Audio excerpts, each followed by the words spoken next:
Hey everyone. Hey. So I'm back with another video about my last reaction video to Cassie West reacting to the viral video where Kevin Samuels tells a young woman that because she's older, 35, and because she has a child, that it will be nearly impossible for her to get a high value man. Now, today I'm here to present facts and data and research. I'm not here to talk about what men want, their preferences, their opinions, or what they say they're going to do. Okay?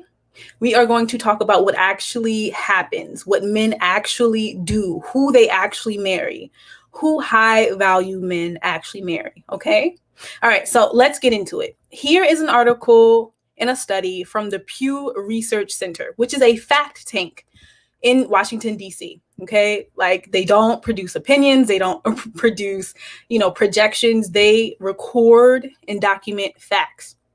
And the fact is, over half of newly remarried men have a partner who is within 5 years of their age, compared to 80% of newlywed men in their first marriage. Okay, so the idea that a woman who is older won't get a high value man because older men only want younger women is a lie.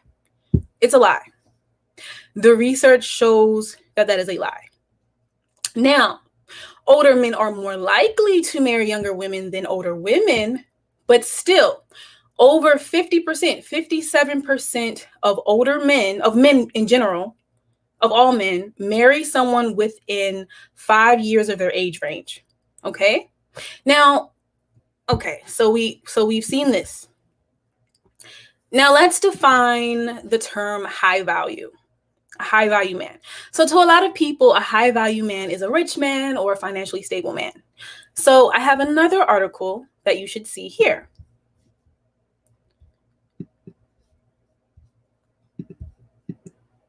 So it says here, this is the article called The Average Age When People Become Millionaires. Okay.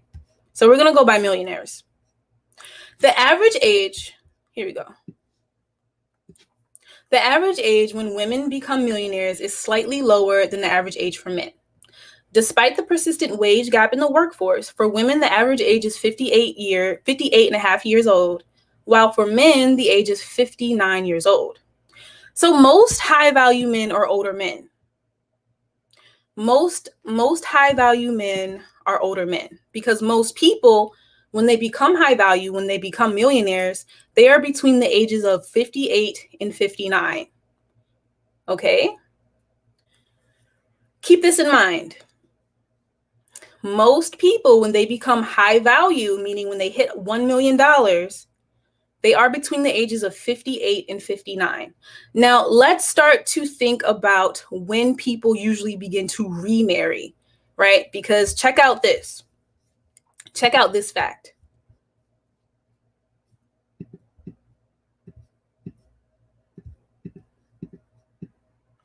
The divorce rate. America has a very, very high divorce rate, 50%. Okay? So 50% of the people who get married in America will have a divorce. So 50% of people will end up remarrying or be eligible for remarriage. Okay? All right.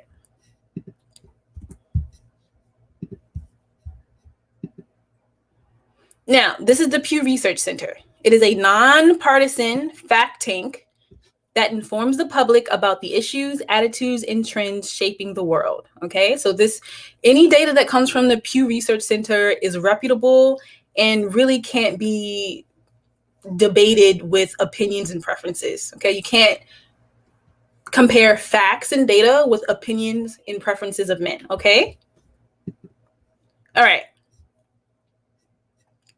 So now that we know that most high value men are most high value people, men and women, most high value people are between the ages of 58 and 59. Let's look at the age when 50% of Americans, eligible Americans, will remarry. Now, this is also by the Pew Research Center. This data right here. Remarriage by age. So 67% right, of the people who remarry, most, are between the ages of 55 and 64 years old. 55 and 64 years old. So if most high value people are between the ages of 58 and 59, and most people who are getting remarried are between the ages of 55 and 64, and then if most men who marry a woman that is within his same age range, that means that most of the women that remarry these high value older men are somewhere are 50 years old and up. Most 50-year-old women, most women 50 and up, usually have had children, especially if they are remarrying. So that means most high value men that marry older women with children, older single mothers. This is fact. This is fact. So, because on my last video, a lot of people were like, no high value man will marry a 35-year-old woman with a child. That is a lie. Because most high value men are marrying women from age 50 and up. And if you are a woman age 50 and up, the odds of you having children is high. So this means that most high value men are marrying older single mothers. So this idea that older single mothers will never find a high value man is simply not true. And the research shows us that that's not true. Okay, so I'm going to show you again, because, we have to connect the pieces. This is an article from the Pew Research Center.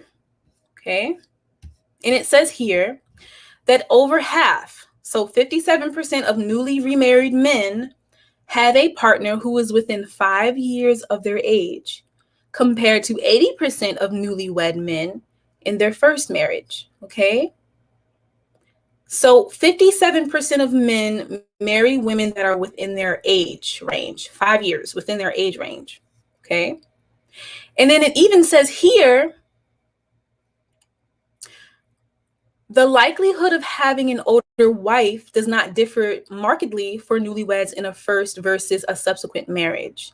6% of men who marry someone at least 6 years older. Okay, so 6% of men, when they remarry, and we've seen from the data that most people who remarry are between the ages of 55 and 64. So 6% of the people who marry a woman that is older. I read it again. It's right here. The likelihood of having an older wife does not differ markedly for newlyweds in the first versus a subsequent marriage. 6% of men who remarried, 6% of men who married someone at least 6 years older. So you have high value men that also marry women who are older. And if most high value men are between the ages of 58 and 59, because that's the average age of a man or any person hitting the millionaire status, then that means 6% of these men are marrying women who are older than them, and 57% of these men are marrying women that are in their same age range. That leaves us with 63% of men will marry women who are the same age or older. Okay?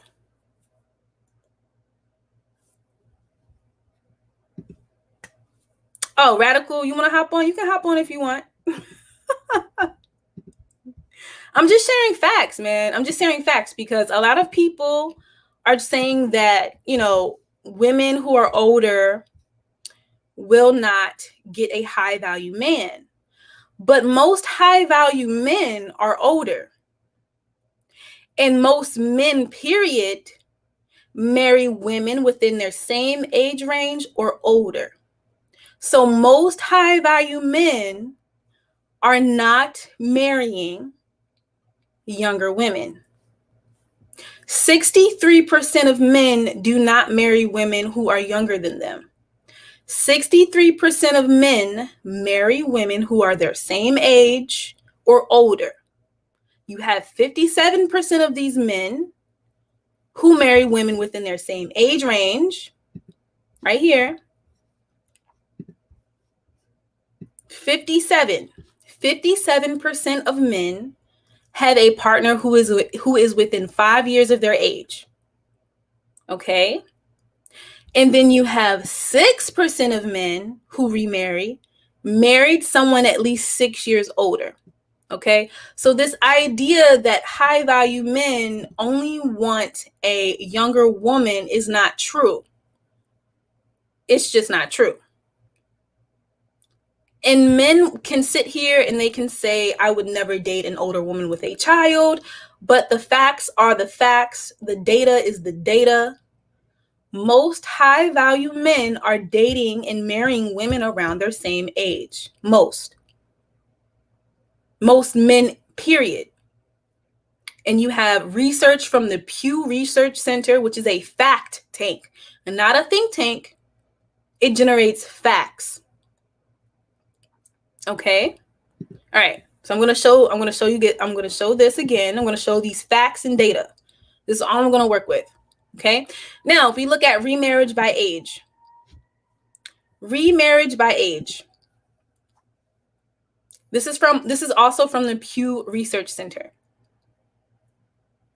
This is the remarriage rates by age. The percentage of previously married who ever remarried. Okay. Look at the facts.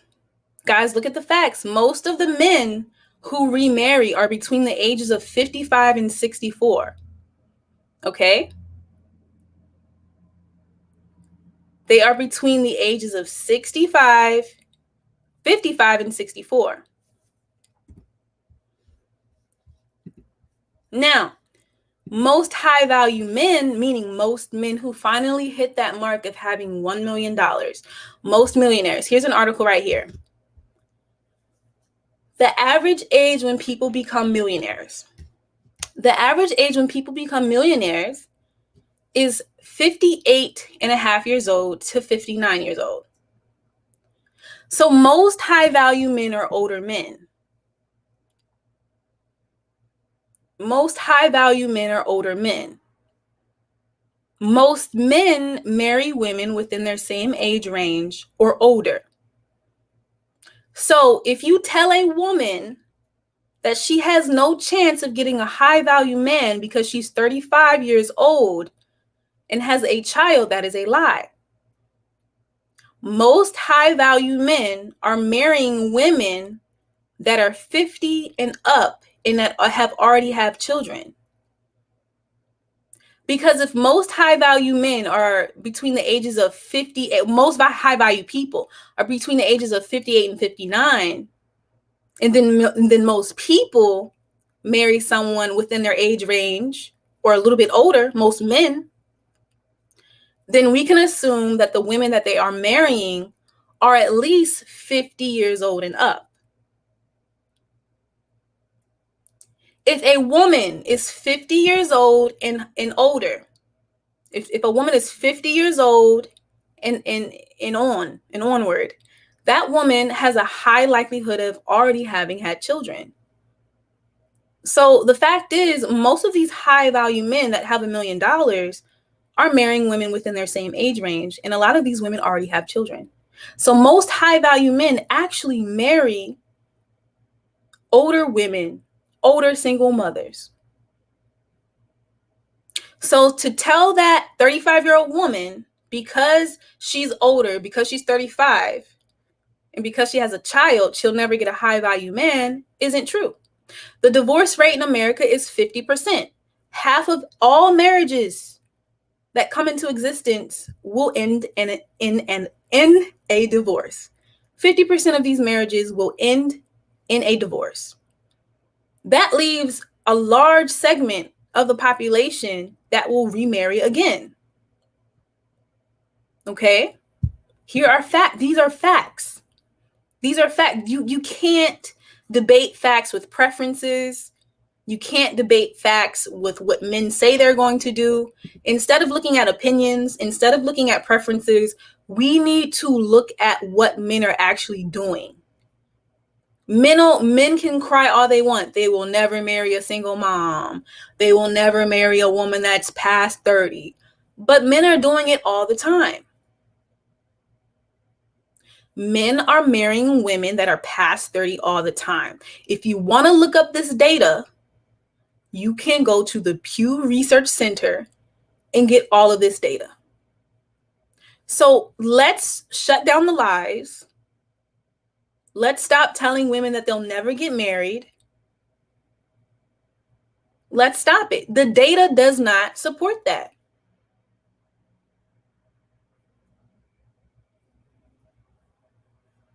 Let's not support that.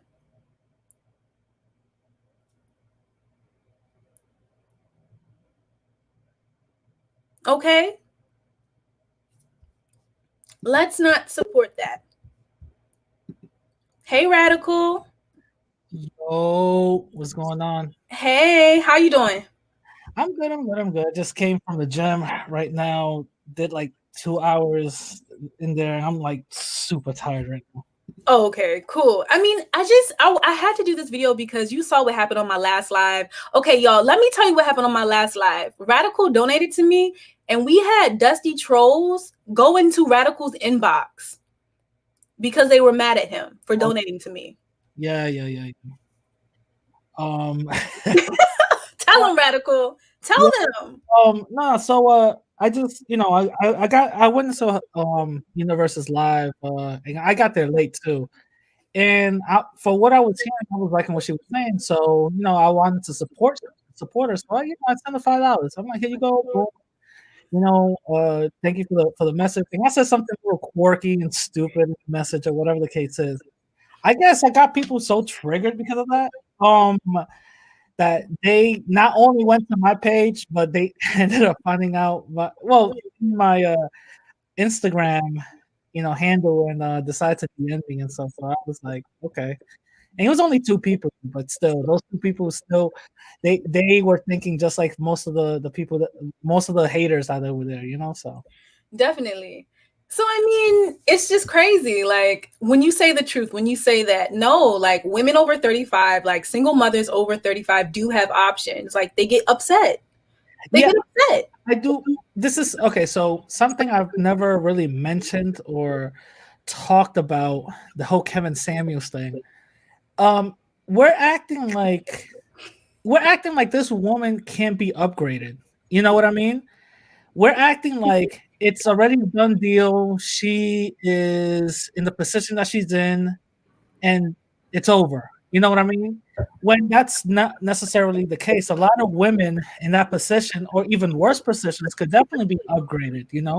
I think it's about your mental stature on how you perceive yourself. Again, what I was telling you yesterday, and I'm going to repeat again, self-evaluation I think is a really important thing. Just by the fact that that lady was like, well, I'm a 5, but my body's not, kind of seemed like, okay, you're still in denial. Again, I don't disagree with everything Kevin Samuels says. I disagree on certain things. I believe that his message could have been given a little bit more constructively instead of Exactly. It felt like he was berating her instead of giving her constructive criticism. Okay, Radical, but did you notice at the end? So after he basically told this woman that she was hopeless and that she was going to die alone, and then he was like, listen. Okay, we know that that's probably not true because plenty of women get married over 35 all the time, yeah, right? Of course. But the fact that he told that woman that she was going to die alone and that, she was hopeless, then afterwards he's like, well, you need a consultation with me. Well, why would she need to pay you for a consultation if she's hopeless and going to die alone?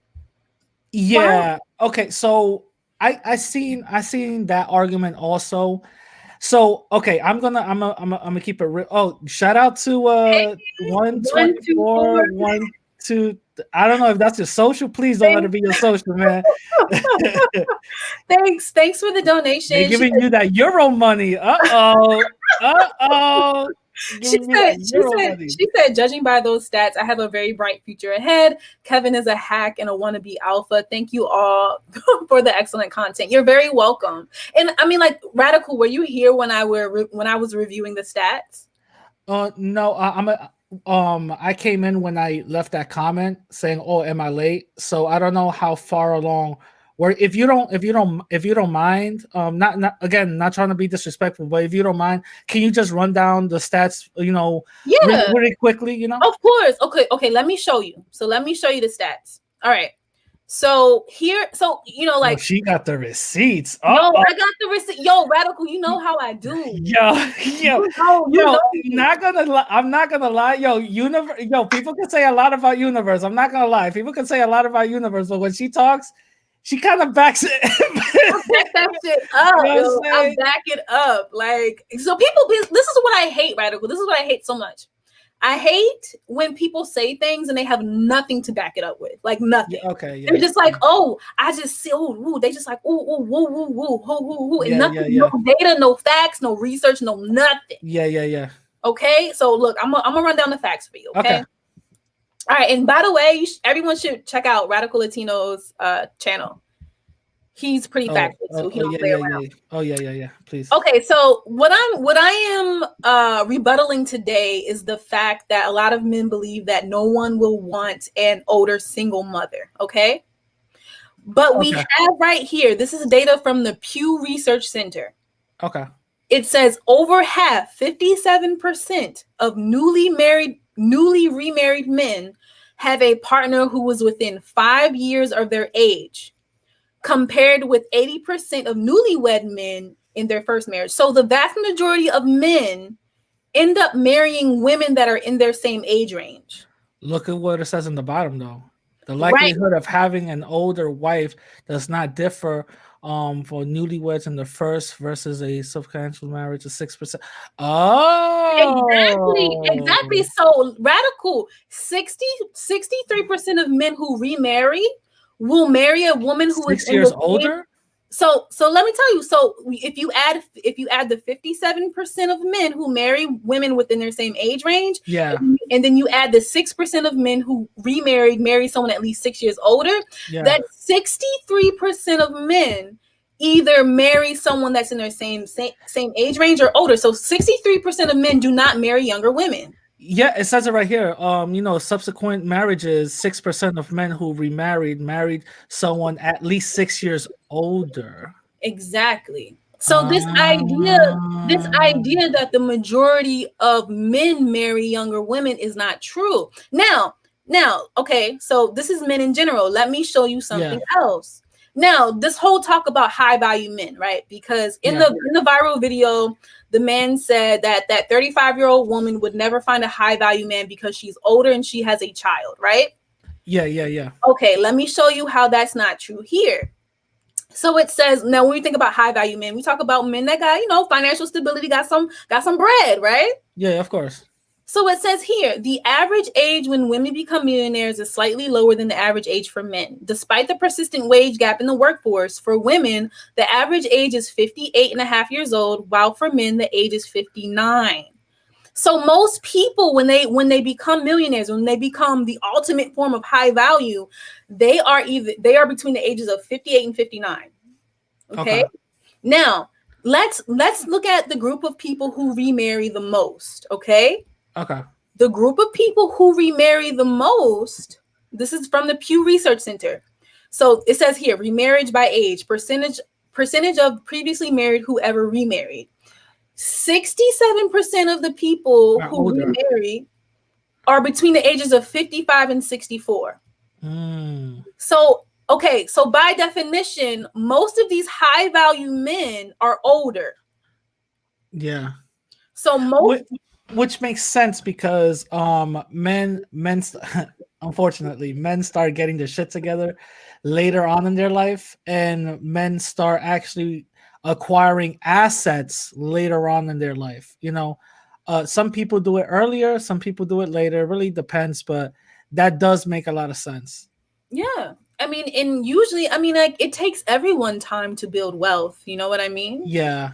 It takes everyone. Like, most people are not going to hit a million in their 20s or even in their 30s. Like, Yeah. No, most. you're absolutely right. You're So, absolutely right. so like, because in the video, in the viral video, she was like, well, maybe I can date someone who's older. And he was like, oh, an older man wouldn't even want you because an older man could get someone who's 20 something. And I'm like, well, yeah, an older man can get a 20 something year old girl, but most of them don't really want older men for just them. Yeah. And Let's most of let's them, like, yeah, let's be real. Like some older men who do go for younger don't go for 20 something. They go like for like early 40s, late 30s or mid 30s, if they really want to dabble in that. You know what I mean?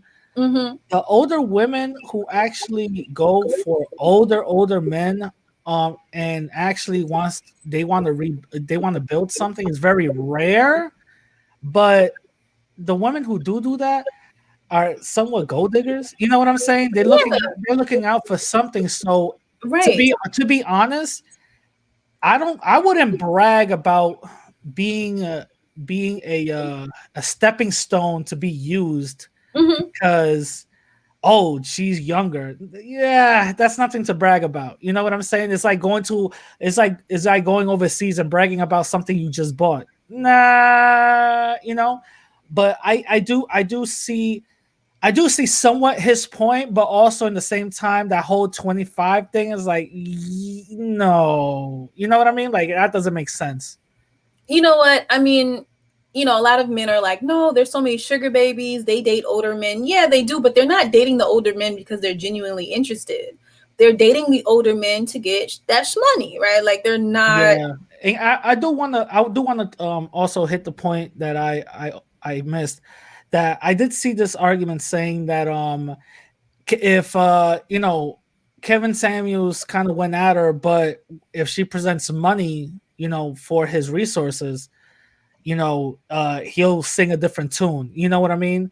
I do see, again, I understand where he was coming from in the business standpoint of it, but also I believe he did it the wrong way because, again, if that was your end goal, was to for a sales pitch, Yeah. you shouldn't have berated somebody. What you should have done was be truthful and then say, there's actually something workable here. You can be upgraded. For that, I want you to, hit me up and buy one of my courses, and we could work with something. Mm-hmm. That's way different than just saying, well, guess what? That you're lost. That's it. It's over for You're you. going to die alone. You're You're going to gonna die alone. die alone. But if Come buy you my course. actually, yeah, come on, bro.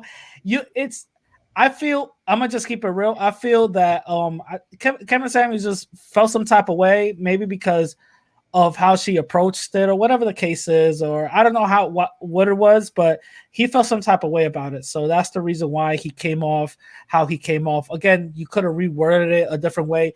This is your brand, and as being an image consultant, your image didn't look as great as it should You know have looked. what? Radical. I absolutely agree with you.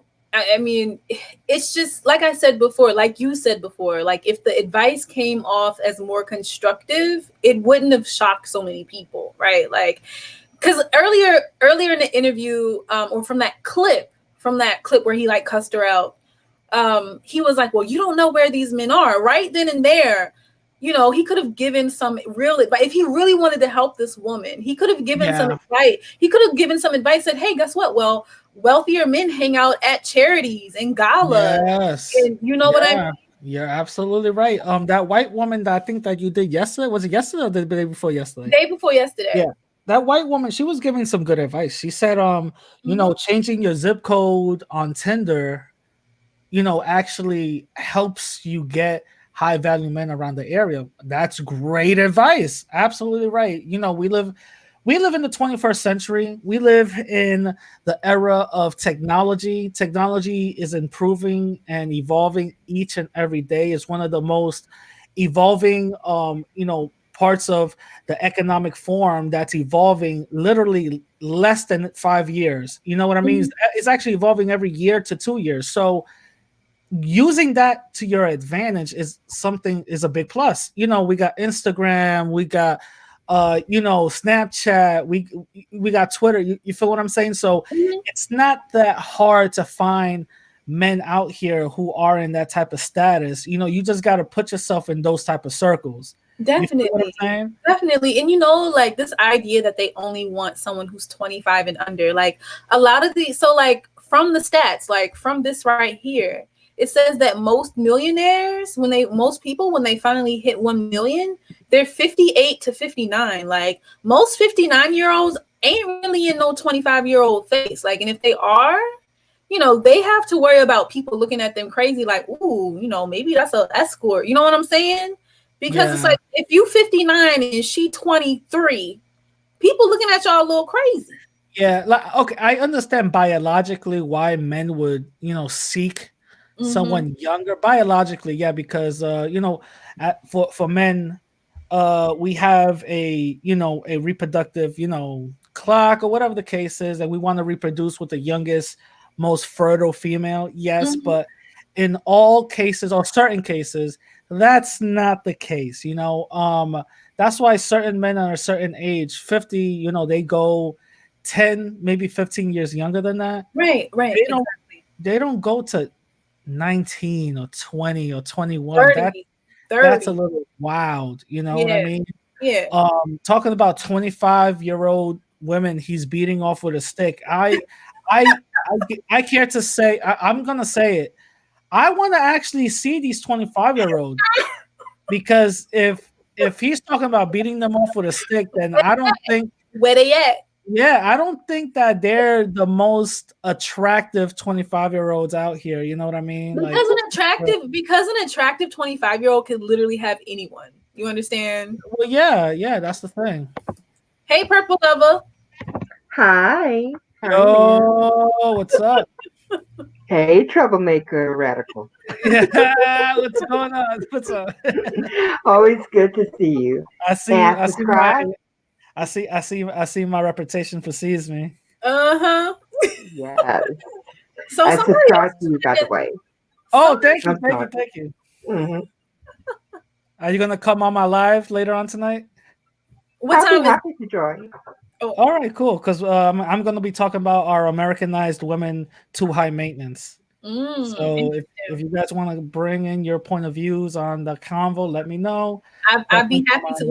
What time does it start? 10:30. I got to Okay. set up for 10:30. So I Okay. made You on sure. the East Cool. Coast? Yeah, I'm on the East Coast, Okay. New York City. Yo, somebody's trying to come into the panel, but it says their device is not connected. Okay. Joey LeBron, if you're trying to come in, I Uh-oh. don't know. I'm not able to let you in. But anyway. Yeah. So Purple Lover, what do you think about this conversation we're having? What are your thoughts? Well, first of all, I absolutely love it because I will admit there are 25-year-olds that will go after him, but they're going after him because they see him as a sugar daddy. Exactly. They're, they're not going after him because they think, oh my God, this is going to be such a great relationship for me, other than what they can get from him. I mean, absolutely. I mean, in radical, like you said, like as a man, you wouldn't want to be used as like you wouldn't be bragging about being used as a stepping stone. Like, Yeah, that's not something I wanna like, you know, show off. You know what I'm saying? That's nah, I'm good. That's just for like socially, that doesn't even look appealing. You know what I mean? So what does that really say about myself? You know what I mean? Like, right, that you willing to pay for companionship. I mean, there's nothing wrong with that, but yeah, it does make people look at you sideways, like yeah. you can't do this with nobody. The thing is, I'm talking about if you're gonna get with someone and they're in a certain position, like okay, for example, my ex, right? My ex, I was 30. No, I'm bullshit. I was 30, 31, and she was 24. And mind you, when I got with her, she had no credit. I built her credit up. I actually helped. I gave her some advice, 2 lines of credit, do this, do that. He went for, obviously, when you start credit off, you got 600. It's not even that much. Within a year, she went from 600 to 750. Oh You know my what I'm goodness. saying? So What? I helped her. I helped her out with that. Also, I was like, hey, yo, you got to get yourself a driver's license. She got herself a driver's license. I let her borrow my car for like 3 months. Right. So small things like that, I was kind of already putting her in the pathway of upgrading. It's like, this is what you need to do, and this is how you need to do it. You know what I'm saying? Definitely.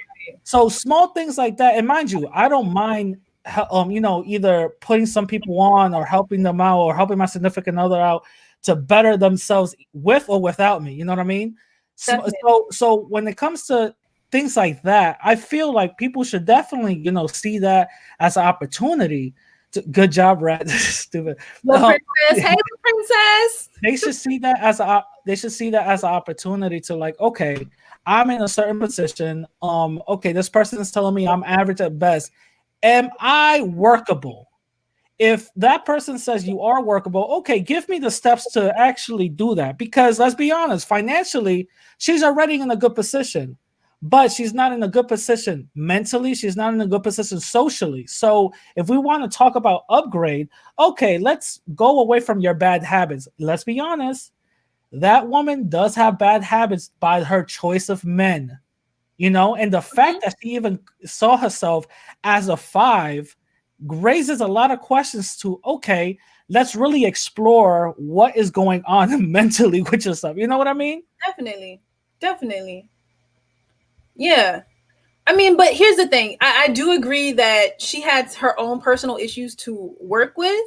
But I think the reasoning behind him saying that she's going to die alone because she's 35 and has a child is just really, it's a lie. And like the whole video. So La Princess is asking me, what are we talking about? La Princess, I made this video to expose the lie that Kevin Samuels told, that because a woman is 35 and older and because they're a single mother, they're going to die alone and they're not qualified for a high value man. And that's just not true, because most high value men marry women within their same age. 57% marry women within their same age, and 6% marry women who are a little bit older.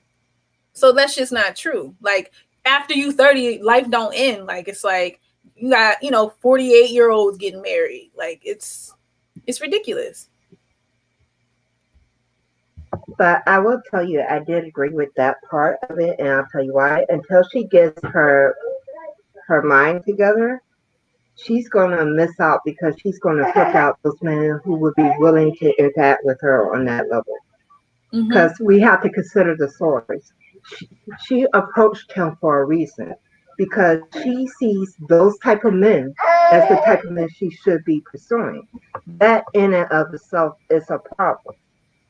Because notice what he did. He did everything that was very destructive, very demeaning. This wasn't, me giving you positive criticism and feedback.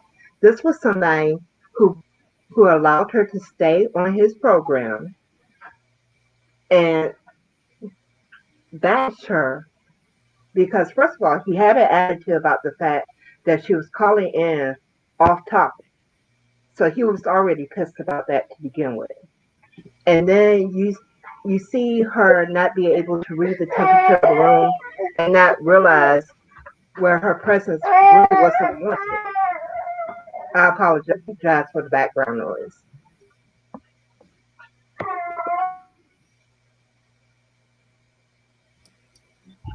Yeah, I'm gonna have to agree, because we have to also be honest on certain women who are single moms.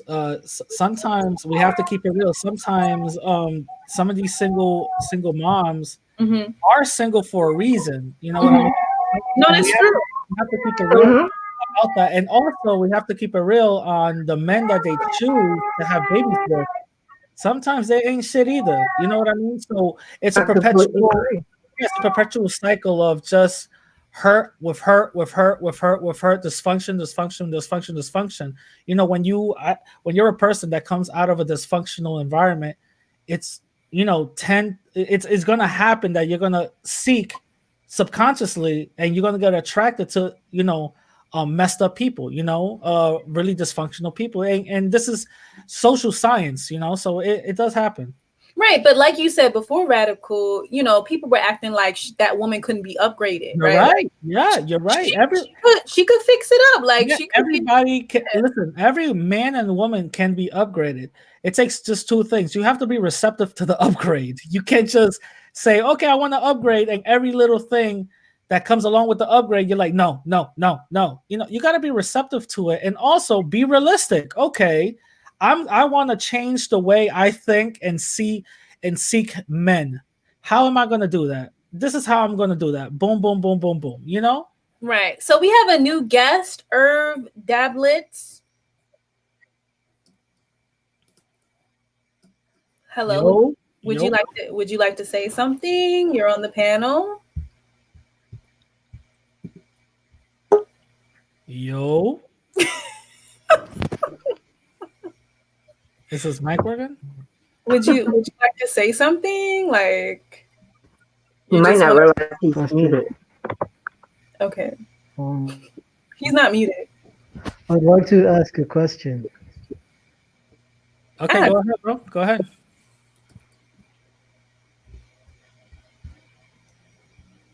Can you hear me? Yeah, we can hear you, bro. Go ahead and ask the question. Hello? Yes, we can hear you. Your black son. Hey, bro, you good, bro? Your black son was making 6 figures. Can you hear me? Yeah, I can hear you. We can hear you. You just sound like you're like in a closet or something like that. Mm-hmm. Go ahead. No, just in my room. 6 figures.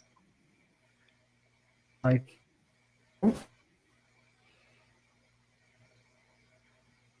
35-year-old single mother with a sketchy baby daddy, or a 26-year-old motherless child woman who's easier to get on his program? Which of the two would you want him to go for? Okay, can you ask the question again? Because a lot of it we didn't hear. Oh, okay, let me see. So there's another person. His name's Joey LeBron. Can you speak as well? Yeah, can you guys hear me? We can hear you. I hear you, bro. All right. I was just being patient. Look, I would just want to ask a question. I don't want to make this too long. But the question is, why does man have a problem? Okay, why does man have a problem for not embracing a woman's nature? What is the problem? I don't understand what that means. When you say woman's nature, what do you mean by that? Like embracing her beingness, her core being, like her spirit, like her as a woman, like her being a woman. Like, what is the problem? Like, because it seemed like there's a lot of men like to hinder and restrict the woman for not letting her be a woman. That's the question I was asking. Can you give us any examples? Mm-hmm. All right, like for example, okay, I have a girl that I talk to. I have a chemistry with. Now, the example is I talk to her, not every day, but you know, here and there, wherever. The example is like I want her to be a woman, and when I told her that, she looked at me crazy, like, "Why are you trying to say that?" I just want her to be a woman. I want her to express her nature as a woman. I just love women's nature. I just want her to be her, express her beingness. I don't want to put no restrictions, no hindrance, none of that. I want her to be liberated. You mean a woman to be feminine and play her role? No, just listen, bro. I'm just saying is that I want my woman to be liberated, sexually liberated, not just dealing with me, but with other men also. But I'm setting her nature to allow her to express her beingness. But I feel like a lot of men cannot handle that. You mean open relationship? It seemed like they, if you want to call it that way. But Well, I'm just saying that. that's what people call it. They call it open relationship. So here's the thing, Or like they call it pansexualism, right? Or yeah, we kind of talked about this last night on X Tina's live, right? Where this guy was talking about how women are usually more emotionally stronger than men because, you know, there are men who have like 3, 4, 5 women and all the women can kind of handle that. But then like when a woman has like 3 men, usually none of the men could be able to handle that, like, or accept it. All right, look, let me break it down like this. All right.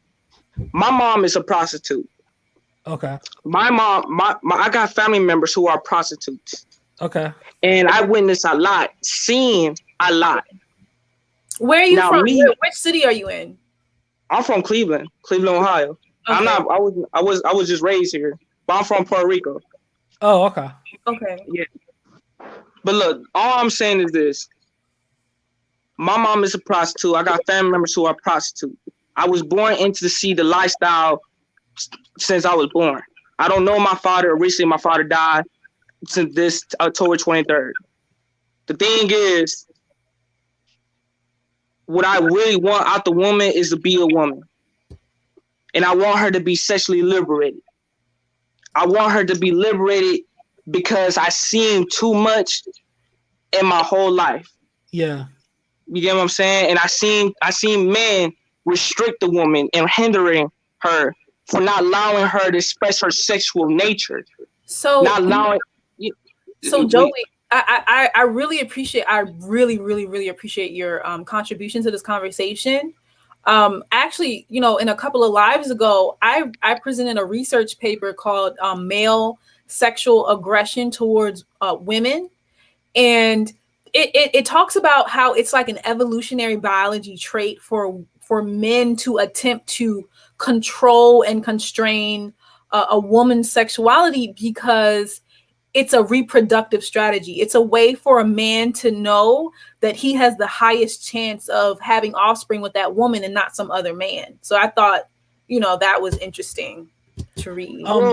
I also gotta hold on because you said a couple of things that kind of contradicted each other. You want a woman to be sexually liberated, but also in the same time, a woman to be a woman and express her femininity. Last time I checked, being feminine and having a woman express her femininity does not mean that they have to sleep around with multiple men. That's a good point. So I mean, that's a good point. What you're saying is, but the thing is, but like I'm trying to say is, like, get back to universe. Like, I see what you're saying, but like, I'm not here like control the woman up. I see men try to control the woman and try to limit them, like put limitations on them.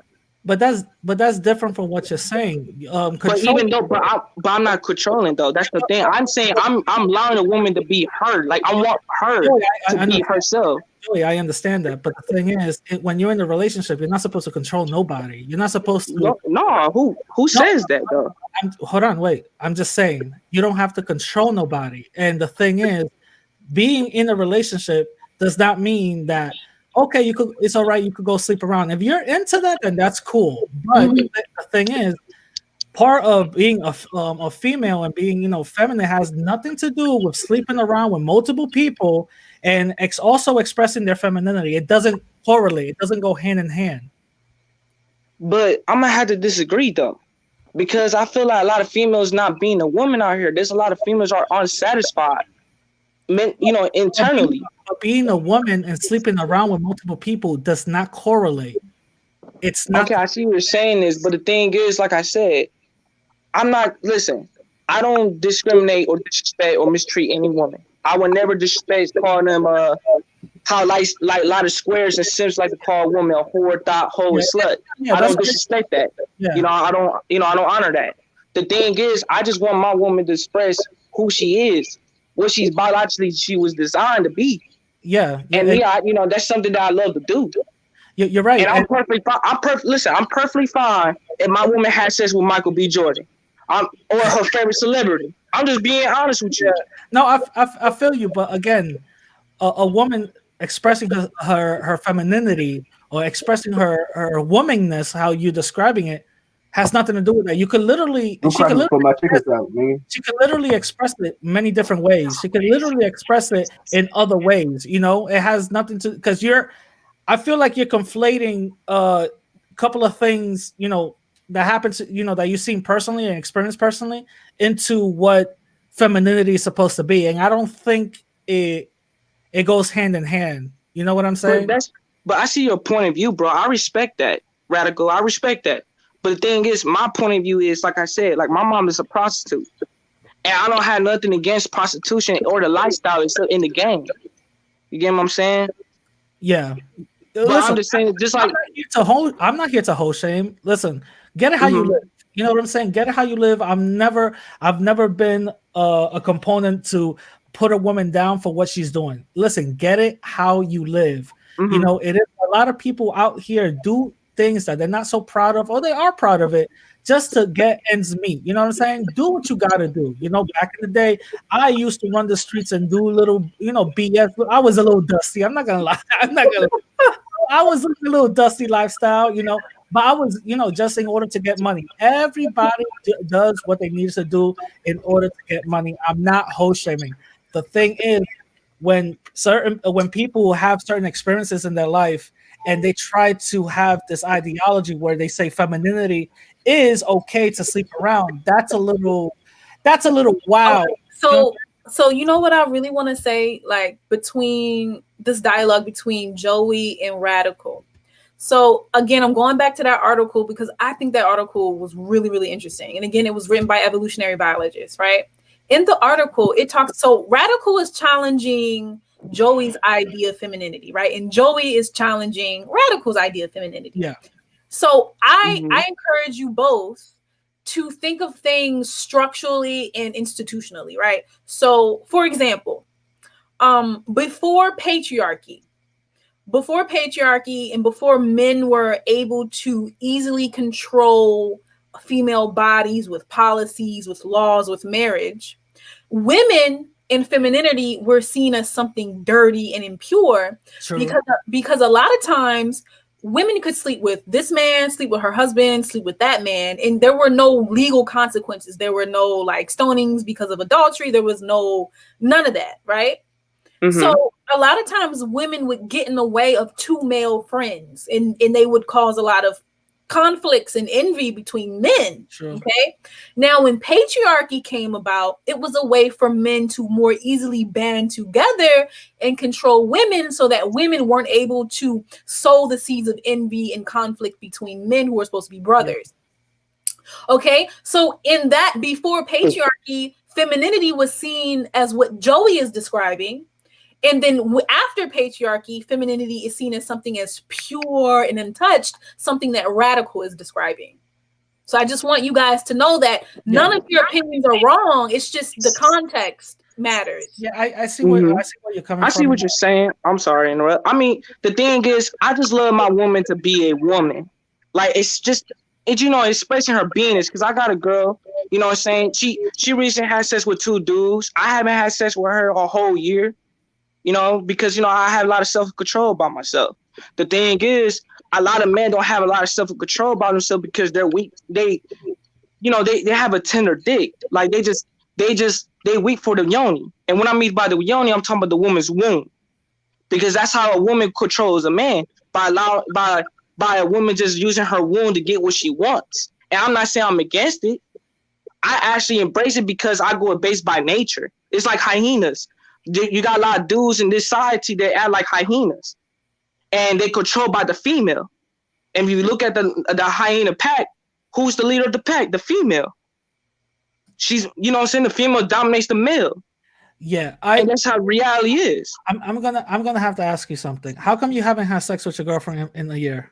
Do you guys live in a year? Because no, I took my time to get to know her as her individuality.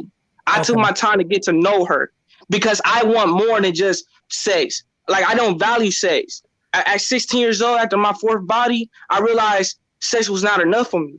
It was way more than just sex. That's what I'm trying to say. How old is she? She's 27. I'm 22. Okay, she's 27. You're 22. Yes. Are you guys actually in a relationship, or you're calling it a relationship? She's calling it something else. No, we just have a chemistry. We're good friends. We just have a chemistry. So how Okay, do you so guys like spend okay, time so you're not in a relationship. You guys are just good friends. I was listen. I had an open relationship with one of my exes, Imani. You know, Okay. and that was back in 16. She had sex with 10 guys in 1 month, and What I I'm haven't had sex with her to this day. what I'm asking you is, are you guys in a relationship or not? Because you're saying that We're you. not. We're not. No, we're not in a relationship. Oh, I okay, just there said you go. that's There why I you was go. trying. I Okay, just there gave you you go. an answer. So radical? You know what I think he's so maybe Joey. So Joey, you're 22, right? Yes, sir. I mean, yes, ma'am. So My bad. it's okay. So I think I hope this doesn't come off the wrong way, but it sounds like you may have a kink for this type of woman. Like I'm not Kink? sure. What do you mean by kink? Universe? like a certain fetish, a certain kinkiness. Like, you know, certain guys like to get whipped, certain guys like to get ridiculed, or certain guys like to get their neck bit. No, I don't do. I don't do that type. No. I I'm don't do giving you stuff like that. examples. I'm not the. I'm giving you examples. I'm giving you examples. That's Okay, what okay. kinks are. Yeah. That's what kinks are. Well, I Like, mean, certain things get you off or whatever. no, I mean, look. The thing is, you have to understand my history. Like I said, like I told you, my mom is a prostitute. Well, I yeah. Well, witnessed seeing men in my. yeah. No, I'm just giving. That's what I'm asking. I know, and that's the reason why I even asked you. I think because of your history of what you see in certain women, that's the reason why you created this ideology. I'm not saying that you're wrong. And what UniverseTrip, she's actually right. She pulled my coat, and she's right. You know, let me just backtrack, because I am looking at this in a male point of view. So I'm gonna just backtrack. I'm not saying what you're doing is wrong. Not saying that. But let's actually put this whole thing in perspective. You guys are not in a relationship, you know, and it kind of comes off that you're saying that you guys are when you're actually not, you know. So it took us a while to actually figure this one out. Now, she's 27, you're 22. Obviously, there's an age difference, and you saying that you guys actually hold a chemistry. Now, let me ask you, does she also feel that same way? You guys hold the chemistry, or is it just one-sided? We both feel the same way. It's both parties.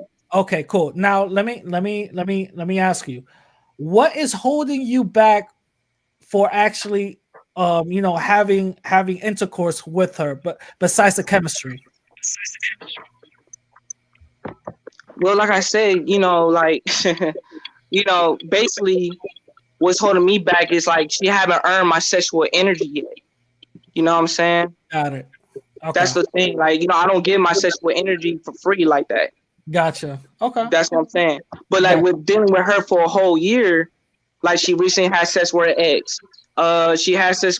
A guy took her on a date and had intercourse over that. Me, I was proud of her. I was proud of her to be liberated. Now, if I was in a relationship, if you want to be aware about the relationship part, I would still operate the same way in a relationship or without the relationship. Yeah. This ain't my first time doing this. Yeah, I think because okay, so the definition of sexual liberation is kind of like confusing here. Again, other people got different definitions of sexual liberation, you know. Okay. Usually the most common definition of sexual liberation, I believe somebody put in the comments, is about basically being secure about yourself sexually, you know, liking what you like, you know, doing whatever you want to do sexually and being secure and not being. You're muted, by the way. You're muted. Sorry. Do you want to read this, Radical? Because I put it up. No, go ahead. Okay. So Gardenian Moon says sexual liberation isn't sleeping around to me. It's being free from trauma and walking into your true self. Sexual energy is a creative energy. It's about being free from limitations that prevent that. And then she says real sexual liberation is actually about honoring yourself and practicing sexual discipline and using your sexual energy responsibly. So yeah, like other people like have, you know, certain definitions for it, but pretty much it goes during that same, you know, space, you know, just being sexually positive with yourself, you know, knowing what you like, not being afraid of what you like, you know what I'm saying? So that's basically the common definition. It seems like you have a different definition, which I'm not saying it's wrong. I'm just saying I think your definition is different. But again, if this is how you feel, that's totally cool, and that's totally fine. You know, she hasn't gained that sexual access from you yet. That's totally cool. But again, what I'm really wanting to know is how come you haven't been or wanted to be in a relationship with this girl? You said why? Yeah. Why you don't want to be in a relationship with this girl, or at least talked about it?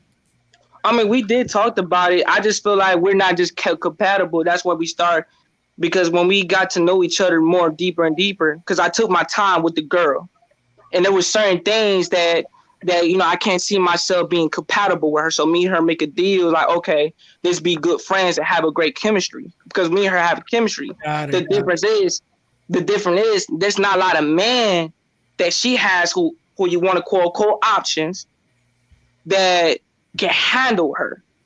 So I'm the only guy that she knows, like really rare to her life, that she could count on me from a lot of things. And when you say handle her, what do you mean by that? Because that's what I mean by handle her. Remember I told you about sexual liberation. Yeah. Now for her, she tells me things that like you'll be surprised.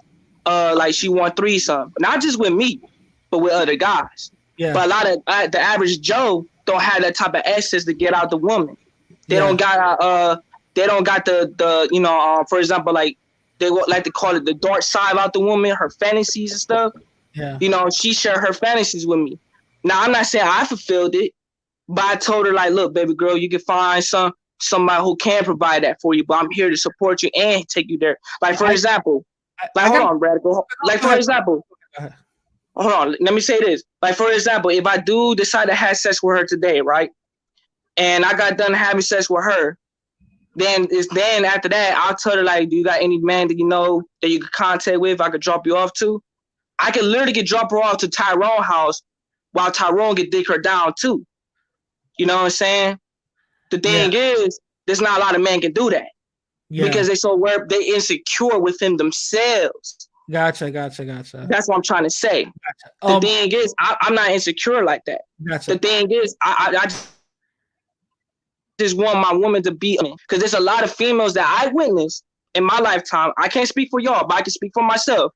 There's a lot of females don't feel sexually liberated where they have a boyfriend or a man or anything like that, because there's a lot of females do have fantasies. There's a lot of females that want to reveal the dark side, but a lot of men that have not bring out that side of themselves, and then they make them feel insecure. I'm not saying the woman is insecure of her flaws, I'm not talking about that, but I'm saying insecure because knowing that they have a boyfriend or a man that cannot handle the truth, how the woman feels in the inside internally, so as much she wants to express it to you.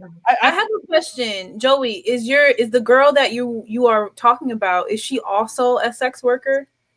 No, she's not a sex worker. I mean, when we go, have a pimp a whole relationship, hell yeah, we can go make some money. Are you? Do you know the term cuckold? No, sir. Okay, let me explain that. A cuckold is basically a guy that gets off on watching his woman have sex with other men. I just want to ask you, do you get off, or do you feel a sense of gratification knowing that she's having sex with other men? That might be me watching them in the bed, no, but like I could just drop her off and let her have sex with the man, but not me being there, because I don't want to see another man's penis. Yeah, not you, but knowing that she's doing that, is that something that you get off, or you like to be part of the journey, or what, as you will? Well, like I said, the journey with me is that what turns me on is I just like my woman to express her beingness. Well, yeah, that's what I meant. That's what turns me on. You know what I'm saying? Does that turn you on, knowing that she's having sex with other guys, or you're helping? For example, you're driving her to Tyrone's house. Does that turn you on that that you're helping and expressing her sexual being? Yeah, yeah. Okay, got it. Because I'm perfectly fine with it. That's the same thing. Like I said, like you got to understand. Like I said, like I don't have the average Joe's mentality. Like there's a lot of things I don't care about. Like for example, I'm gonna just share my opinion. I don't care about my woman's faithfulness. I don't care about her loyalty. Yeah. I don't care about a lot of things that most average Joes care about. My woman has every right to make the choice if she wants to submit to me, if she wants to be loyal to me, if she wants to be faithful to me. That's her choice. So Yeah. but I'm not forcing that to her. Yeah. So you're saying you really like a free woman, like you like femininity in the freest form possible, pretty much. Yeah, like a free spirit, basically. Well, universe is like that too. You know what I mean? No, let me stop. You know what, Radical? Radical, you on the timeout for that. But universe, let me ask you this question. You're gonna put Radical in the timeout. No, let me stop. But Gardenian. So Joey, Gardenian Moon has a question for you. She says, "I want to ask, what value do you see in this relationship? Do you feel it's reciprocal? Like, what are you getting out of it?" Oh, hell yeah, man. It's reciprocal like hell, man. It's one of the best feelings you ever had in your whole life, man, when you let the woman express herself for allowing her being heard. What I'm really getting out of the relationship is way more than just sex. There's more benefits out of it. Yeah, it's emotional for him. It's emotional for him, right? Yeah, there's way more. It's way more than just sex, than just trying to entertain a woman. I like to teach this girl about everything that I know. You're helping her out express her femininity, right? Yeah, that's what I mean by femininity. Like, because my definition of femininity is way different than yours, Radical. Like earlier, you know what I'm saying? But my femininity is, I feel like a lot of females not truly expressing themselves, not just sexually, but like mentally and emotionally. They're not truly like feel liberated, because there's a lot of guys who will bash the woman for. Hold on, let me say, they will bash the woman's behavior for displaying a certain character, which I'm not going to use those terms. I don't disrespect women. Like that. Those terms are sorry. Go ahead. Okay, go ahead. Purple. Go ahead. So if a woman was able to like fully express herself with you, like for example, she was able to be vulnerable with you and talk with you, and you can see that she communicates well, but part of her sexual expression is that she prefers to just be with you alone and not other folks. Would that be an issue for you, or is that okay as long as she's being her authentic self with you? Because it sounds like to me you're speaking of the woman's authentic self as a whole, not just the sexual aspect of it. But like I said, I don't have no issue with that. I feel like it's good. It's healthy for a woman to be, vulnerable, because a lot of females go through trauma, emotionally, verbally, physically, Like I wouldn't have no personal issue with that. That would be perfect. But like I said earlier, it's her choice, because I'm not enforcing anything. I'm just, I'm a Taoist. I don't even know guys about Taoism, but I believe about the yin and yang energies. Yes, I do. I understand. So I don't have a problem for a woman to be really authentic. If she wants to stay with me, that's cool. She could be part of my team, because she is contributing more than just sex. Like I said earlier, it's a lot of reciprocation that's involved in that. It's way more than just receiving sexual pleasures. Okay, I was just making sure I was understanding exactly what you were saying. That's what I was thinking. Well, what I am gonna say is, if you are gonna be involved with this woman or any woman who has your same mindset, boy, you will have the most fun sexually that any guy has ever had. Shout out to you. That's what I say. You know what I mean? But I do see where you're coming from. I don't think that is something necessarily like appealing to every guy out there, but I do see where you're coming from. Like I said, every man has a different type of spirit, you know what I'm saying? So like I said, like it's you had to be born with it. Like I said, my mom's is a prostitute. I sit down with my mama. My mama tells me everything that you be surprised about, the stories and the things that I hear and the things that I witnessed. Like my aunties, my cousins, like, a lot of men would call them connivers, bitches and hoes and thoughts and whores and whatever you want to say, disrespect these women out here. But like I said, I don't buy into these terminology to define a woman, because I seen what a woman can do that I cannot do as a man. You get what I'm saying? Yeah. So I'm just saying is that I saw what it is in that reality. That's Let why me, I love. But hold on, let me say oh, this. go ahead, That's go why ahead. I love. That's why I love to allow my woman to express her beingness, her core being. Allow her to express herself because I love doing that. That's something that I'm really good at. You know what I'm saying? So basically, like, if I want to take her to the track, you know what I'm saying? We about to make some guap. We about to do some. We about to hustle. We about to make some money. Yeah. You know, I got a couple tricks over here that want to pay her. You know, pay the service for my woman. I'm definitely about to make some money out of this. You know, but this is not about the money. It's way more than the money because I don't care about the money. I care about the chemistry I have with the woman. The chemistry is more important. That's why there's a lot of lack of communication within the Black community that we all go through. You know what I'm saying? So this is because a lot of. Go ahead, bro. Let me ask, and this might be personal, and if you want to answer it, go right ahead. If not, that's cool. When did you start thinking like this, or having this? Like, when in your life did you start thinking like this, or having this type of ideology? Man, I started thinking like this since I was 13 years old through 16. I started doing it when I was 16, but I had a different mindset because, like I said, at 16, you know, like I lost my virginity when I was 13, but when I got to 16, you know, I just seen too much, you know what I'm saying? But like I said, I had my ex-girlfriend, Imani, like she was bisexual. And she was my first bisexual ex that I ever had. And but she, you know, we was friends before we was couples. Like this is how everything started. When I was with my ex Imani, before I was her boyfriend, you know, all that, I was her friend. We never liked each other. But there was a lot of guys that want to have sex with her because she was pretty. They want to have access to her. They want to have the punani, you know, all that type of stuff. You know what I'm saying? Because she was a beautiful woman. But I was the only guy in the crowd that never looked at her that way, never disrespected her the way, never give her a vibe that, you know, like make her feel uncomfortable. One time she came up to me and she said, Joey, I really like you. I want to see that you're able to handle me as a woman. And, you know, she picked up my spirit. It was a spirit that me and her had.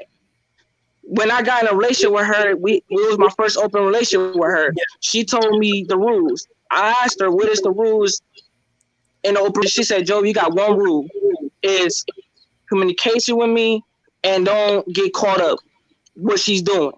Yeah. I said, okay, cool. Yeah. So there are people in the chat that think you're lying. I personally have seen men with this mindset before, so I don't really think you're lying. But would you have like a reason to lie? Like, are you like trolling? Are you coming in here just to fuck around? Like, why?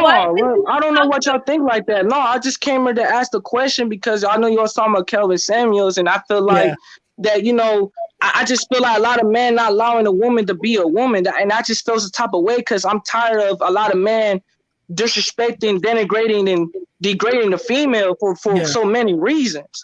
You know what I'm saying? Because, you know, I got a mom that lived the lifestyle. That, you know, it's hurting my heart because I see my mom get abused by other men. I see my mom go through situations that y'all will not believe. You know what I'm saying? You know, and the reason why I'm like this because it was because my mama. You know what I'm saying? So I choose not to be like these bitch ass niggas out here. I choose not to be like these assholes out here. I choose when I witnessed seeing my mom get hurt by other men, I told my 16 I would never be like her boyfriends. Never will be. I never want to abuse a woman, never want to disrespect the woman. I never want to do that. I witnessed seeing too much throughout my childhood years and through my teenage years. Like I said, go back with my AC Imani. Imani chose me because there was a lot of men kept telling her like, yeah, I can handle you. Yeah, I can handle you. Yeah, you know, what's up, bitch? You know, I can handle you. But when she was fucking another man, niggas was getting emotions. Yeah. You know what I'm saying? But when she chose me and I just sit back, I asked her the rules. She said communication and don't get caught up. Me personally, I would say, man, this shit's easy. Smoking mirrors. When I was in a month with her, listen, 1 month, she had sex with 10 dudes in 1 month. And I never had sex with her to this day. I can call her up and let y'all hear from her side of the story with evidence. And just like the little girl I'm talking to right now, my girl Tiana. Listen, there's other women out here that could do, that could do the same thing, and you could still get that same fulfillment by getting them emotionally. You get the same fulfillment by letting them express themselves emotionally. But again, you're right. This is not the average way a man thinks, a guy thinks. But also, some people will say that some people would say that you're failing as a man because you're allowing this type of behavior, but also some men will actually agree with you. So it's a give and take. But I do see where you're coming from. Do I 100% agree with it? No, I don't. I got to be honest. I don't 100% agree with it, but I do see your point of view, and I do see where you're coming from. I do think that your personal life did contribute to what the way your ideology is. Is it the normal way to actually, is it something normal? No, I don't we can't really judge what normal is, normal lifestyles is. But at the end of the day, Joey, listen, I do commend you for coming in and actually, expressing yourself. I feel, to be honest with you, I feel like this was like a therapy session for you. You know what I mean? Yeah.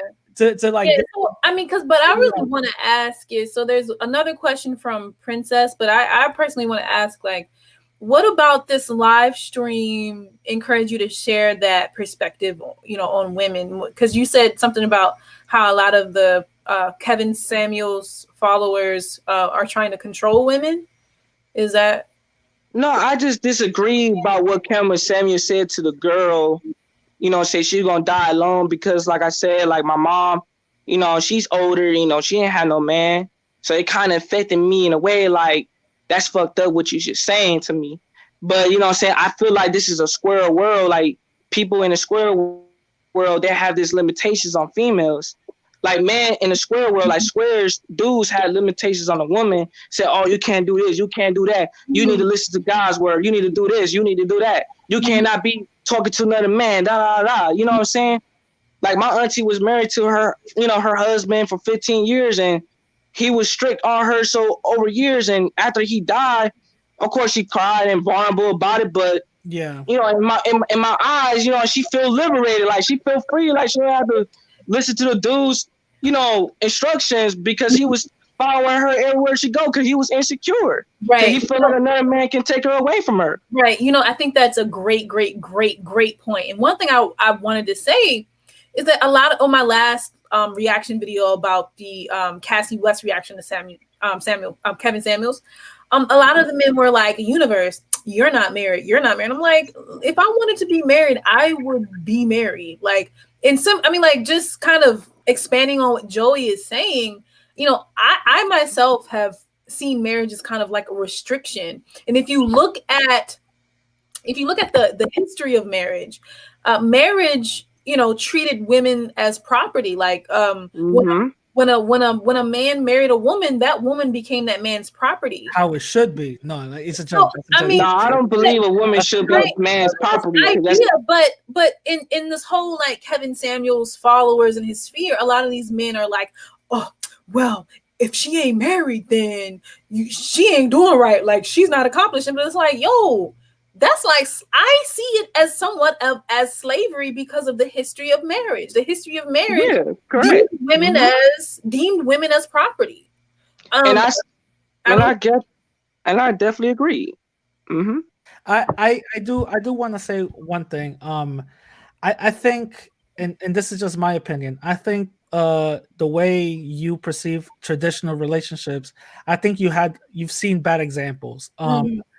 Bad examples. Interesting. The reason why I say this is this, because when I'm in a relationship, I do it traditionally. I don't want my woman talking to somebody else, but it's not like I'm grabbing her behind the neck and be like, listen here, bitch. No, I'm not doing none of that. You know what I'm saying? It's a respect thing. I respect her, she respects me. She knows what not to do, and I know what not to do. If she gets caught doing shit she's not supposed to do, I'm leaving. There's nothing to it. It's over. You know what I'm saying? But let me ask you this question, Radical. A good question. What if your woman has a attraction for Michael B. Jordan? Just for example. And she came up to you saying, Michael B. Jordan, I just find Michael B. Jordan sexy, Radical. What were you going to do as a man? Well, that's a celebrity. All women have sexual desires or infatuation with celebrities. If she goes out there, now this is the thing. If she goes out there and disrespects the relationship, getting with Michael B. Jordan, you know what I'm saying? I'm gonna get with Tyra Banks. No, let me stop. If she goes out and disrespects me, then guess what? But when Michael B. Jordan kicks your ass out, don't expect to come back to me. You know what I'm saying? Well, Michael B. Jordan, your ass over there because that it's over with. Well, let me add this to you. I'm gonna give you a different point of view on this one. If your woman has sex with Michael B. Jordan, right? Yeah. And they say you just like me. They say you in my shoes, right?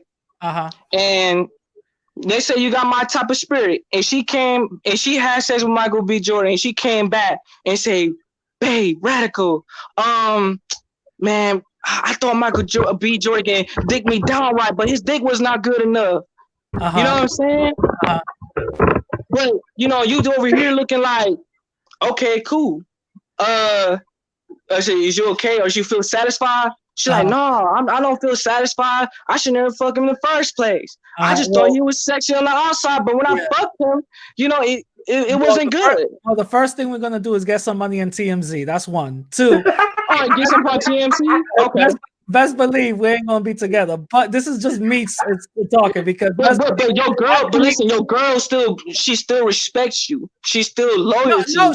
And she tells you this. I'm gonna tell you something. To me, respect does not mean going out of the bond that we have and going to a bond with someone else. You know, to me, the way I see sex is something that is not supposed to be, you know, universal with everybody else. It's supposed to be exclusive with two other people. That's how I see it. And again, I can respect your opinion. Yeah.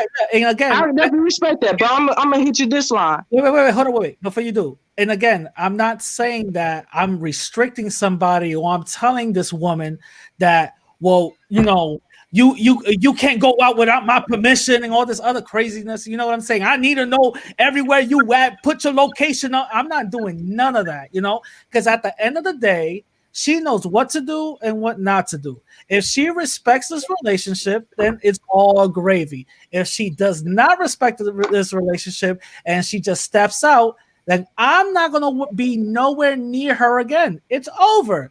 You know what I'm saying? But why you want to have that type of hatred towards the girl for having step out in a relationship? I don't think it's hatred. I think Radical is just simply trying to protect himself and his emotions and his well-being. I mean, I can see that, Universe. I'm just saying it's just come across aggression. If you break me, I can't fly again. No, let me stop. I'm just saying like this. All I'm saying is this. Listen. Like I said, I was in a relationship with Imani. She had sex with 10 dudes. They had big dicks. They was tall. They was handsome. They were all that shit. You know what I'm saying? But she still came home to me. But the niggas was disrespecting her and degrading her because, but listen, quote unquote, prostitutes do the same thing. You know what I'm saying? Prostitute comes back to the pimp at the end of the day. That doesn't mean a goddamn thing. The way I see just to let you know, just give you some game. Yeah. Sex cannot hold a woman down because a woman has sex for a living. Either it is with you or with somebody else. Okay, listen, I want to say something about a comment he made earlier, a comment that Joey made earlier. And he said, he was saying, like, Joey, you said something along the lines of, in this square world, men put limitations on women, right? And you know, this is something I don't share often. So like I've told you all, I've told my viewers, I've told my subscribers that I'm a graduate student, right? But a lot of you don't know that a lot of the research that I conduct is actually on sex workers. It's on digital sex workers and other marginalized groups of people who leverage technology to empower themselves, right? And I've learned from interviewing this demographic that I really understand what Joey is saying. So like, I think if Joey would have said that without me interviewing this demographic, I wouldn't understand. But because I've taken the time to interview sex workers, to do my research on them, like what you're saying makes a lot of sense. One of the things that I've learned from sex workers is that female sexuality and femininity in general is very, very, very powerful. Yes, correct. Really, if a woman, and I just think that because we currently, you know, most of us live in patriarchal societies, the way women see their femininity and see their sexuality is very, very constrained. And when they don't see it in that way, I'm telling you, these women can accomplish so much more. Like, you know, it doesn't bother them when men are just like, you're not married, nobody wants you. She damn well knows somebody would want her, because she knows that a lot of men get gotten, a lot of men will quote unquote fall in love with a woman through his sexuality. You know, like people want to say that, a man falls in love because he respects you and all that other stuff. No. A lot of these sex workers, trust me, they got men actually caring about them and like wanting and falling in love with them. It's very interesting. So I do understand what you are saying. And I think it's super interesting to explore, and I love to explore that more. Let me add this too. I'm gonna explore it with you then, since you mentioned this. A lot of those men are tricks because they're willing to pay the service that the woman is giving them. And a lot of dudes would do anything for pussy. When I say dudes would do anything for pussy, I really mean that. You could go to a club. A lot of dudes going to go to the club one reason, just to get some pussy that one night, just to have a good time. Mm-hmm. Now, believe me or not, but look, most of the dudes in the clubs, they're all tricks because they're willing to pay. They're willing to give the woman a drink. They're willing to do anything they can to manipulate, lie to the woman, deceive the woman to get the woman's pants. Oh, listen, Joey, you preaching to the choir right now, because I mean, you really preaching to the choir. And this is the thing, you know, men love. I'm gonna pull up an image. After I say this, I'm gonna let Joey and Radical and Purple Lover take it. But I just want to say this: men love to shame sex workers, right? They love it. Yes, they do. They love to be like, "Oh, she ain't shit. She a hoe. She a thought." Right? Because they're scared of her. Exactly. And also, but Joey, you know, it's important to realize that, guess what? A prostitute does not exist without eager men willing to buy. You understand? Exactly. But these eager men willing to buy do exist without prostitutes. You understand what I'm saying? Mm-hmm. So it's really not a woman problem. It's the men who are eager to buy and have a very large sexual appetite that really doesn't get satisfied without sex workers. So sex workers have a very important profession. It's a profession that predates everything that we know. Predates patriarchy. It predates capitalism. It's the world's first profession. All right, so if you guys want to check out Universe's OnlyFans, go to the link down below. Like I said, I want to add this to Universe. Like I said, if you want to liberate some of your paper, brother, go to Universe's Cash App. Get her, you know, her femininity fulfilled. Look, if I was talking to Universe, me and Universe would be making a lot of paper, man. Trust me, bro. It's not easy. Yo, Universe, you better not pass on this once in a lifetime opportunity. No, hell no. I would never accept the pimp. I would never do that. Not Joey ain't no pimp. Not every pimp. Like I said, every pimp. Listen, let me say this. Let me say that let me tell you about the pimp gang. Everybody has a mission. One second, Joey. In Goddess Energy 555. Come up, girl. Joey. Joey. How much would you take away from Universe? 10%, 15%. How much will you take away from you? Radical, you I'm better. just saying, I can't ask that. I can't. Oh, okay. All right. Radical, Okay, you I back in the corner. I already got her street name. I already got her street name. I mean, if you asking me a question, I could give you the answer. But I mean, I want to get on the panel. Somebody new is on the panel. His name is Mr. Research. Mr. Oh, Research. shout out to Mr. Research, son. I know who he is. okay. So I want to say something when Universe saying about the sex workers, though. Like I said, a lot of dudes. It's not the woman's fault because a lot of dudes willing to pay for the pussy. Let's call it for what it is. Universe, how many men do you know that come up to you in your inbox, come up to you in person and say, "Hey, girl, I got a couple grands to have sex with you. I just want this 1 night stand, 2 night stand, or a month with you, and I'll pay this much to you to have this service with you."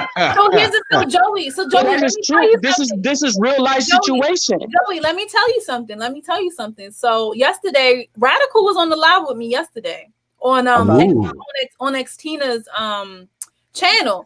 She got like 5 catch-outs from different guys, bro. So you could be number 6, bro. Radical, listen, Joey. A lot of men, honest to God, like a lot of men will send me money without me doing anything. I mean, I'm not bragging.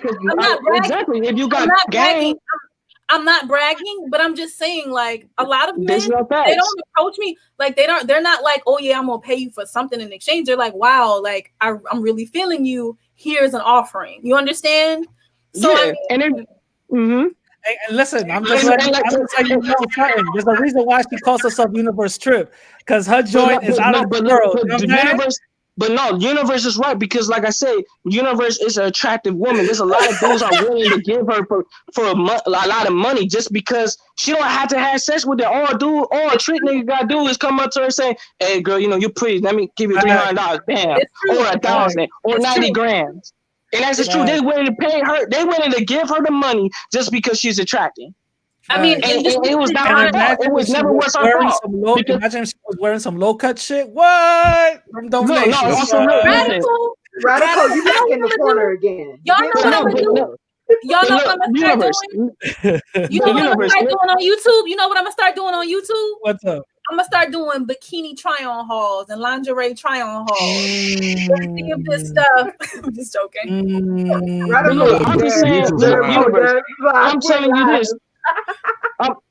Like I said, Universe, you know that's the truth. A lot of dudes are willing to give you the money just because you're pretty. They're willing to do it. It's true. It's true. And it's not your fault because they're the ones initiate you to say, "Hey, Universe, I'm willing to give you this offer."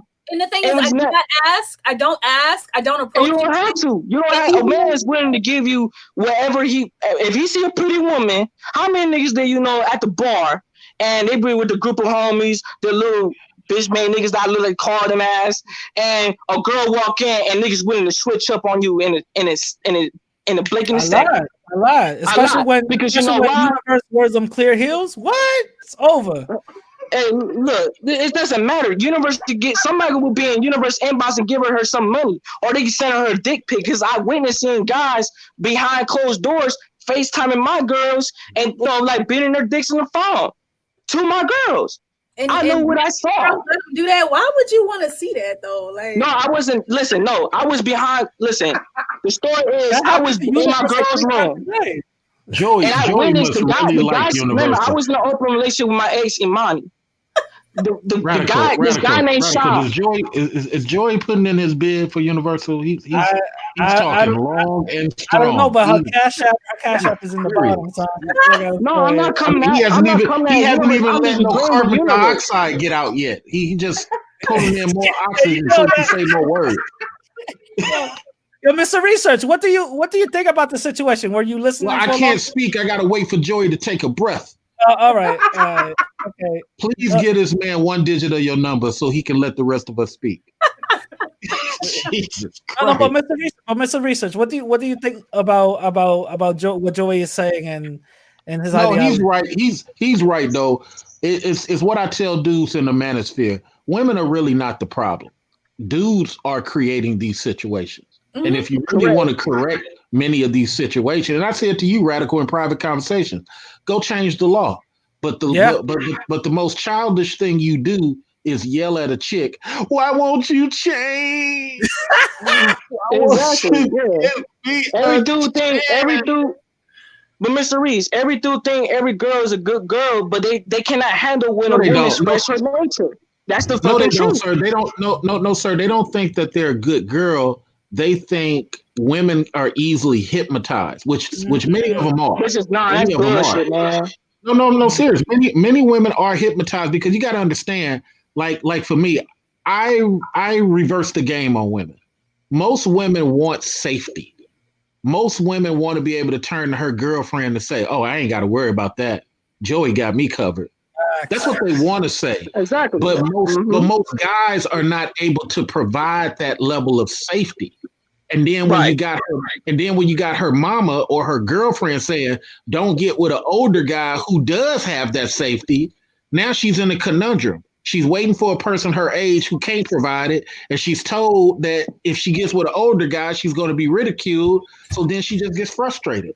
You know what I'm saying?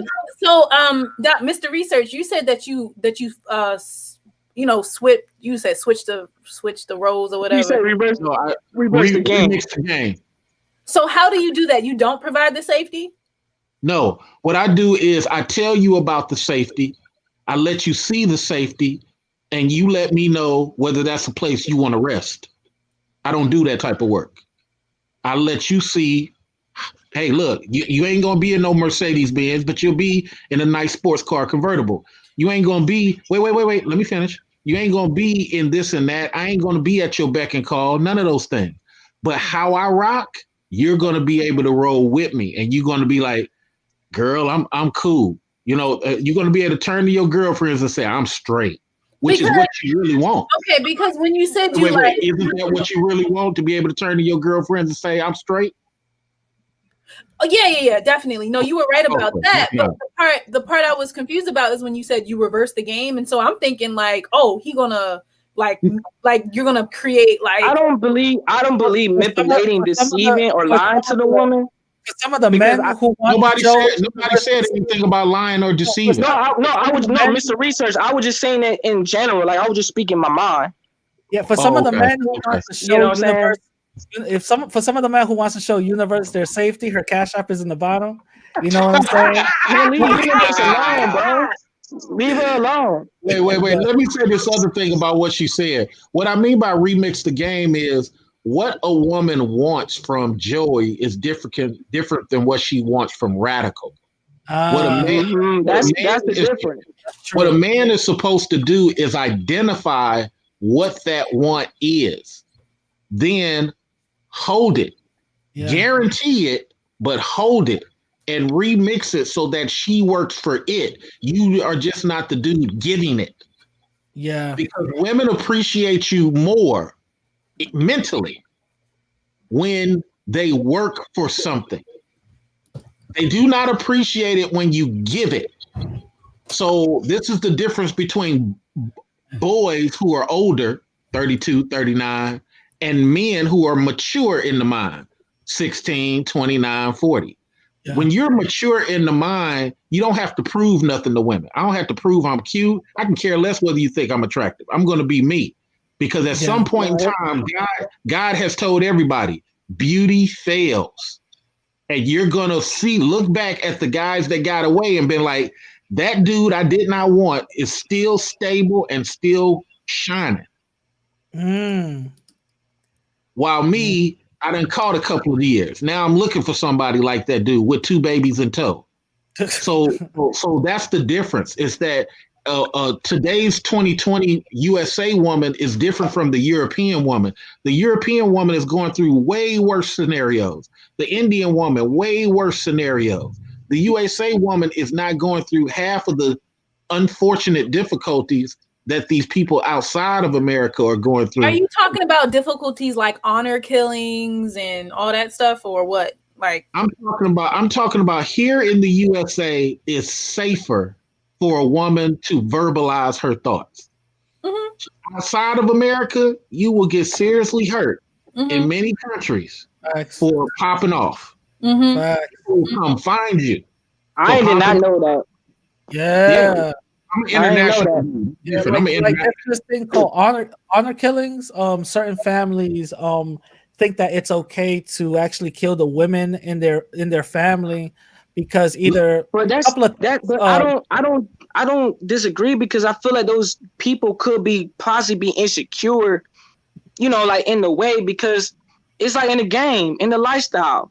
You know what I'm saying? Like no, but if they do it. They do it on some other stuff because, like, let's say, the family wants their daughter to marry so and so or whatever, and she refuses, and they basically kill them.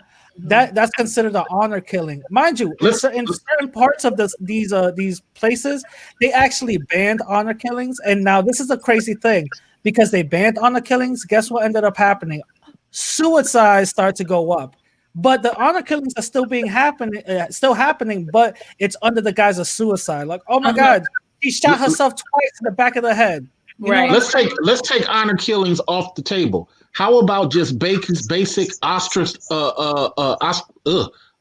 separating from everybody? Nobody speaking to you, girlfriends included. You're not married. You're not married by 32. You don't have family. We don't have no value for you because our culture operates on family connections. You're just an independent person having sex. We don't want anything to do with you. But I need help. I got this baby. I got this baby by the white man. The one you want to be to marry. You should have stayed with your husband. You know our rules. And this is why I say here in the marriage. But that's why I was talking about earlier when I told Universe that there's a lot of dudes with square mentalities like to put limitations on people and the woman too. You know what I'm saying? Because it's all about that patriarchy. So Joey, I keep going back to that academic article I showed. It was from a evolutionary biology department in University of Michigan. It was entitled "Male Sexual Aggression Towards Female." Joey, click the link. There's a link for the StreamYard, so you could come in. Click the link. Oh, Cecil. Okay, look, I'll post the link. Yeah. Sorry about that. No, it's okay. Thank you. I didn't catch that. But basically, they are saying, throughout from the very beginning, males have always tried to control female sexuality because it is very powerful. Because these men are trying to control their odds of having offspring by the women. They've even observed, in other species like other primates that men will also kill a woman's infant, like a female's infant, so that her gestation cycle renews itself quicker so that he can have his child by her. Well, that's how it is on this planet, though, Universal. You're not saying anything specific to men. Tigers do that, polar bears. I mean, respectfully, and I've seen some of your videos. What I think sometimes, UT, is that ladies, sometimes you guys handpick information that is man negative. That happens to everything on this planet as it relates to the human cycle. Here's the thing: from a woman's perspective, a lot of those behaviors are indeed negative. Maybe not negative to you as a male. No. Let's say that they are negative. Okay, let's say that they are negative. Okay, let's use hyenas. I'm gonna use the same thing you're saying and connect it to humans. Hyenas elevates their girls. What, Joey? No, I mentioned hyenas earlier. What did you say about hyenas, sir? I said that nowadays in this society, dudes are like hyenas because they're being controlled by the female, because the female is the leader of the pack.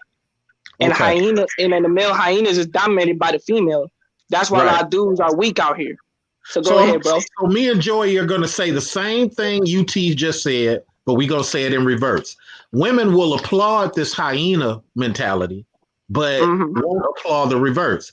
In hyena culture, the girls are celebrated and the boys serve the girls.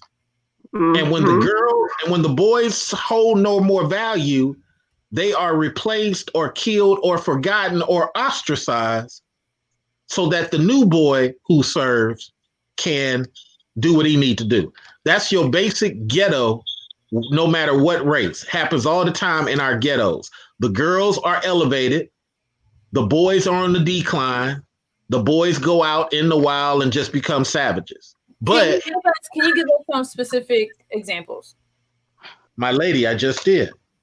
No, but within the ghetto, like what are some things that happen where the men are on the decline and the women are celebrated? Okay, let's take employment. Okay, so employment. It's documented that males, especially in Black culture, have the highest EEOC complaints, whether that be jobs or what have you. We'll go out here. Now, it doesn't happen in Latin culture as much because they have familia. Familia allows them to have some degree of familiarity no matter what spectrum of Latin that they're from. That's But right. No, that's not. hey, but in African culture, I mean, in African American culture, what we'll do to the boys, which is why guys call girls gatekeep or women gatekeepers, the girl can come in with almost no experience and get a high level position without having even finished college sometimes. The guy comes in with skill and gets blocked. Why is that? Well, the guy now, he has to find something to do. So all the guys are trying to get to the warehouse job, the janitor job, because that's all that's left. And when that's not left, kicking in doors, robbing, stealing, and killing is all you tend up doing. Mm-hmm. So, but have you noticed, Mr. Research, have you noticed that other communities, you know, in America, the Asian community, the Jewish community, the white community, the Latino community, you have men building businesses so they don't have to beg for a job from another culture? Of course. So here's why. So those cultures you just named, most of them have a flag. If I put that same Argentinian flag in Germany, every time I go to Germany, I just look for the Argentinian restaurant and I'm home. Where's the Jewish flag? Where's the Jewish flag? Everywhere you go. It's called a star. In Brooklyn. Everywhere you go. It's called a star. What is the one united Latino flag? There is no one united Latino flag. There's several flags. You put a Mexican flag over in Canada. Every time I get off the plane as a Mexican, I look for the Mexican restaurant. So it's all about flag culture, my lady. We do have one, but it's not seen as a common. We have the Pan-African flag. Okay, Pan-African doesn't work because Africans are still stuck on tribes. They don't see themselves universally as Black yet. They're still working on that. They still think Arabs are their friends, while Arabs are behaving like KKK. This is very true, but Latinos also have their, little quarrels, and they don't see all them, they don't see themselves. Because they have a culture. Because they have La Familia, which is a tradition. They have, look, I'm a well-researched dude. They have machismo. Machismo simply means that the sister can be older than radical Latino, but the family still looks toward radical Latino as the savior of the family over time, even though the sister's older. Yeah. Those are traditions, me lady, that ADOS don't have. Even though some of us Latin people were not, united or whatever the case is, we all share, not share, but still have the same somewhat code, I must just say. Well, you know what? Here's proof that also happens in African countries also, some of them have the same thing, Yes, very true. But like I said, because they have tribes and they have flags. So what ended up happening is the ADOS people, our grandfathers told us, look out for UT. Look out for UT. She can't get no job. It's 1950. And look out for her. No. Bear with me. I'm talking history. Look out for UT. It's 1950. She can't get no job. So radical, you a Black man. When you become a dentist, hire UT. Joey, when you get that factory, read brooms, hire UT because all she can get is a washwoman job. But because a white woman refused to work side by side with UniverseTrip. So what ended up happening is once the right to vote came, the white woman realized, I got to get UT on my side. Girl, radical don't like you. You know what? Radical don't like me. Girl, you know what? Joey don't like you. You know what? Joey don't like me. Now come and march with us, but march in the back because we don't want to take no pictures next to you, which is why you'll never find a Black suffrage woman walking side by side with a white suffrage woman because they ran down. When Mr. Rick girls go, they are you aware that you're on the panel? I don't think that women are. Oh, that's wrong. Wow, that's informative, bro. Yeah, so see, a lot of times I understand Universal Trip. She wants us black men to be more loving, be more leaders. I totally get it. But they don't understand what Ronald Reagan did. They don't choose to look at that part of the research. Matter of fact, they don't care. They just want us to fix it. So I'll tell you this, a lot of Black women really do want to see more Black male leadership so that more Black women are able to rest in our femininity instead of having to run this matriarchal community and culture and do everything, right? Absolutely.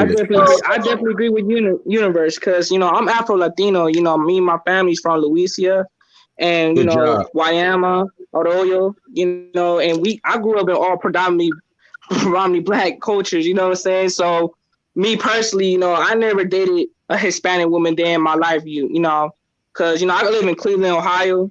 So, you know, with LeBron James, and plus my last name is LeBron. So, yeah. Joey, but Joey, do you understand that the fact that some of you know how to salsa and bachata, a black boy will never know how to lead a woman like that. He'll never know how to turn her and look out for the next person that they might bump into. He'll never know how to make all those changes and variations just on the dance floor. That's a very interesting point. That is I got a lot of them. Hey, that's a good point though. But man, I could like I said, Mr. Research. Like I told earlier, I told Universe that my mom is a prostitute, and you know I got family members who's part of the lifestyle. So, you know, me personally, I have a different outlook a lot of things because, you know, there's Black women within my family that go through things like this and they want Black men to really be leaders. The thing is... So here's the problem, though, Joey. Here's the problem. Let's talk economics real quick. All right. I work in medical finance, okay? I was in the hood. I shot guns, sold drugs, the whole nine. The only thing that turned me around was people identified things into me that was greater than what I thought. Now, let's flash to women. Every time I tried to do legal and get a job, it was a Black woman trying to stop me from working and a white person trying to help me. Right. It is the weirdest experience for a Black boy to see Black women as the ones saying, "Nah, you got to be super qualified here." And then next thing you know, yeah, I'm redneck Tommy. I just override it what a Universal Trip did. You want a job, nigga? You want a job, nigga? Come on in. Forget what she talking about. Come on in. So see, the problem is for decades, we have seen our Black women economically as the gatekeeper. While some of you other gentlemen, Jewish and whatever, y'all didn't even have to have skill. Your women just brought you in. Well, I give you a chance. Come on with on the job training. But our women were economically against us, even though our grandfather helped them back in 1950, 1960. I'll be quiet because I talk too much. Well, no, you're absolutely right. So I just want to share some of my personal experience with that. Go ahead, Universe. Maybe because, I don't know, maybe I'm, a little bit more woke. But I'm a graduate student, and I'm at like a really renowned institution, like top in the world class. And, there aren't many Black people there. Okay. I have Black students. When I have Black students, I try to treat those Black students like white people treat their students. Right. So, I might cut them a little bit more slack. I might be a little bit more extra helpful to them, right? And this includes Black women and Black men. Now, on the other hand, I've noticed that my fellow Black graduate students, will not talk to Black women. Not all of them, but some of them.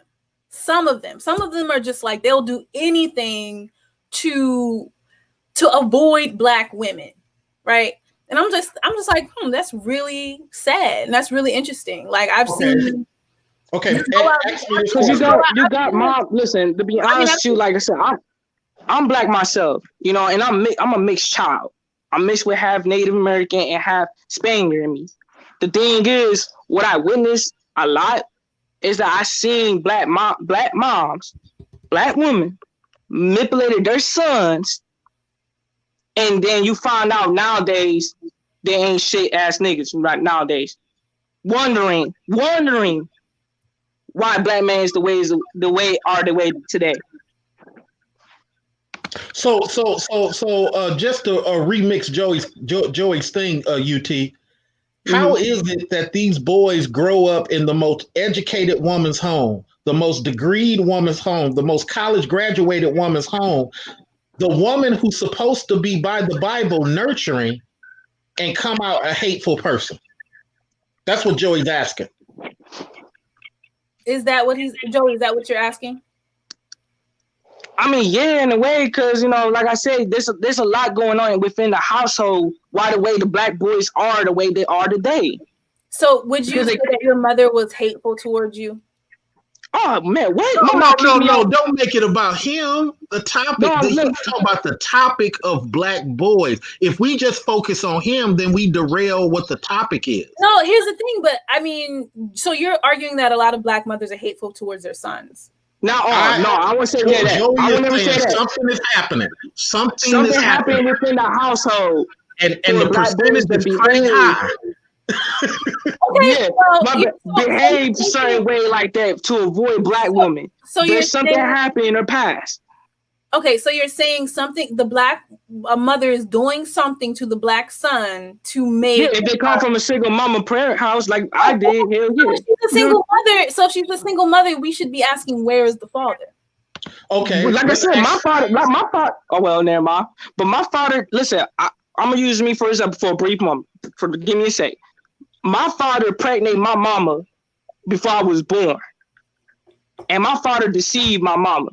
You know what I'm saying? Man, my mom's a prostitute. To this day, I never met my dad a day in my life, and I just found out my dad died on October 23rd of this year. Never met her day in my life. But here's the thing, like I hear this, I'm not sure, I'm going to let Mr. Research expound on this, but what I see is a lot of black people blaming the black mothers without ever, mentioning how the father is absent. So it's kind of like, why would you blame? It's just like, I just don't see why people. No, I'm not blaming. Like I said, I'm not blaming the black mothers to be the way they are. Joey, I'm not talking about you. In general, the black community loves to blame the black single mother. It's like these single mothers were created by men abandoning them. So again, the responsibility is for the man to stay, because why would you shame the parent who stayed and is doing all the work of a man and a woman? Okay, because it's not about a shame thing. When you go to court and you tell this judge that you are responsible for the outcomes of this toddler, yet the toddler reaches crime age, and now you're no longer responsible. Now it's the outside custodian issue. That's a problem. If that's the case, then we need to do like Angela Bassett did in the movie Boys in the Hood and give the child to Furious Styles. How about this? Solution is black men staying with their children, so the woman. Okay. You're right. So you will agree you will agree with me. Let's remove all the Ronald Reagan laws that prevent that guy from staying with. Right? Yes. No woman can use a Ronald Reagan law. Listen, here's the thing. Don't stutter now, my lady. If a man really wants to be in a child's life, no. There's no way the law can stop a real man. I'm sorry, Queen. There's no way a law can stop a real man. My lady, that's not mathematical, my lady. Because tell me how some laws can stop a real man from being around his child. Okay, the same way a law can stop a man who is not that man's child from having to be the child. So I'm gonna use exactly what you said. There's a law called father of record. Radical never even slept with you, but you go tell the state of Tennessee that Radical is the daddy. Now the state of Tennessee, without even checking, this is actual law. UT. Then the state of Tennessee spends $50,000 trying to get Radical to pay for your child. Radical has to go through all this legal stuff just to prove the child isn't yours. But get this, he only got 2 years to prove it. And currently he's living in New York. He don't even know that you're saying this Tennessee stuff. Well, he didn't show up in court for the past 2 years. Nobody knew where he was. Guess what? Father of record, Radical owes you $150,000. It happens all the time, UT. So when you respectfully say, my lady, But this doesn't answer the question. Mr. Research, you've completely gone around the question. I said, No, how can a law stop a real man from his child? Stop a real man from, being in the child's life. Okay, once again.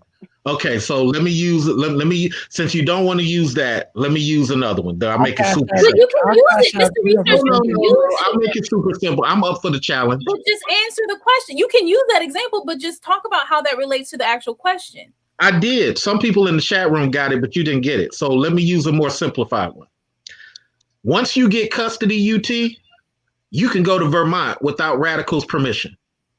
Did you not stop him from being in the child's life? No, we're not talking about a situation where women are intentionally preventing the man from being in life. We're talking about the men who just leave and refuse to be in the child's life. But here's the problem, UT. You have no measuring stick to justify who just leaves. That's just a woman-created fairy tale argument. There's no college statement of measurement that you can say whether a person is good or bad. You can't say whether a person left or didn't leave. All you know is that certain people are absent. You can't determine how they got absent. But ladies have fell in love with this lie that every dude leaves. Some of you guys get custody and you just bounce and go start a new life. Well, guess what? Mr. Research, your name is Mr. Research. Can you help me learn? Now you're being disingenuous. Learn the percentage of women who really don't want the, man in the child's life and who intentionally try to keep that man away from you. So what is the percentage? I'm gonna keep the same energy. You cannot measure that. There's no measurement for that. That is, it's a lie. It's like saying UT is a good person and Radical's bad. That's a lie. But it's a lie people like to believe because it makes the man look evil. But it's not logical, Mr. Research. Why would a woman? I mean, there has to be a reason for the woman to not want a man in a child's life. My lady, a lot of these men. For example, we can look up countless examples of men molesting their girlfriends' children, raping them. Okay, and I can find women who molested children. But guess what? The records show that men are much more likely to do that. So, you'd have to ask logically, why would a woman? Why would a woman set it up for her child not to know the father, or not for the father not to have access to the child? Okay, let me show you what UT just did. UT switched the conversation to molestation and all this other stuff in an effort to keep the male in the negative. I'm going to agree with UT that all of her linear examples are true. I'm not going to debate them, but they have nothing to do with the topic that we originally talked about. Now, UT's pretty slick in what she did. You got to be really, really good to catch it. She went and used all these other negative examples to make it seem to give more strength. There has to be a reason. Like, you're not contemplating or considering reasons why. Your reason is just black women are hateful and spiteful. That's why they do it. Right? I'm saying no. I can't judge hateful and I can't judge hateful and spiteful. I'm telling you. Your primary point. What is the argument you're trying to drive home? When a person has custody, that person dictates how the other person gets to interact with the child. Period. You cannot blame the outside person for their lack if the primary person has power over the kid. But because we in this community want to only see males as negative, I get it. Because I tell guys all the time, stop fighting, stop trying to get women to understand. Just remove yourself. When black guys just remove themselves and women finally get what they want, like I saw in France back in the day, then guess what? You will have what you want. There will be no more black men harassing you, and you can deal with the other people. But guess what's going to happen? You're going to complain about them too. Because what you're not realizing is having this anti-male narrative for everything gets nowhere. But everybody's up for their opinion. I mean, I'm not a hater. I don't hate women. I just walk past a lot of them. I love women. I don't know about you, bro. But I mean, personally, that's kind of, I can see what UT's saying, and I can see what you're saying, Mr. Research. But in a way, like I said, like I had my own abandonment issues with my father. You know what I'm saying? My father abandoned me since before I was even born. You know what I'm saying? And Joey, did your mother intentionally try to keep your father away from you? No, she really wanted me to go back to Puerto Rico to visit my father. When I came back to Puerto Rico back in 2007, I was there. My family told him I arrived, and he never showed up. My father really don't give a fuck about me, and because it's not my mom's fault, because all he wanted. Listen, I found out my dad was married to another woman before my mama came to the picture. And this isn't so uncommon, you know, like, and, you know, Mr. Research is trying to say, oh, you're anti-male, but, you know, the data is the data. The numbers don't lie. Men lie, women lie, but the numbers don't lie. That's why it's better for us to just separate. But like I said, let the women stay with who they want. That way, once the black man removes himself from that situation, then all of her dreams will come true. And we won't have the gender war no more. I'll be glad when black guys just no such thing called gender war, Mr. Research. That's not. 1 second. Gardenia Moon says, I think Mr. Research is way more manipulative than how he's trying. Thank you for name calling me. Thank you for name calling me manipulative. Thank you for name calling in an intellectual conversation. Definitely. When you name call people, that is the lowest form of communication. Yeah, you called me slick, Mr. Research. You called me slick. Okay. I said what you did was slick. I said your action. She's not name calling you. She's saying you're manipulative. That's an adjective, not a name. That's not a name. Okay. Look, it's not debate, y'all. Fighter's here. No. Hey, what's going on, Pino? How y'all doing? All right, how are you? Fighter? What's your name, Fighter? Oh, okay. What's up, bro? What's going on, yo? Fighter, you got my DM. I told you to come on. Oh no, I didn't get your DM. I just saw you live. You know. Okay. I texted you on Instagram a good 20 minutes ago. I was like, come on, because Joey was talking. Look, Joey, can you tell your story? Can you tell your story, because I really want to hear what Fighter going to say about your okay, please, like a quick summary. You know what? I'm gonna just sum everything up. Okay. I told UT and Radical that I came in and I asked them a question about a woman's nature. Okay. And that being said, Radical asked me a question. I told him my story about my mom. My mom is a prostitute. I got family members who are prostitutes, participate the lifestyle. Okay. And I was sharing my story, and I was telling my side that I believe women liberation. Now, what I mean by women liberation, I'm talking about letting the woman express her beingness and letting the woman to be herself without putting any type of restriction and hindering how most men in the square world and like to limit the woman for not being herself as a woman. Okay. That was the whole summary. And then plus there's more, but I don't want to, you know. Okay. So what's the issue? What's the issue? Radical, can you chime in, please? Like give me what? Give me your perspective. Like I need more. I'm trying to get this fire comment. Radical, tell him, please. I need more gum. Okay. What Joey was saying is that that he believes that the woman's femininity is being misplaced, and in order for us to, Joey's opinion, he likes to give a woman's femininity all essence by letting her explore her sexuality with other people, and he's okay with that. Well, goddamn. I mean, shit. What the fuck? Like, So here's the thing. So Joey was saying that he has no problem with his girls with a bunch of other women. Look, I don't have other men. I heard background noise. Fighter, I didn't have no problem for my woman specifically. I got a girl to talk to who I have a chemistry with.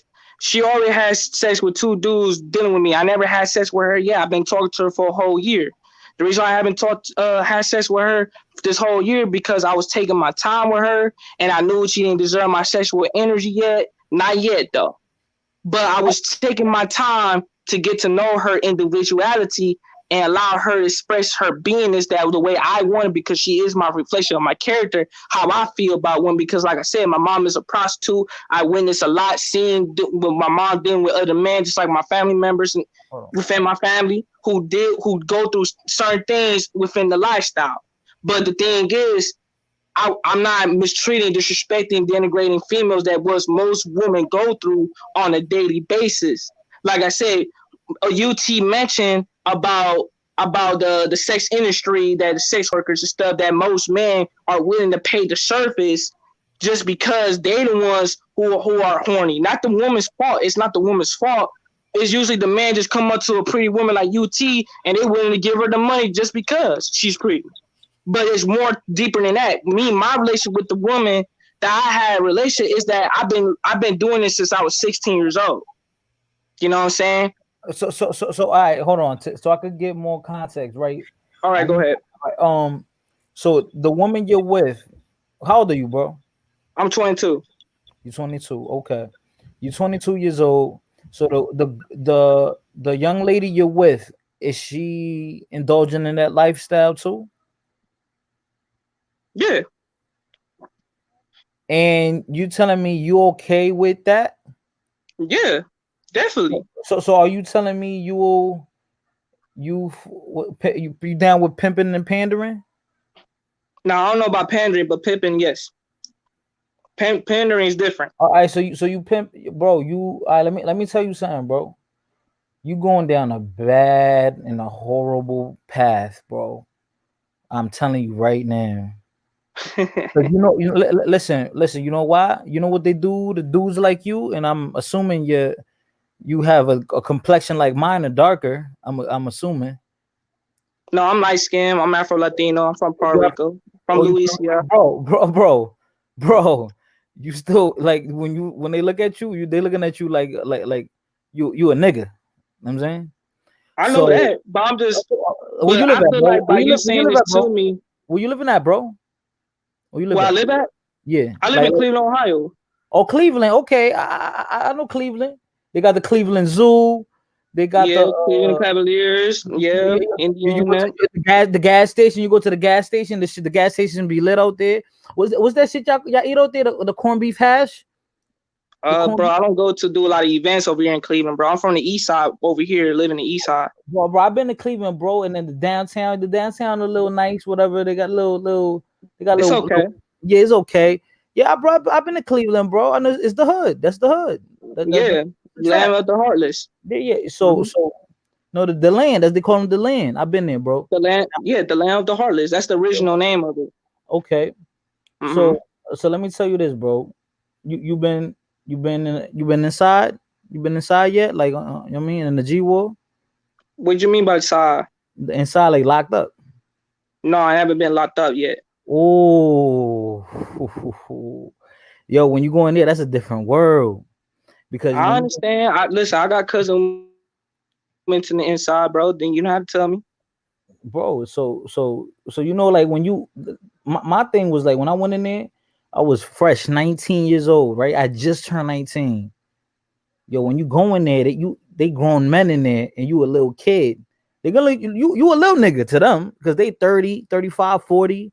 Then they're for rape, murder, bro. I'm telling you, bro. I'm telling you, you probably this shit might go one through one ear and out the other. But I'm telling you're gonna remember this conversation. Listen, you going down the wrong path. You think the police out here is bad? Woo. Wait until you get in that. Wait till you get to the big house. With them COs, they really racist. And there you can't do shit. They could disrespect you, and if you hit them, guess what's gonna happen? They're gonna hit that button, and you're gonna have 20 COs come rushing at you. They're gonna jump you. You might be able to be a 1 or 2 niggas, but you can't be no 20 pilgrim COs, bro. Yo, listen, bro. I'm already dead already. Yo, are you trolling or are you serious right now? No, I'm just serious. I was just venting. I was just telling you how I feel. I'm telling you that I don't live in no fear. I'm not scared of death. Oh yeah, man. Yo, bro. listen, man. Let me And tell I you something. respect you though. I'm respecting you. Bro. I can't. You listen. Let me tell you something. When I did my bid, right, I got locked up for attempt murder, right. When I came home, I remember when they, I got approved to a halfway house, right. And when they approved me for the halfway house, it was on a Friday. They're not gonna release you on a weekend. They will only release you on work days, right, business days. And they went. I had to go take a urine.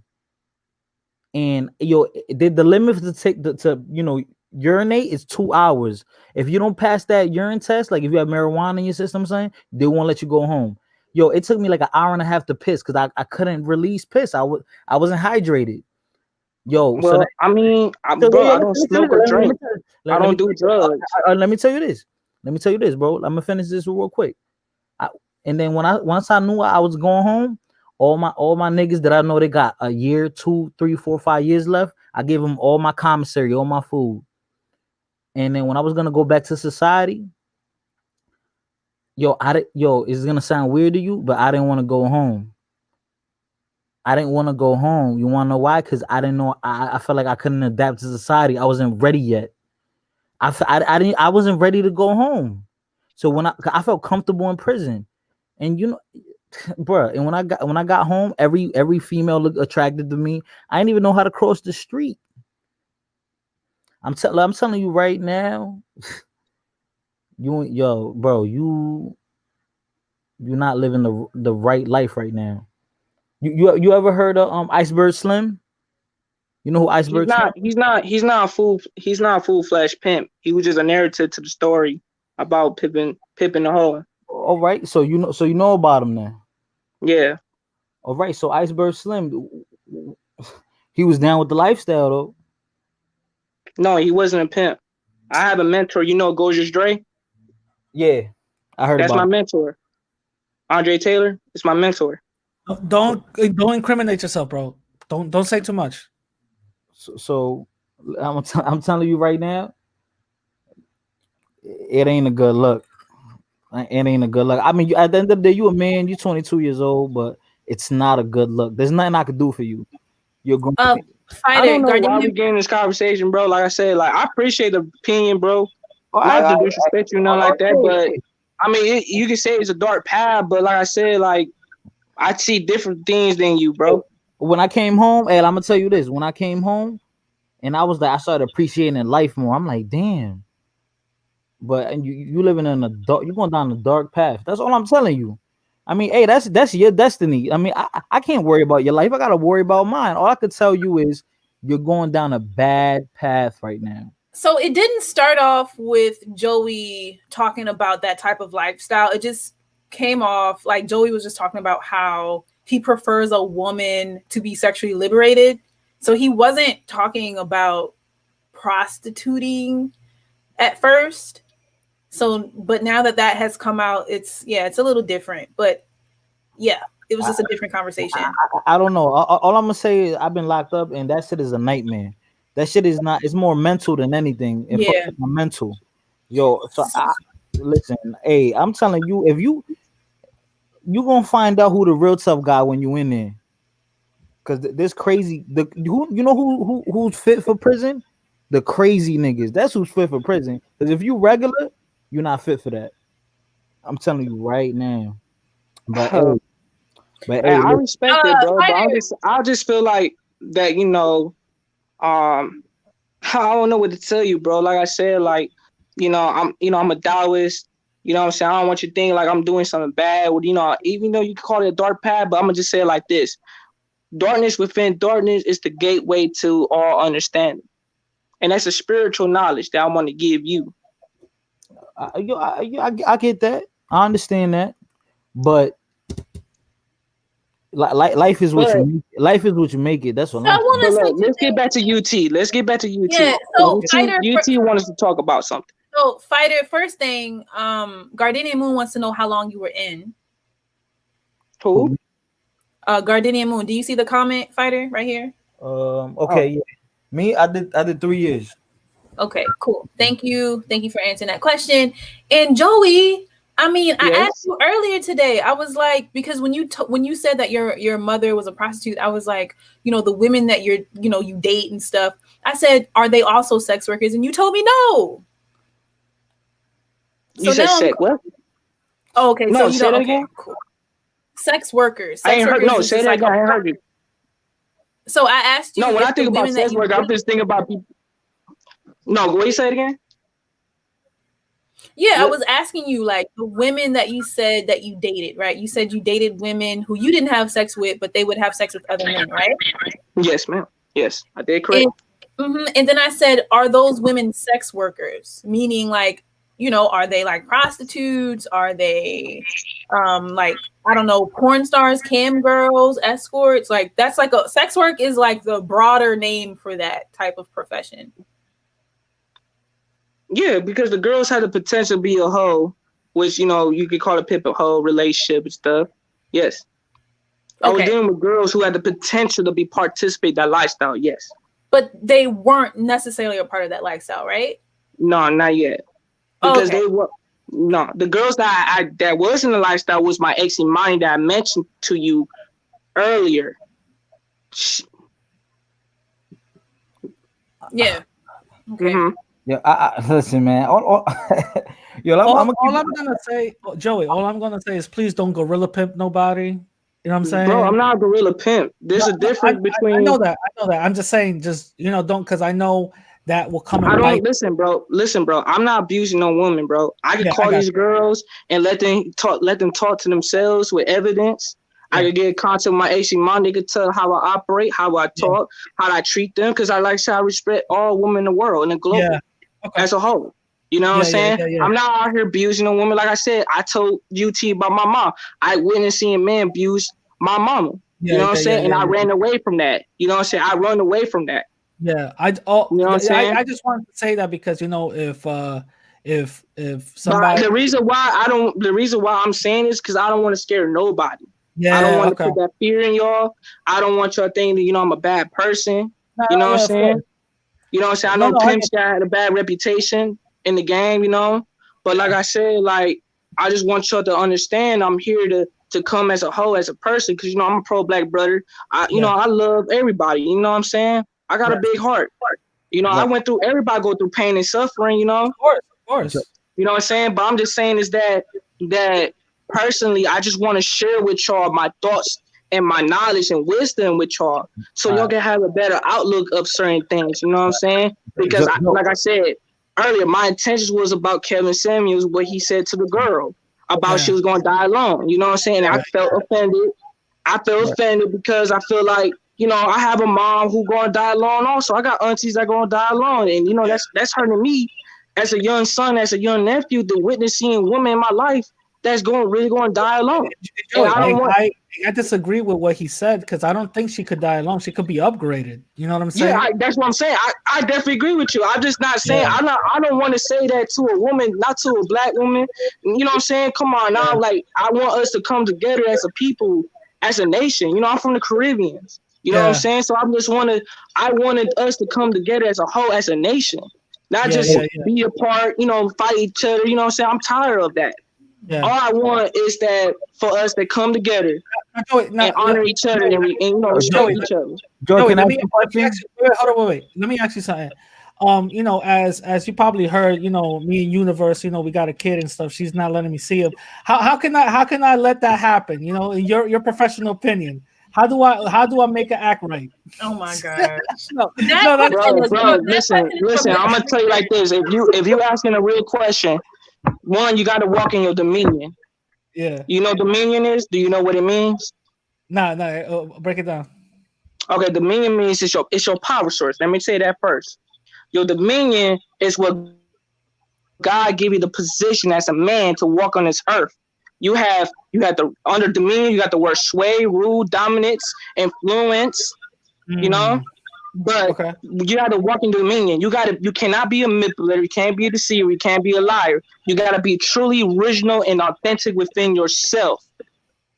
Because if you look in the Bible in Genesis, God told Adam about he gives the man the dominion over the earth and let everything submit under his feet. Correct? Yeah. So So if you asking me to get this, you said about UT, I'm just using the scenario, UT, don't get offended. You don't have to chastise her and just disrespect her. You don't have to do that. You had to communicate and demonstrate her. And you gotta let the woman be a woman. She's gonna act the way she's supposed to act as a woman. You're right. She's taking me to court. You're right. So look, check this out. Look, hold on. Don't interrupt. Hold on. I'm flowing. You know what I'm saying? So listen. So the woman's gonna act the way she's gonna act because that's how the universe works, right?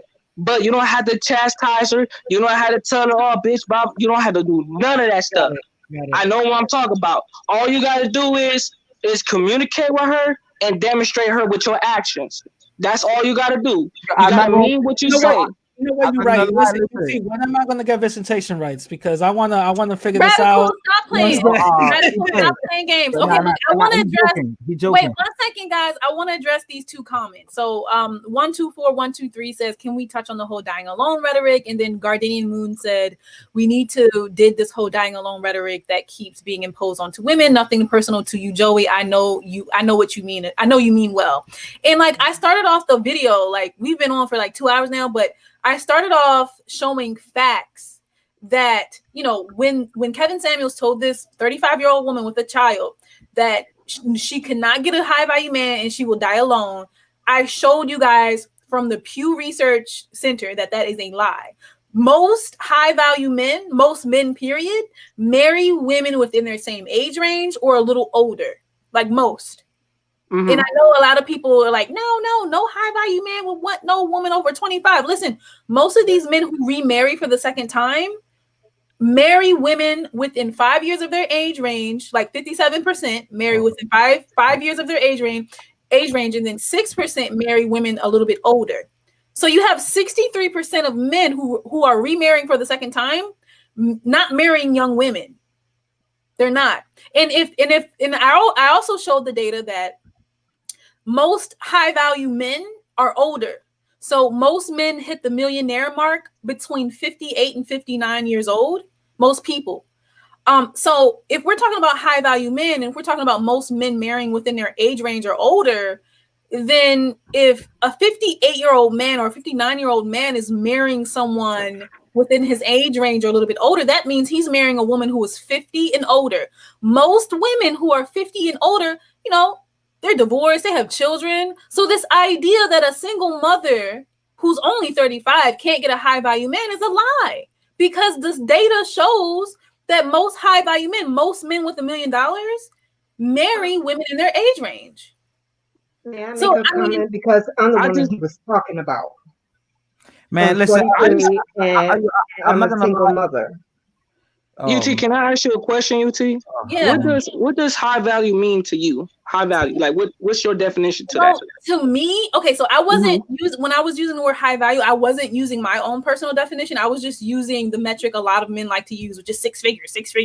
So I just went on ahead and was like, how old do people have to be to hit $1 million? And I just use that metric and that information. But for me, like, I really like. I value someone who is smart, intelligent. Like, that's really important to me. Like, I can't really like fall for anybody that's like slow. I know that sounds bad, but I like smart men. I like kind men and men who are protectors and providers. And that's like it. That's like my criteria. That's it. Okay. Well, let me add this opinion real quick. So a lot of men like to use money to get what? To get the attention from females or something like that.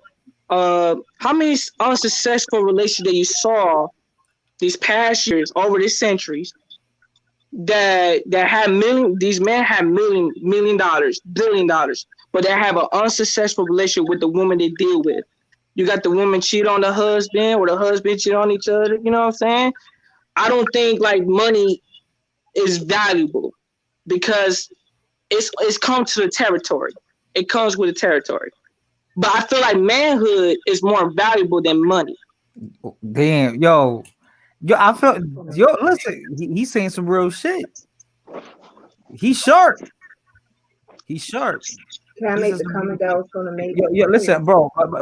Yo, let me tell you that. Damn, I don't even want to sway the conversation. My bad. Because I feel like with the things that he was saying, is more. Fuck this topic. Fuck Kevin Samuels. The topic he made. What? The topic, the things he's talking about, he's experiencing. This is real right here. Universe, right? This is a pro-black channel, and I feel like he's slightly misguided. And why would he give up that free information? Because I think deep inside he feels like it's not right. And wait, what are you talking about? What's not right? Because he's bro, you talking about all right, you're very knowledgeable. And you're telling me about you talking about wisdom and knowledge. Then if you know about wisdom and knowledge, then you know your body's your temple.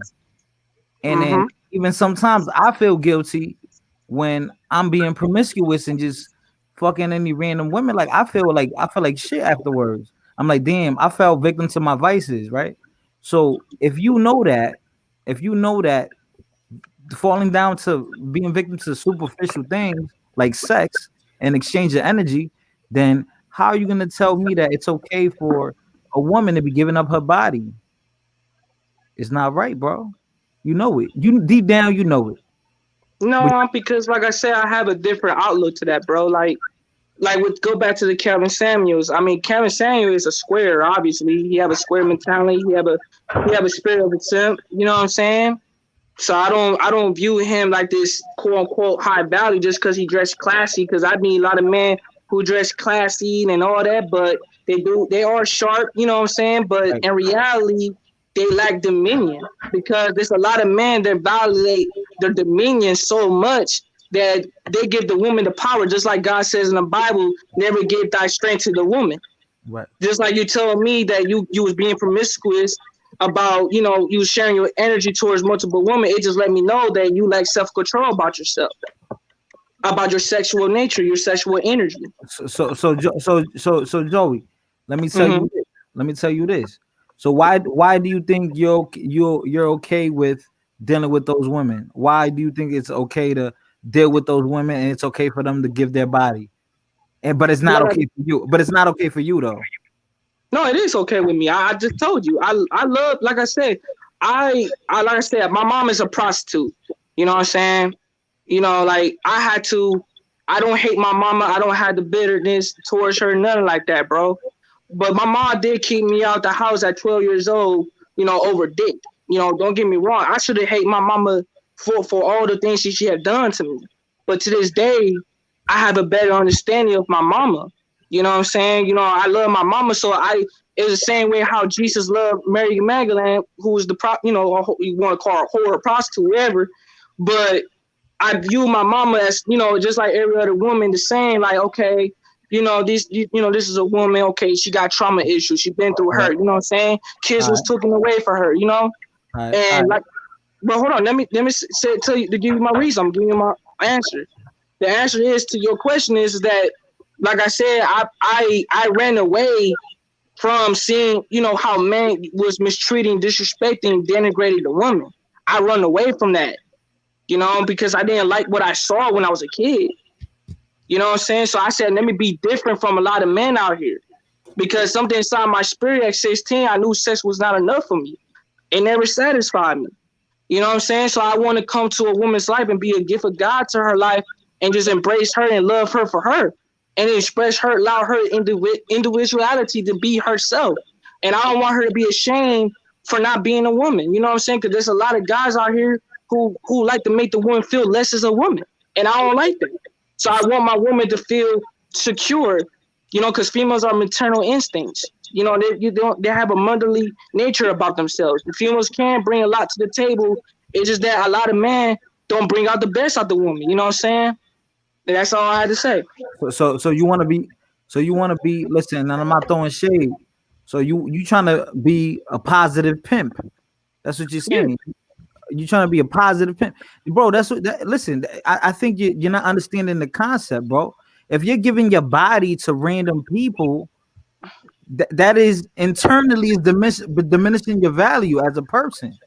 It's taking away from you. Yes, it is. No, bro, I'm gonna have to disagree with you. Like I said, like there's levels to this game, bro. The thing is, I'm not promoting anybody to be participating in this lifestyle if you don't have the type of heart to possess that. Like I said, I was born with this.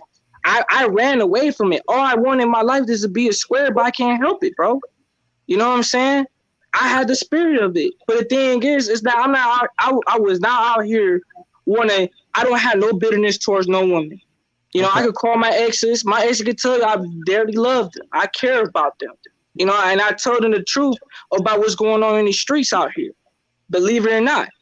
I'm not going to tell them, you know, just to use them, abuse them, like how most men like to do that. No, that's not right. And as I said, woman has a beautiful heart.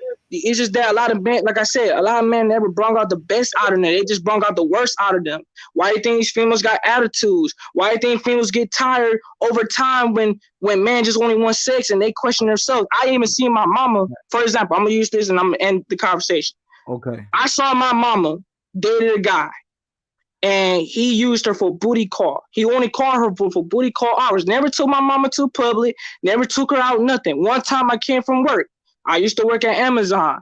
You know, this is back in 2019 in January. I will never forget this day. And this is the reason why I'm the way I am today. I saw my mama crying on that couch. And this is emotional to me. I saw my mama crying. And I thought my mom lost her job. And she's like, no, son. And she asked me, son, do you think, am I beautiful? And I said, what? What you mean, Ma? You the most beautiful woman I ever met in my whole life. What are you talking about? He's like, son, I was talking to this guy, and he only used me for booty call hours, and I ended up looking at myself in the mirror, you know, naked. She told me she was naked and looking at herself in the mirror, and she questioned her beauty. And that broke my heart since that day. And I had some issues with men to this day. And I said, never, I can, and to this day, by me witnessing that on my mama, I've never, every woman that I deal with in my life, I would never put them in that position to make them feel like that way, to use them, the beauty call, and make them feel that way, bro. To this day, because I witnessed seeing my mama got hurt like that. Just because a man want to use her just for booty call hours, for sex. And that's why I don't value sex to this day. Right. And I never want nobody to mistreat any woman on this planet. Because I seen my mama got hurt from that. And I saw my mom ask her own son about if she's beautiful. That hurt me, bro. That hurt me to hear my mama say that to me to this day. That's why when I talk to a woman, I want my woman to feel secure as a woman. And feel beautiful on the inside, that she's the most powerful woman on this planet. I never want to make her feel less as a woman. That's how most men like to do that. So that's the end of the conversation right there. Yo, Joey, shout out to you, bro, because that hurts just even hearing that, bro. Listen, bro. Listen, bro. I feel like I want to get to you because what I'm telling you, you telling me that you don't want a woman to be hurt, and all the OG pimps. You know, at the end of the day, when they're in the deathbed, you know what they say? Damn, I realized I was living a wrong lifestyle. And you could cut off the middleman and just stop now. But if you want to just experience that and waste your time here and get to 60 years old and say, oh, damn, I was fucking up. But you could cut it off right now. Like you have the option right now to cut it off. It's not I easy. understand. Like I said, I understand that, bro. But the thing is, I'm doing something. I want to do something different. I'm not like these other pins out here want to, you know, dog a woman out, disrespect. Nah. Like I said, my mentor is Andre Taylor. I talked to my mentor. My mentor gave me the game about the manhood. Right. You know what I'm saying? So my mentor taught me, you know, things that I need to know about as a young man because I don't want to contact him. You know, right. But to this day, like I said, I got tired seeing men mistreating my woman and seeing my mama got hurt. And I said, no, that's why I had my issues towards men more than the women, because I don't have no problems with females. I really don't. I don't go out. I don't want no woman to feel like she's a piece of meat out here. That's one thing that I disagree about. A lot of men out here like to do. You know what I'm saying? I don't want to be like these bitch ass niggas, these simps out here. And I refuse that lifestyle. I refuse it. Bro, you don't think tricks are simps, bro? You said what? Trick. You don't think tricks are simps? Tricks are simps. So okay, so then you shouldn't want the women you indulge with or have love with or love for. You should want them out of that because they're dealing with people that are using them for their body, and you know it's wrong. You know it's wrong, bro. So At the end of the day, I provide and protect my woman. Ain't nobody going just because. Listen, a man could try to bring $1 billion to my girl, but if he got STDs, HIV, she not having sex with him, and I don't care because not all money is good money. At the end of the day, just because he's horny, he gotta find somebody else like to win this serve to have that money. You know what I'm saying? I'm not here for the money. I'm here being it's way more than just the money. It's way more than just that. It's the relationship because the game been misinterpreted for so long. But like I said, I'm not promoting anything to y'all. I just want y'all to understand my feelings, how I feel. Because, I got feelings too. You know what I'm saying? Like I said, I don't want UT. UT could be my biological sister. Do you think I want my biological sister to go out here and get mistreated by man? I'm not about to let that shit go down, no matter who you are. Yeah. You know what I'm saying? Prostitution is mistreatment. That's what No, bro. It depends what type of guys they're dealing with because you got tricks out here who try to profess to be pimps, but they're not. That's what I'm trying to tell you. And also, I don't. So you know what I'm saying? I'll go ahead, I just want to say one thing, the fighter. Yes, largely the way prostitution is conducted through this world, like especially when we're talking about trafficking and pimping, yes, it is mistreatment. But there are a lot of scholars that will argue and say that marriage is a type of prostitution as well. Because initially the institution of marriage was in order to own a woman as property. So I'm just going to just put that out there. Yeah. May I also make a comment? Go ahead, babe. Go ahead, babe. Go ahead, make your comment. I think the point that that Joy is trying to make here, that he wants to be able to protect these women. If they're going to do it, he wants to at least be the person that's there to make sure that they're okay and that somebody has their back, that they're not going into the situations you're talking about because he's there to prevent that. I think that's the main point that he was trying to get. Thank you. And I do see that. I do see where he's coming from. Like basically, Joey wants to rewrite the game. You know what I'm saying? Joey's like the pimp with a heart of gold. You know what I'm saying? Yeah, but that's negativity, bro. That's like all right. I actually see the radical. Wait. I actually see. That's like me saying my mama on crack. I don't want nobody selling crack to her. I'm gonna sell it to her.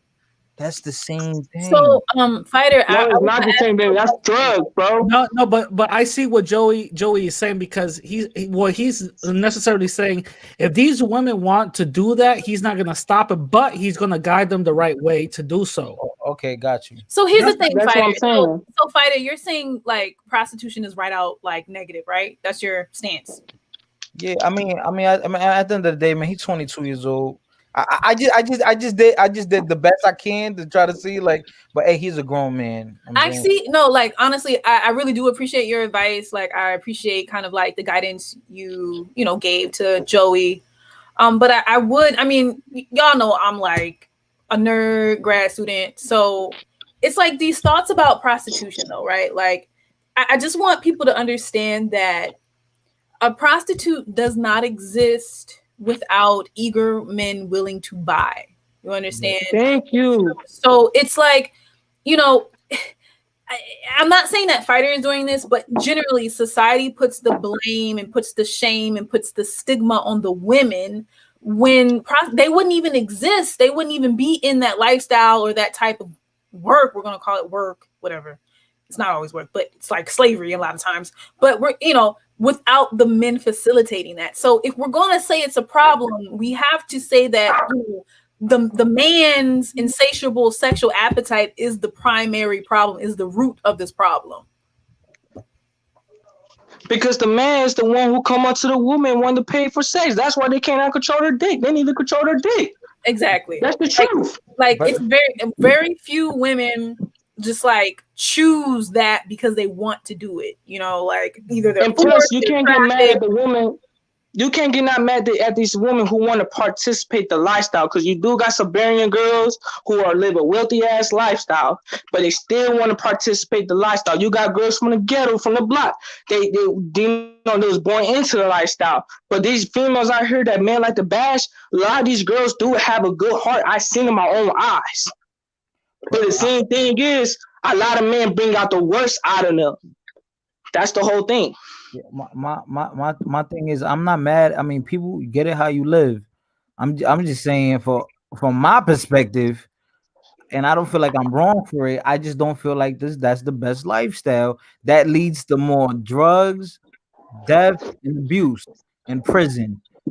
I just feel like you have high chances of getting that from going down that path. But Bro, I get what you're I right don't about, got I get what listen. he's saying, because he said whether you agree with it or not, it's still going to go on. And if it's going to go on, he's going to be there to protect these women. Okay, got you. I understand. Then there's nothing I could do. And the thing is, Because these Spider, females the need thing is, guidance. These females need, you know, like I said, these white, listen, I would never promote to a woman to smoke drugs, do drugs. I wouldn't even do drugs. My damn self. You know what I'm saying? My mom did crack. My mom did some, you know, did some things, smoke weed and all that type of stuff. But I was the only child that really witnessed that. And I could have hate my mama to this day, but I didn't. I choose to love my mama and understand her as a woman, why she was the way she was at. And I had to look back at her childhood, what she went through. Right. And understand, because most of these females, believe it or not, they went through some traumatized situation in their childhood. Some did, and some girls want to participate. You cannot get mad at these females. And plus, let's say prostitution did not exist. Like UT said, it was the man who started it. You know what I'm saying? They need prostitutes too. The man goes to the woman to UT and give her the money just because she was pretty. Niggas tricking like a motherfucker. And that's the truth.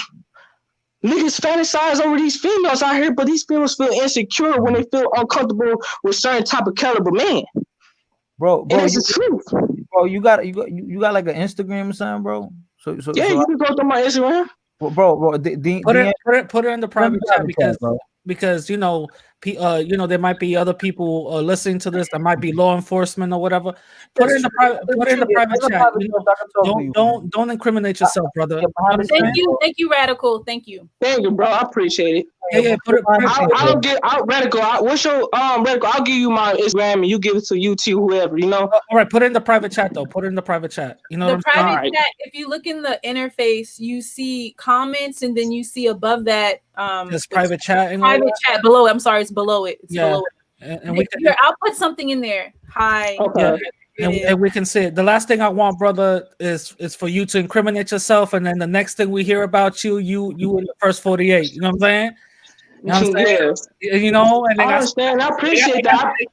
I appreciate the support. I see DJ Vlad telling you, like, okay, tell us about women. You're like, well, women, you gotta understand is that they feel insecure. You know what I'm saying? That's so we have a new guest. It's Macho. Oh, what's up, Macho? What's going on? Dímelo, que loco. Yo, what's up? Yeah, what's up, bro? Chilling. Hey, man, your story is crazy, bro. Like, you're 22 years old. You've been through a lot, man. And it's true, man. A lot of pimps, prostitutes come from broken homes, man. Like, their mom was probably a prostitute, so the son becomes a pimp. You know, it's very common sometimes. Yeah, and people, like I said, people misunderstood me. Like I said, like, I don't tell everybody because I don't want to put no fear in nobody. I don't want to scare nobody. I want everybody to understand my story, because I don't want you to discriminate me just because, I'm out here just to be street. No, man. I want to show y'all differently. I want to show y'all what these females really truly want. And Joey, and I want to prove these niggas wrong. Yeah, Joey, we really appreciate you. Like, I think you're very brave for sharing this, and I mean, we're here. Like, Fighter is willing to talk to you kind of outside of the panel, so I think you should take. Joey, listen, I'm about to leave. I put my Instagram handle on the private chat. If you can see it, you know what I'm saying. Hit me up, and I'll hook you up with everybody. You know what I'm saying. But brother, like I said, okay, bro, no problem. Take care of yourself. Remember, I got a YouTube channel. If you can't find me, I got a YouTube channel, The Radical Latino. You know what I'm saying? Radical Latino, go check them out. Yeah, so like I said, Joey, listen, I really appreciate you because you actually came in here, opened up my eyes to certain things that I wasn't even thinking about. And this was a great conversation. I'm not gonna lie. Can I say one Thank thing? you, bro. I appreciate that, man. Joey, listen, stay blessed and Yeah. take care. Joey, before you go, can I All tell right, bro. you You something? too, buddy. Joey, Yeah, go ahead, bro. Yeah, go ahead. if a bitch can't swim, then she bound to drown. Elaborate. Joe, So Good. Can y'all hear me? we have another person on, and his name is Thorough. You can just introduce yourself if you'd like. What's going on? Can y'all hear me? Yeah. Yeah. Yeah, I we can can definitely hear hear you, you. bro. What's going on? Hey, Joey, man, I was listening to your story, brother, and your story sound kind of similar to mine. When I was Hey, like man, I 12, appreciate it, bro. when I was 12, I got kicked out by my mother too, and I got into that pimping lifestyle a little bit. You know what I'm saying? I was going down the wrong path, but I got locked up, and it kind of threw me off a little bit. So I didn't make it as far as you, Oh, but man. I understand where you coming from, G. I remember Thank them you, days of bro. I being homeless appreciate at that, 12. man. Yeah, no doubt, man. Oh, man. I just want you to know I understand where you coming from, brother. Oh, man. Joey, Thank you, man. I appreciate it, brother, man. I'm glad I'm not alone out here, man. That's a beautiful thing, man. I understand, man, and it ain't over, man. Cause at one point in time I thought I was gonna be dead before 25, bro. I'm just Oh, man, I letting can you know. definitely I'm just letting understand, you know bro. it ain't over, man. And God It's always not watching over, over man. you. Yeah, He Thank always man. watching over you, brother. Hey, man. Thank God for that, bro. You know, God bless you, bro, man. Keep it up, man. I Yeah, hope no you doubt, know man. continue on living your life, man. Before you even, Yeah. I hope you can make it see you 7 years old, bro. That's what I want you to see. Hey, likewise, bro. Likewise. That's the best thing, man. That for everybody to live long lives, long successful lives. I just Right. Definitely. Is pimping like a hard profession? It's a hard profession. For some. For some, it depends, man, because you know, some can handle 3 girls, 3 stables, some can have 8 or more. You Yeah. know, it depends, man. It depends what type of intelligence you got. You And know, a the lot of pimp this game is differently, man. Yeah, a lot of It's a this stuff different done world. get a lot of this stuff done get, you know what I'm saying, online now. It ain't like it used to be. Yeah, So but it's not the same. It's not the same. Cause like OnlyFans, I don't consider it prostitutionally. Cause it's more like, you know, most of the girls that do it at home, but you know, I don't It is. believe it's any type of form of prostitution. You know, It's like because it's worship. only online. it's a yeah. PG version. Yeah, PG the version. lifestyle itself is way more deeper than what y'all see on the movies. Yeah. Don't believe everything you see on the movies. Everything they try to, you know, brainwash you how the game is. You know, like I said, me they don't know what we're talking about. You know. Yeah, it's more fluent. It's more fluent than what they make it seem. It's more fluent. Women are more with Yeah, it. so Women are you more know, a with lot it. of people don't want to talk about their failures, their adversities. They only going to talk about their success, not the failures, Exactly. not the adversities. Exactly. I remember You when know? I remember when I was 16 and the mentor I had, he was getting me up on game. I had like 3 shorties that used to rock with me all the time. And I Oh was man. and I used to try to, you know what I'm saying, market them out there. This before internet started getting popping. I used to try to market them out there, right, man. I was trash at that, bro. I wasn't hardly getting no good. And it's like it took me time to realize that I had to you need to make a good presentation in order to attract customers. Like it was really more on them than me. You know what I'm saying? But Because it's like, we train our girls yeah, to act the way it's supposed to. Like if you yeah, book smart, the best game, then like how Gorgeous Dre said, you got to learn the square world and the street world, because you can't just only learn the street world, because the big money is in exactly, the square world. Yeah, You know what exactly. I'm saying? that's true. All right, so I just want to come in and say something. So, Go ahead, babe. you know, Thorough mentioned, you know, he said, you know, nowadays it's not the same. You have the internet, and there's this article. I got connected with this product designer. She designed the Hinge app. If you've heard of the Hinge dating app, her name is Lacey Mort, and she wrote this article. So I want to share this article with you. And All right. a part of it says, the path to today. So going on what Thorough mentioned about how there's a difference between back then and now. It says sex work is the oldest form of work in human civilizations. The work speaks to our fundamental need to feel desired, to feel connected to others, to receive attention and care. It's a line of work that will always hold an important place in all societies. The different mediums and channels through which sex work is performed have changed over the years. For a long time, sex work mostly consisted of escorting. With video, TV, and the internet, many sex workers began dabbling into pornography. And when piracy made it impossible to make decent money in pornography, many sex workers became cam girls and phone sex operators. More recently, Instagram models have arisen to blur the line between sex worker and influencer. These content creators build their own large audience with barely PG-13 content, building relationships with their followers over time with daily posts, stories that reveal intimate details of their lives, lengthy captions, DM access. OnlyFans takes these parasocial relationships one step further and adds paywall on even more exclusive, often sexual content. So I just wanted to share that. Yo, Joey, I want to let you know, man, I ain't judging you. I'm just trying to see, you know what I mean? I see something better for you, you know what I mean? Because you smart. You definitely smart. Yeah, but it's like this, right? Some cats gotta learn for themselves. Like you can't force somebody to learn what you want, what you already know. You understand what I'm saying? Yeah, that's what Like I said, I'm gonna add this too. When I was young, it took me a long time to get out of that mindset.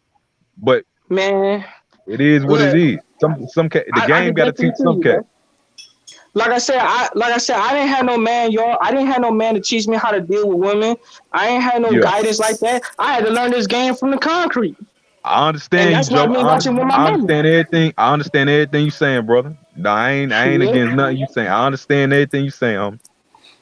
Thanks, bro. I mean, I think when we think about solutions, though, so like Fighter and Thorough came in to kind of try to give mentorship and guidance to Joey, right? But if we try to like zoom out and see, like really analyze the broader issue, like how do we address prostitution and sex work as a whole, right? Because like I said before, that ain't going nowhere. It been here since the beginning of time. It been like this since ancient times. It been like this since the beginning of times. It ain't going nowhere.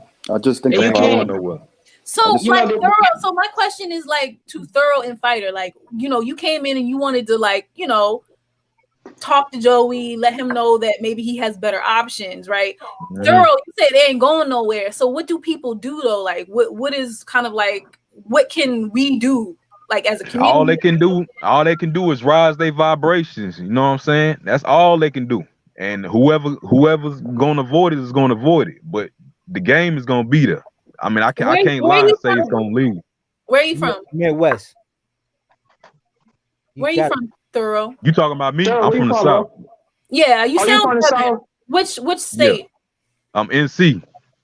North Carolina. Oh, I thought you. Oh, I'm from Cleveland, Ohio. Oh, for real? Yeah. Oh, that's what's up. I know some people up there. The way I look at it is like, look at it. Look at the game. It's a dirty game, right? So look at it like a foul relationship, right, with a woman. It might feel good. Right? And it might feel good and it has its ups and downs and it got its real negative shit. And you might be contemplating on leaving, but the only way to get out of that relationship, bad, toxic, evil relationship, is actually stepping out and leaving. That's the only way you're gonna get out of it. Okay, so Fighter, I have a question for you. Easier said than done. I understand. You only perceive the game from a dirty perspective, from a street vernacular. Like I said, the game, there's levels to this game. You know what I'm saying? You can't just look at it from a street vernacular world. You gotta look at it from a global arena. You know, it's way bigger than what you see on the streets and the TV and what they try and promote you. Because there's a difference between a guerrilla pimp, a professional pimp. There's a different types of pimps out here. So don't just believe what you see. Yeah, like you know what I'm saying? But I mean, okay, but my question is for Fighter right now. Like, Go ahead, do UT. men, like, it's just like, do men ever get together? Because like Fighter is trying to dissuade Joey from the lifestyle, right? But Fighter, like I said before, a prostitute doesn't exist without eager men willing to buy. So do men ever get together and be like, yo, maybe we should cut off the demand for the supply? You know, like, do men get together and be like, yo, No, we we need to don't get get together. together? We don't do that. No, But I mean, this is is that game is gonna possible? still Like, exist, UT. is that something that can happen in the future? Right? Is it? No, I think they're trying to legalize prostitution in this United States of America the way how it's heading. Yeah. To be honest with you, Yeah, the they way trying to it's tax that heading is shit. really about to go down. I mean, You they know have what I'm saying? brothels. They have brothels already. This place. You know what I'm saying? Because there's certain states they got, you know, there's certain states in the United States they already legalize it, but it's, you know, New York just decriminalized it. You know, yeah. So therefore, It's gonna you be know, like that it's, throughout the whole U.S. sooner or later. yeah, it's gonna be like this. Give about another 20, 30 years from now, it's really about to go down like that. There's no way you get me and Theo cannot stop this game. That's one thing that me and Theo can definitely agree. Even the OG pimps, this game been around since the beginning of time. So it's nothing new under the sun. Oh no, it's never gonna go away. It's never gonna go away. Yeah, what you could do is get out of it, but that's up to you. That's why I said Joey. At the end of the day, Joey's a grown man. Now I can't get out of it, man. I'm in love with the game. You know, Daryl can tell you he in love with the game too. Even he's not in the game, he still want to use the game regardless. He loves his job. Either in the game or not the game. I'm out though, brother. I'm out. I can't. But you still got the knowledge, right? You still got the wisdom of it, right? Of course. I got the wisdom of it, brother. I realized that some things are better left alone. And hey, I understand, bro. It might take. You might stay in it for the rest of your life. That's your right. I'm just letting you know some things that I did my definitely. I did my thing, but at the end of the day, I can't change that. Right.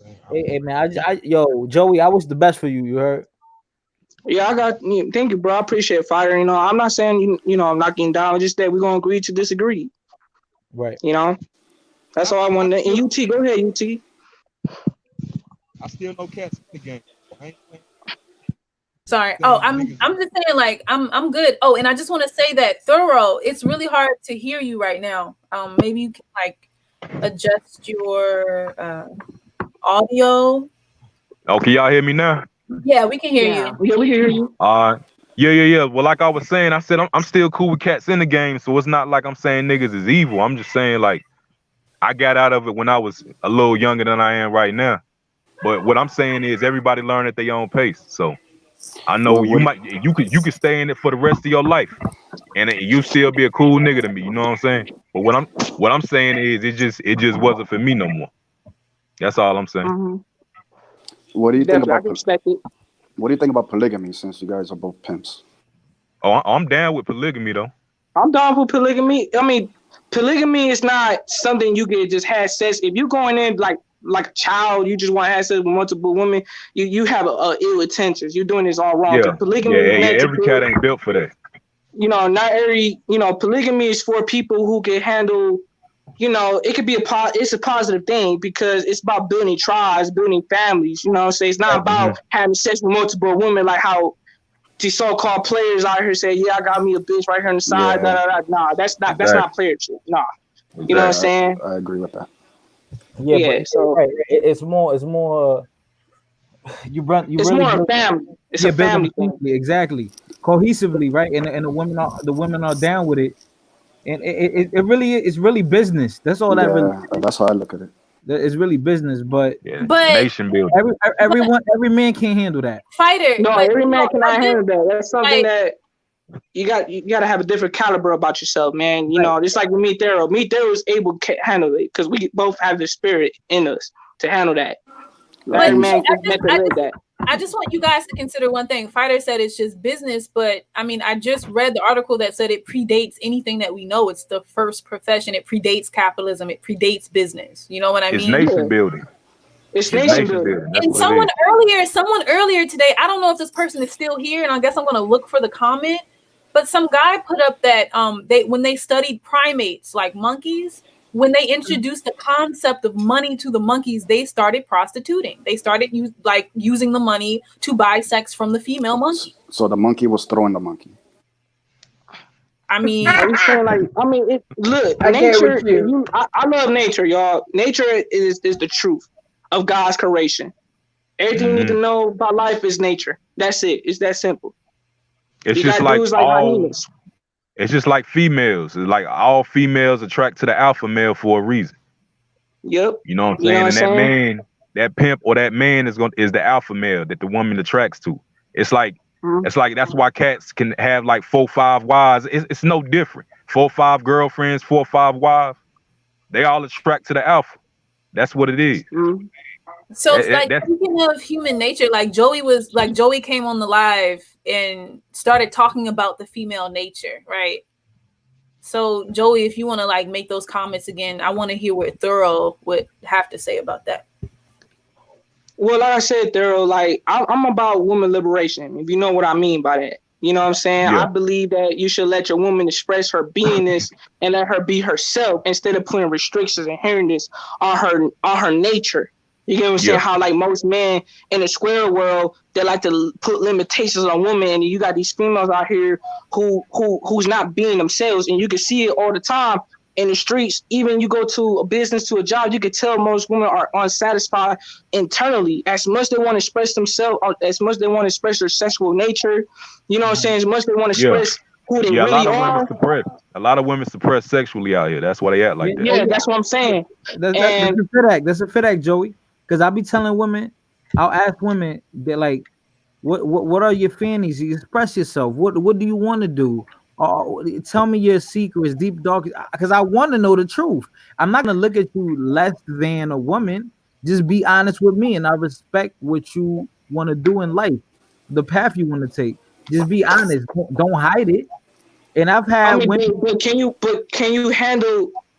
give her no judgment? So, because like I said, you know, a lot of dudes cannot handle a lot of so-called women's dark secrets. There's a lot of females out here would never share that with the average Joe. That's you right. get what I'm saying? An average Joe cannot handle that shit. That's something that you gotta be a different breed. It's just like when my ex, she used to sell pussy online. You know what I'm saying? And I used to let her do it. So I used to let her sell pussy online. She had a trick, used to come by and see her. This is back probably like 10 years ago. She used to have a trick come by and see her. He used to buy pizza shit, but he never touched her. He never fucked her. One day he wanted to fuck her. I said, go ahead. But she didn't because she loved me. Yeah, so she just let him rub on it a little bit. That was a good girl, man. That was a good girl. Okay, so there's a new person here. Hey, who is this? Amma? Oh, Amma12412. Hey, girl, you're in the UK, right? Hello. Yes, I am. Hey, how is everyone? How you doing, Emma? We doing nice to put a voice to a name and a name to a face, so to speak. Cheerio.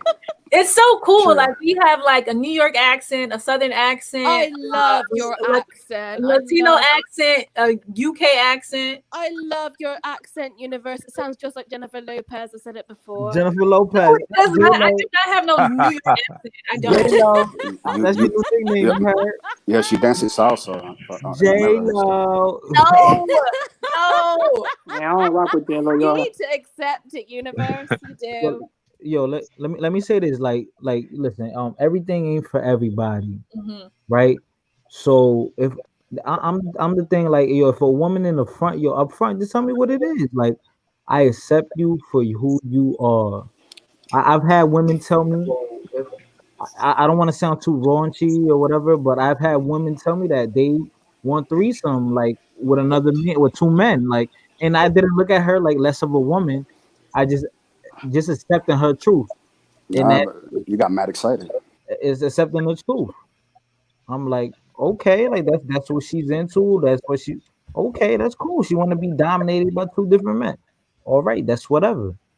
But I just want I want a woman to just give her truth while living a lie. I feel like honesty is the best policy.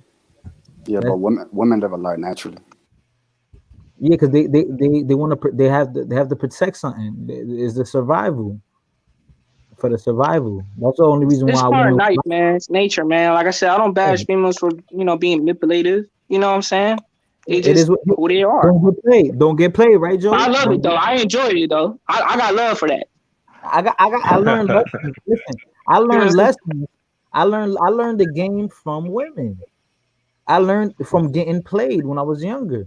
And I'm like, oh, okay. Like, okay, next time I ain't doing that. So I learned this shit from I didn't learn it like you said. I ain't learned it from like I ain't have Yeah, no yeah. real Females, yeah, they got an unstable nature.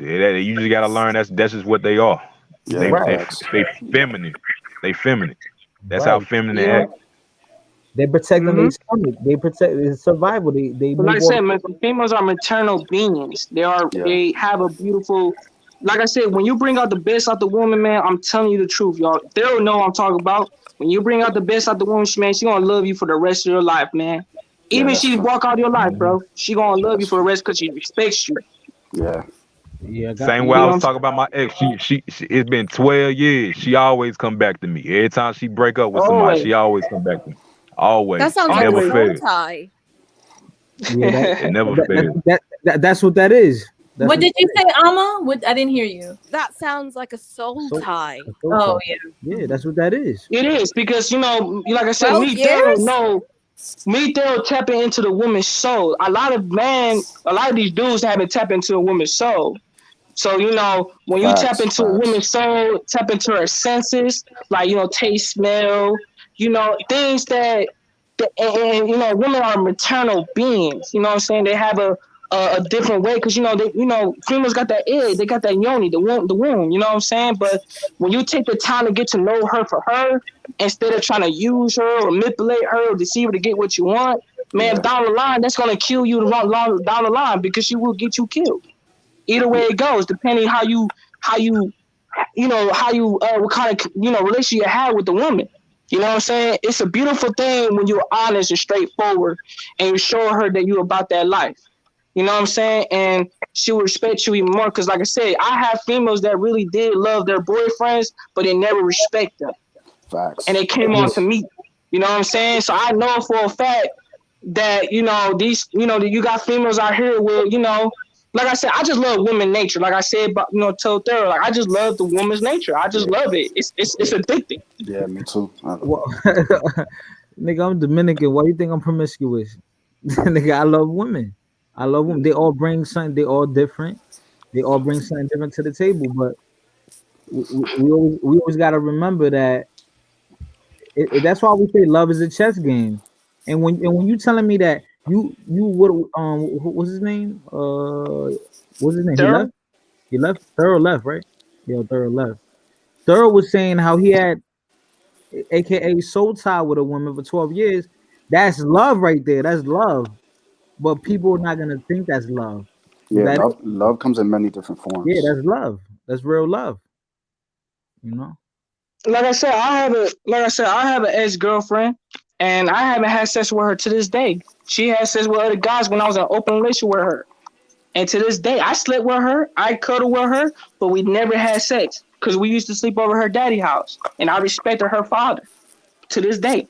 And this woman right here, my ex Imani, she's getting married, and she still loves me to this day. You know what I'm saying? I don't talk to her every day. I don't talk to her all the time.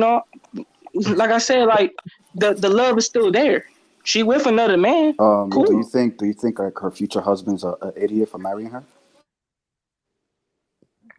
I mean, if you pre-receive it that way, but like I said, I mean, that's them. You know what I'm saying? I'm not knocking them out. You know what I'm saying? Like I said, I don't. If you want to perceive my ex as a, like a whore, thought, slut, Yeah. hoe, You that's know. something that Yeah. Yeah. Like I think like I'm a square. I'm not in the pimp world. But if I ever found out like my wife or my girl was a ex prostitute, yeah, I'm breaking it off. Well, like I said, see, look at this, UT. You see, well, my point. And what's her girl name? What's your name, Sue? No, the British chick. I think she left. Yeah, Emma. Oh, she's there. I'm Emma. you said Hannah, Emma, yes. Emma. Okay, the prime example. You see this? A square dude just said that.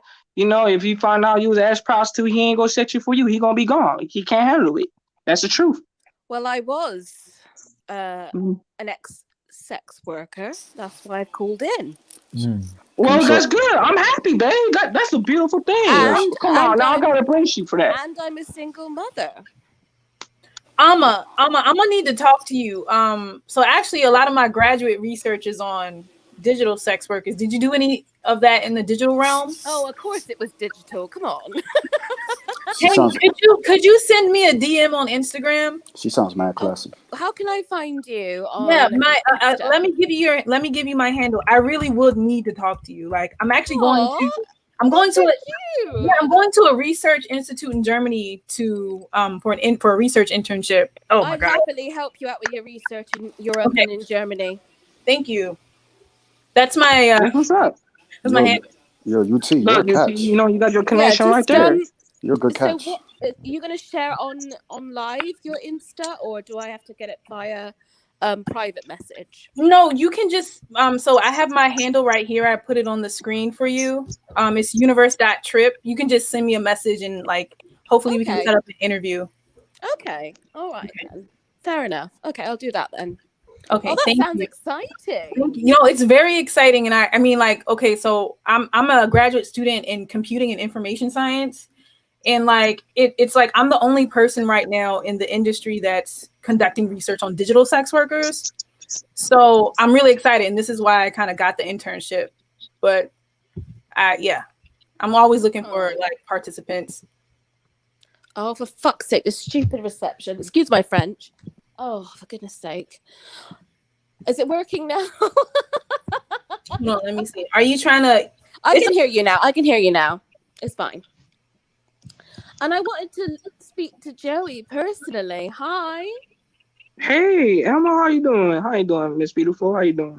I'm good, thank you. Listen, I feel like Yes, ma'am. I put in the message chat that I think you needed therapy. Look, we get NHS therapy over here, so like it's a socialist institution. It's free. So I bear in mind that it might be expensive over in the US, but I think that you would benefit because from a mother's perspective, doing that kind of work, it's the last straw.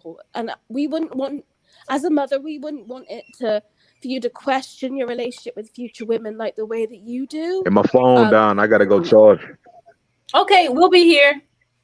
You know, Go ahead, Mom. That's how it feels. That's how it comes across from my perspective. I wouldn't want you to feel so heavy-hearted about this all. You know, I would like you to get some therapy. Are you giving me an opportunity? Emma, are you giving me an opportunity? I mean, the opportunity was before you even spoke to me. Let's be honest. Let's be honest. Okay. The opportunity. So what you heard So what you heard so far from me since you've been live here? I don't know how long you've been on here, but what you heard so far before you got jump into the chat? I've been on since Universe went live. I've been in the chat. Oh, so you've been here for the longest. Okay. Yeah, I'm the half Ghanaian chick, like posting loads of flags and I saw you. Yeah, you've been here for a while. Yeah, appreciate you. Oh, and you a single mother? I love you, Universe. Thank you. Oh my, honestly, I love your content about ancient Egypt, girl. You need to do more work on that. Seriously, I love girl, it. People be wanting to fight me, yo. Like those comments, like people be calling me all types of names. Listen, girl, I wanted to do a video recently because someone emailed me. Someone was like, maybe we listen, Amma, listen to this. Someone literally said to me, maybe we take you easily. Maybe we would take you seriously if you didn't wear wigs. I'm like, yo, do you know who invented wigs? I'm like, yo, wait. Do you know who invented wigs? Who? Yeah. So I'll be like, yo, men. No. I was like, ancient Egyptians, all they did was wear wigs. Exactly. I'm like, yo, you funny. I'm like, this is hilarious. I sent him all these pictures of ancient Egyptian wigs. Like, yo, they were the main ones. Like 5,000 years ago, rocking wigs. Like, what you talking about? Exactly. It was funny. My dad's a very proud African, and he's like, oh, come on. When he talks to me, he's like, oh, come on. You know, the whitewashed version of Egypt is bullshit. You know, at the end of the day, they were Africans. They're dark-skinned. Even the Egyptians was talking about the American indigenous people from South America and Central America and America. So, there was no evidence that they went over there to get cocaine. Mm-hmm. And they've also discovered that Mansa Musa, the Malian king, richest man to ever live, actually discovered the Americas before Columbus. So it's kind of like I'm yeah, part definitely. Malian as well. Yeah, that's The Mali Empire is so underrated. yes, it really is. It really is. Hey, Emma, you say you're a single mother, correct? That's right. I don't want to be wrong.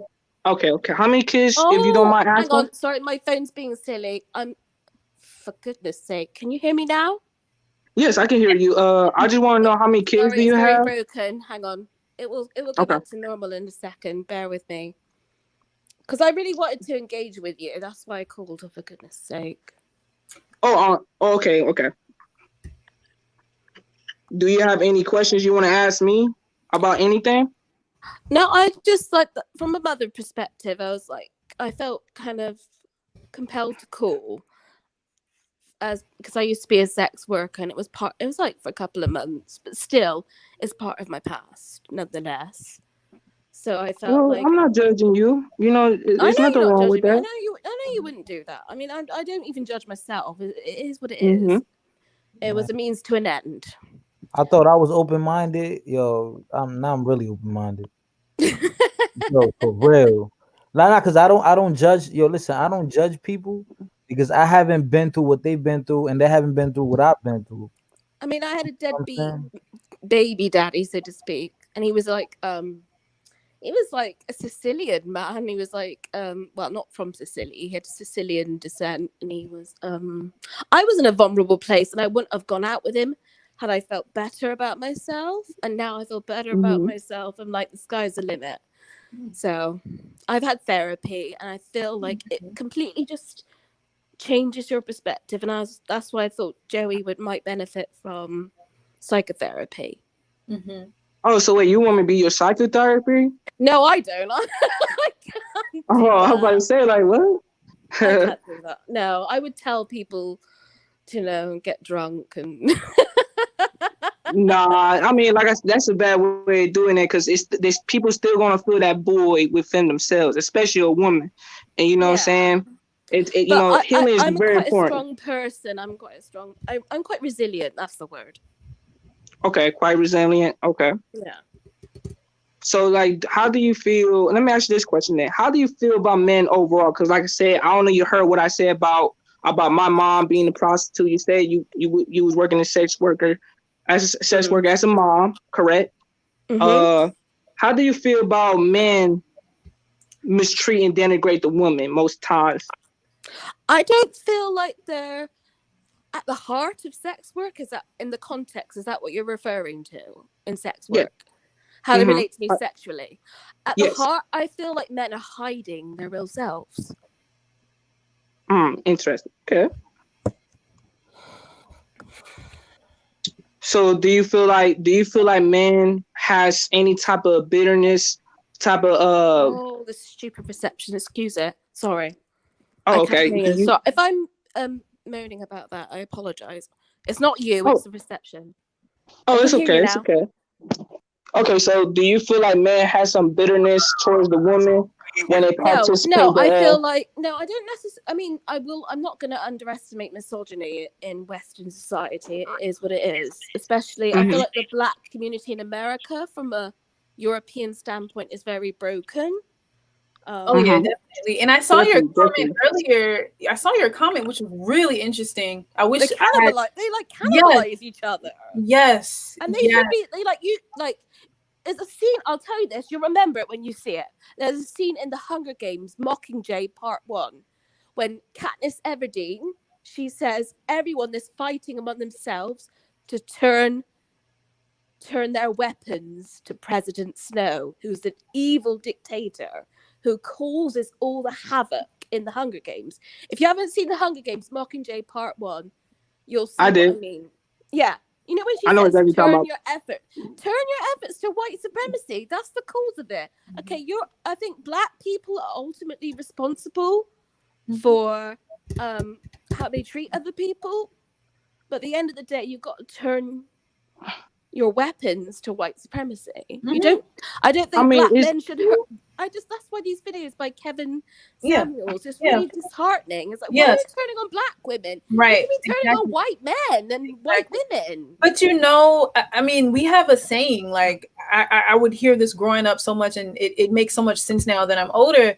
But my like country Black American family would be like, yo, we like crabs in a barrel, right? Like Crabs in a barrel. Yeah. like it's like we can't support each other like we should, and you just see a lot of people just tearing each other down in this community. It's well, like heartbreaking. I'm gonna add this. It's like if you read the Willie Lynch letter, it's all social construct and social engineering to be programmed to program us to go against each other.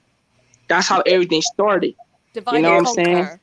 Divide and conquer. Like I'm Afro Latino and I represent from my Caribbean culture. You know what I'm saying? But I represent Black people as a whole, as like the whole nation, as a global arena. You know.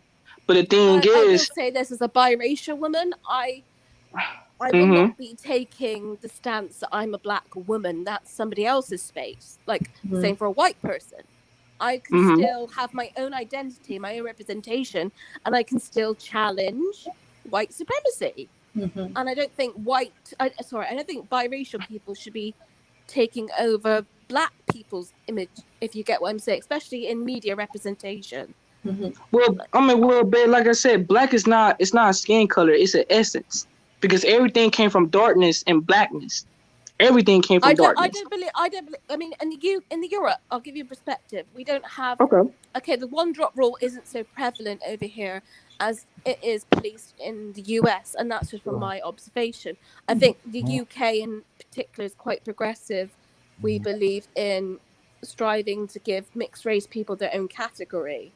Because I think at the heart it is like it's about preserving the white race and making it pure, isn't it? At the end of the day, That's what that is.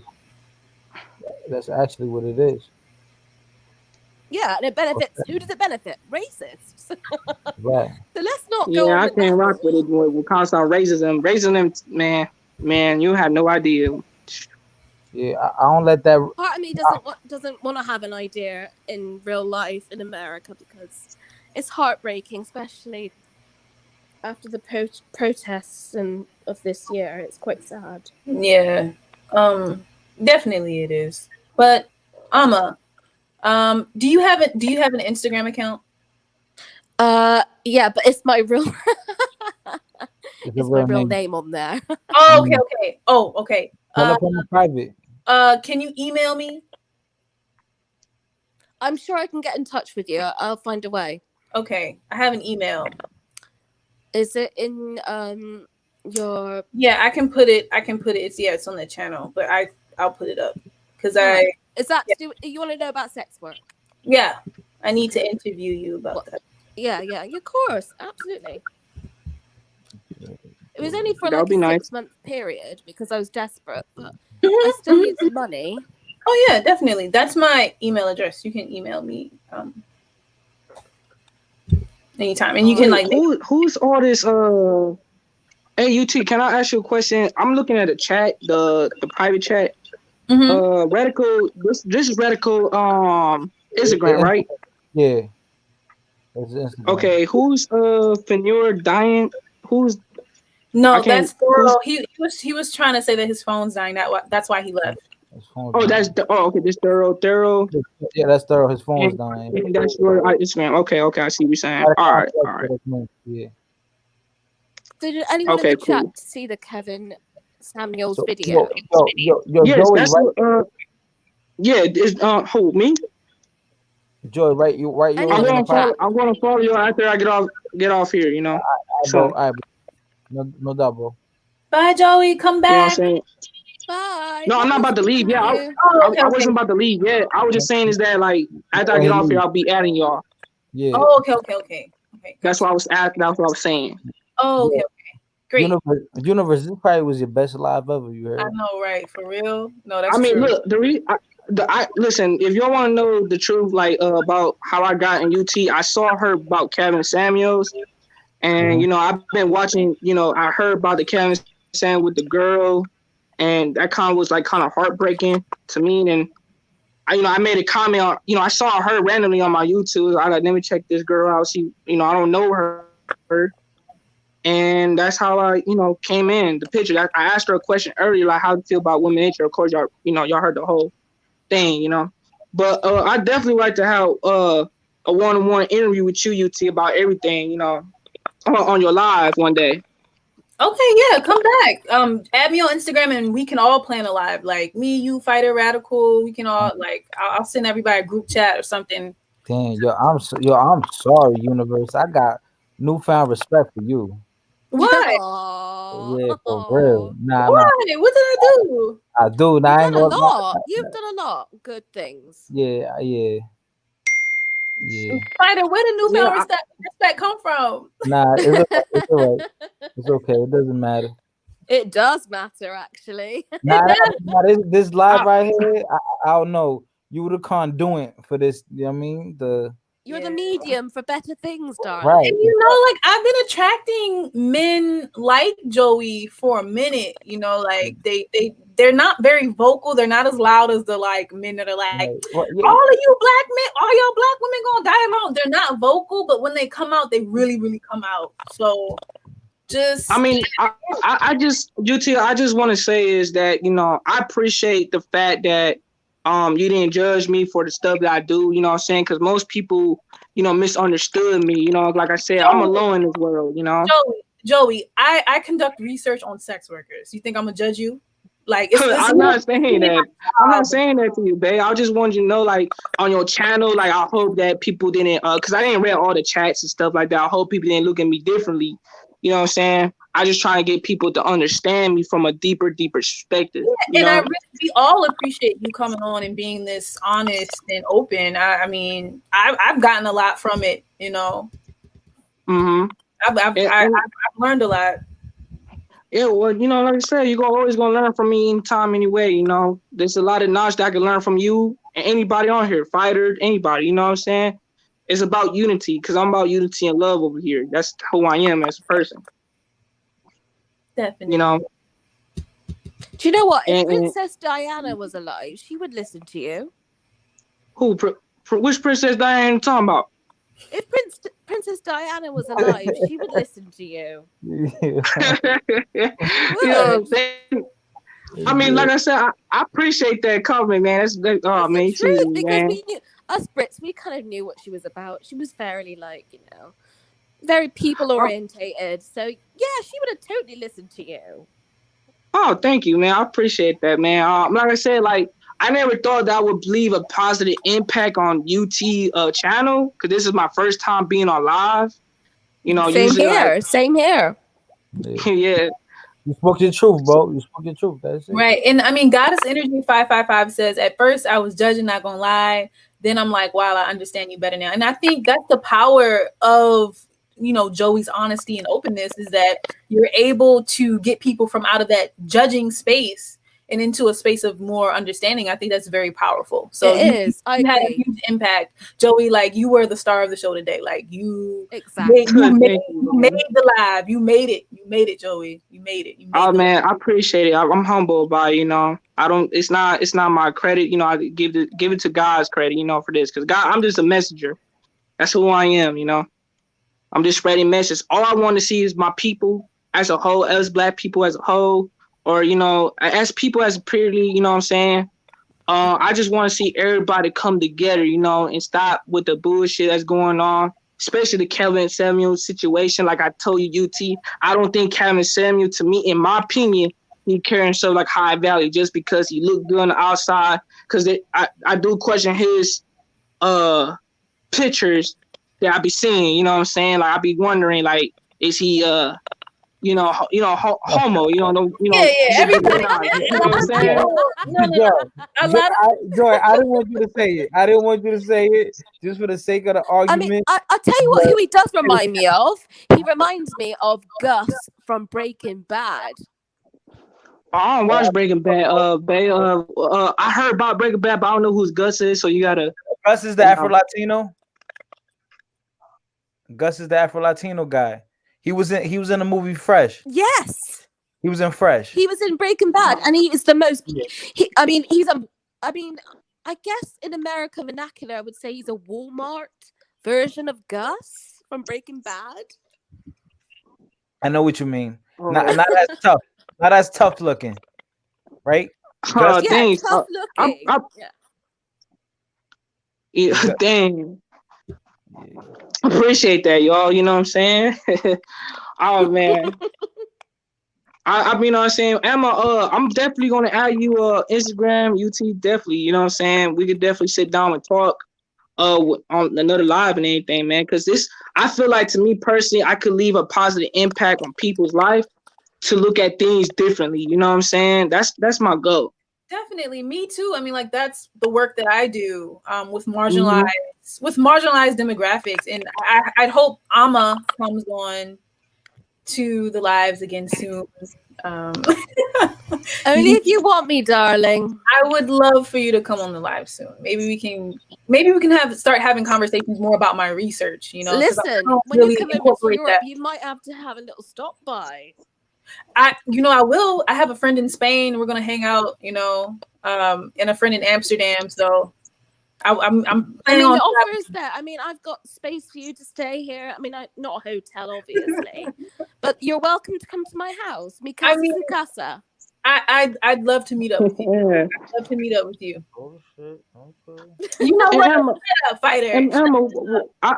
Emma, and you had an opinion for me that you want to say to me earlier that about what's that therapy, something like that.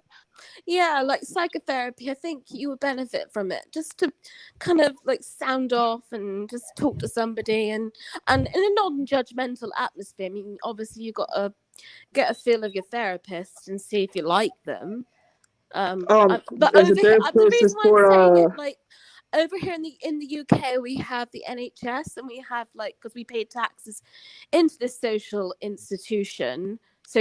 institution, we get it for free, but it's not free really, but we pay into it. So I'm hoping that it's not going to be too expensive where you live to get it. So, oh no, I live in the United States, babe. Oh man, maybe one day in the future. Oh, I see what you mean. Yeah. Over here it's very different. Bro, you funny, because you just move with it. That's it.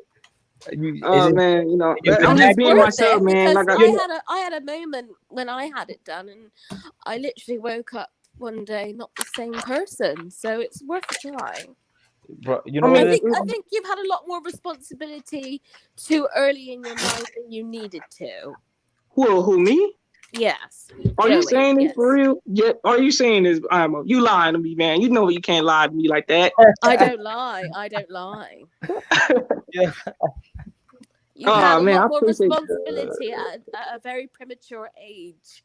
I think you need to kick back and decompress and. Yeah, you know what? It's funny you say that because my mom, when I talk a conversation with my mom, because like I said, I have a better understanding. My mom is a single mama, single mother. Mm-hmm. I was raised by a single mother. I never had a father day in my life, but like I told you earlier, Emma, like my mom is a prostitute, a full-fledged one, And I always had sit down conversation with my mom, ask her questions. You know what I'm saying? And I witnessed a lot, dealing with my mom and her as a woman to this day. She's like, I consider my mom as a hero because I could have been just like the average Joes that hate my mama for what she done to me in my past. Yeah, I get that. I totally get what you're saying. Yeah, but to this day, like I said, I actually admire my mama because I definitely have a better relationship with my mom to really understand her as a woman. You know what I'm saying? And it's a beautiful thing what I have, the connection I have with my mom. You know what I'm saying? Basically with me personally, I just, like I told my mom, like I always want to see her happy. You know what I'm saying? That's why it's relatable to the Kevin Samuel situation about him telling the girl, "Oh, you're gonna die alone." Because, like I said, my mom is grown. She don't got no man or in her life. And my mom's 53 years old, going on 54. She still look young, still look good for her age. She's my mom. Is your mom black? Yeah, mom. Yes. Black don't crack. Yeah, like my mom. If you see, I got pictures of my grandma. If y'all see my grandma is a black woman. You know what I'm saying?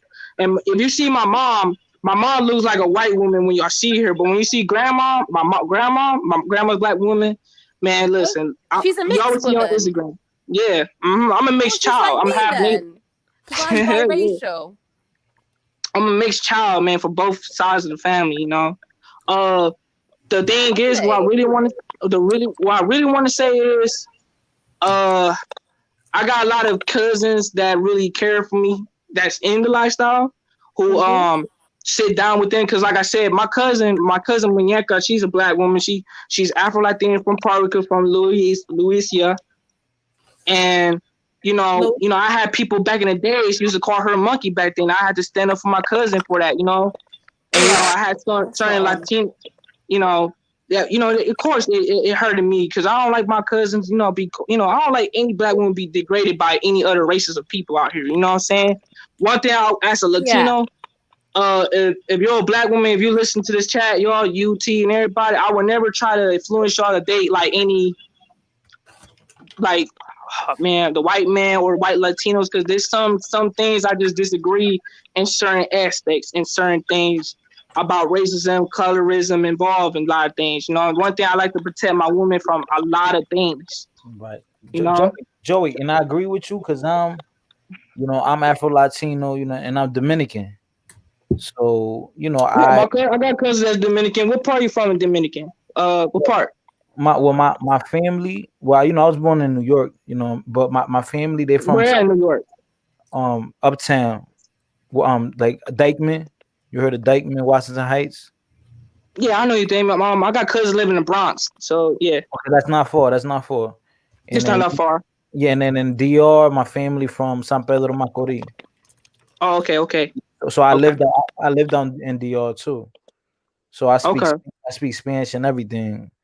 Man, my Spanish black, bro. I came here back in 2001 before 9/11 happened, man. I went to all predominantly black schools all my life, bro. Also, all my life. Also, you was born in Puerto Rico or out here? I was born in Puerto Rico for 3 years, and I came to the United States. And back in 01, because I was born in 98. Okay. That's where Universe comes from, because she's Jennifer Lopez from Puerto Rico. Puerto Rico, J-Lo. I don't rock with J-Lo, y'all, because I'm for my people, because my cousin, my family, we from originally my family's from Louisiana, Yeah, okay. So that's the capital. That's the capital of the Afro Latinos. Quote unquote the Black Heart area. Of Puerto Rico. That's not far from San Juan. I learned about Loisa from Tego Calderon. Yeah, the reason why our black women in our culture is very underrepresented. Amara La Negra. You know what I'm saying? That's one thing that I kind of disagree about the Latin market, about how they stereotype Latinos, they're white and stuff, but they forgot about the black ones that really, really are the originals. You know what I'm saying? Like the Colombians, Dominicans, Cubans and Puerto Ricans, and especially my Jamaicans. You know what I'm saying? So, we from the Caribbeans. A lot of people don't know about the sugar plantation, how slavery really started. Because most people think slavery started in America, but when you do the research and learn about the Caribbean world and then learn about the sugar plantation, people be shocked. You know what I'm saying? Most of the enslaved Africans ended up in Latin America and the Caribbean. Most of them, only 10 times more. It's weird. Black Americans are kind of seen as the slaves, but it's just most of the enslaved Africans ended up below North America. Right. Yeah, because everything started in the South. That's interesting because a lot of racist people live in the UK, obviously. But obviously, here, black people were living in the UK in the Roman period. Mm-hmm. And like I said, we most black people don't know we are the true Indians. We are the Native Americans. If you do your research, I think a lot of Black Americans, especially when they found cocaine in the ancient Egyptian tombs or something like that, they found cocaine, which is only found. Well, if you study the Mayans and the Aztecs, the Aztecs and the Incas, and especially the Mayan temples, it's all related to ancient Egypt. You're gonna find something that's relatable to ancient. I think they traded with them. Yeah, you know, yeah. Why do you think the edge culture came from Ancient Kemet? They got it from South America. I mean, it's They called got their food source from Egypt's South called the America. cradle of civilization for a reason. Mm-hmm. You know, everything is related to Ancient Apparently, they look Kemet. like white people, especially in the Hollywood movies.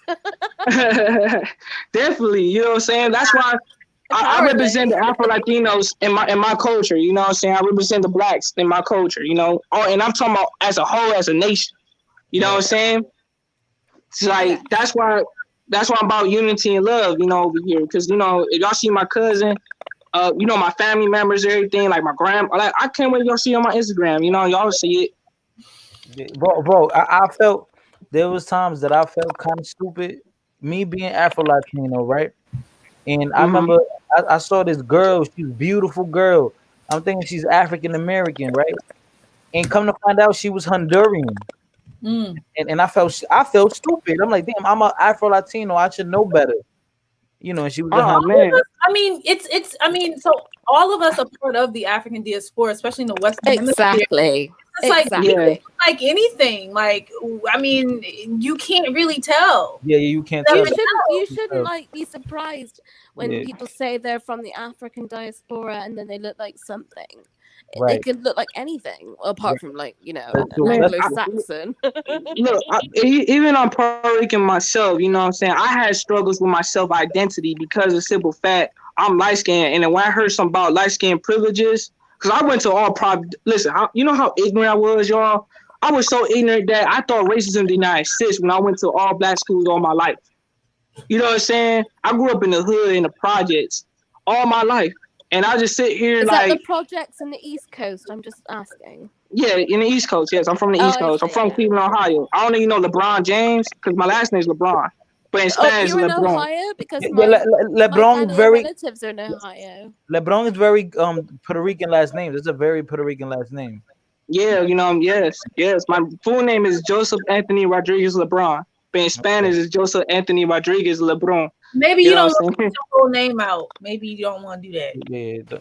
No, we remember. I'm not gonna track you. I'm British. But you know, other people are weirdos. People might. Yeah, they're weirdos, you know. Like on YouTube, Man, like not everybody, like very few people put their whole government name out. You know what I'm saying? Like, because people weird. Like yesterday, I did a live. Like the other day, the day before yesterday, I did a live, and Radical Latino, he donated to me. Tell me why 2 trolls hop into his DM like berating him because he did that. Oh wow! Do you know what they can do? Beauty, just to let you know, I'm new here. Like I don't know nothing about the rules of YouTube live, everything. This is my first time being on your channel. Like this is my first time being live. Yeah, so I don't know. Be careful, but what I'm saying, be careful. Yeah, don't give out your full name. Don't do that. Yeah, don't do it, bro. And if they get upset about people donating to you at Universe, they can call wine, and call the ambulance. What? I gotta go to London. I gotta go to London, yo. I have to. You gonna have a party? Fighter, you gonna have a party with Amma? Wait, Amma, do you know a girl named Brittany Lee? I follow her on YouTube. Come on, do I know who? What? It's a big country. Brittany Lee? Who is that? Yeah, there's a girl. Oh, she's from the Caribbean, but she live in London. Yeah, but I don't live in London. UK's a big place, you know. Yeah, it's right. That's small, true. But it's quite for us, English people and Welsh and Irish and Scottish. It's quite big. It's relative to our situation. Right. So quite big. Wait, who? Hey, there's a girl on here on live want to say something. What's her name? Hi.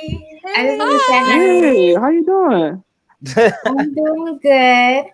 I'm also from Europe, but I'm not from UK. I'm from North Europe. And like one of those Nordic countries.